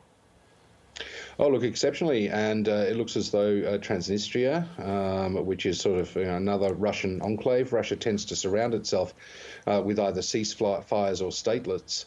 Transnistria looks like it's being used to launch cruise missile attacks against Ukraine. Any area, I think, that shares territory with Belarus or shares territory with Ukraine would be extremely worried indeed. And this is why, for instance, you've seen the Baltic states, you've seen Poland being particularly vociferous in saying, look, we really do face a threat from Russia. And it's something that perhaps, the West European countries and perhaps even the United States have viewed as a problem that they hope will go away. And I think what Putin has done here is ultimately forced everybody's hand into making sure that this is something that receives attention right now. Okay, Matthew Sussex, we really appreciate your time tonight. My pleasure. Thank you very much. Well, the condemnation of Russia has been swift after Vladimir Putin ordered troops to invade Ukraine during emergency talks at the United Nations. US President Joe Biden has vowed world leaders will hold Moscow accountable for their actions. US correspondent Jade McMillan reports. We had this extraordinary situation where the UN Security Council was holding an urgent meeting to discuss the crisis in Ukraine. The UN Secretary-General using that meeting to issue a last-minute plea to Vladimir Putin, urging him not to go ahead with a feared attack on Ukraine. We also heard from various other ambassadors urging the Russian president to pull back. And at the same time, Vladimir Putin was making this announcement that he was authorising this military operation. The condemnation of Russia's actions has been swift from Western leaders. The US President Joe Biden has released a statement saying that the people of Ukraine are suffering an unprovoked and unjustified attack by Russian military forces. He says that President Putin has chosen a premeditated war that will bring a catastrophic loss of life and human suffering, that Russia alone is responsible for the death and destruction that this attack will bring. And he says that the world will hold Russia accountable. The United States has been warning for a long time now of what it describes as severe and unprecedented economic consequences if Russia did invade Ukraine. There was a first round of penalties unveiled by Western leaders earlier this week, mainly targeting Russian banks and wealthy individuals. But the US and its allies have been promising to go further, and we expect that that will happen within hours. In the morning, local time, President Biden is due to meet with G7 leaders. He will then address the nation and announce this new set of sanctions against Russia. Jade McMillan reporting there from Washington. As we heard there, Vladimir Putin ordered the assault during that Emergency Security Council meeting at the UN. He made the announcement on Russian television. Circumstances require firm and immediate action from us. I decided to conduct a special military operation. Anyone who tries to stop us and threaten our country and people should know Russia's response will be immediate and lead to consequences you have never faced in your history. We are ready for any outcome. Now, there were extraordinary and fiery scenes at that Emergency Security Council meeting at the UN. Speaking directly to his Russian counterpart, Ukraine's ambassador said there is no purgatory for war criminals. As I said, relinquish your duties as a chair. Call Putin, call Lavrov to stop aggression. And I welcome the decision of some members of this council to meet as soon as possible to consider the necessary decision that would condemn the aggression that you launch on my people. There is no purgatory for war criminals. They go straight to hell, Ambassador. Ukrainians living in Australia are watching on in horror at the unfolding events in Ukraine. Around 150 people gathered in Sydney late today, calling for Russia's President Vladimir Putin to stop his troops. Here's what some of them had to say. I don't support what Putin is doing at the moment, and I really want to stand for Ukraine at the moment because I think everything that is happening right now is crazy unfair for them. My parents woke up to the sounds of explosions this night in the backyard of my brother's house. a missile has landed because Putin has declared the war on Ukraine and Putin has started a major offensive. There's just so much more that Australia, that the Western allies can do to stop Putin. So some very real impacts there for some people in Australia with family members back in Ukraine. Phil, I guess we've only got a couple of minutes left, or about a minute left. How do you see the next few days playing out? Well, it's going to be fascinating and horrible to see what Putin does next militarily and the effects that they're going to have. At the moment, it's not all over for Ukraine by any means. This is something that's probably going to take some weeks, and we don't know the outcome yet. But it's going to be horrible for the people of Ukraine and for the poor soldiers on both sides. I mean, usually soldiers don't vote as to where they go, and they're the ones that are going to die, but also the civilians. Phil, you've got Stan, you've got a big picture analysis coming out tomorrow. Look, I'm just looking at this question of identity. It's the wars the West, America, the West, are not really equipped to fight, because the West is a place beyond identity. But in Russia, in China, in the Middle East, Islamic world, identity is central. And we've been fighting those wars for a long time, and they're very hard to win. OK, Stan Grant, Phil Williams, thank you so much for being here. Stay with us. 7:30 is up next with more coverage of the invasion of Ukraine.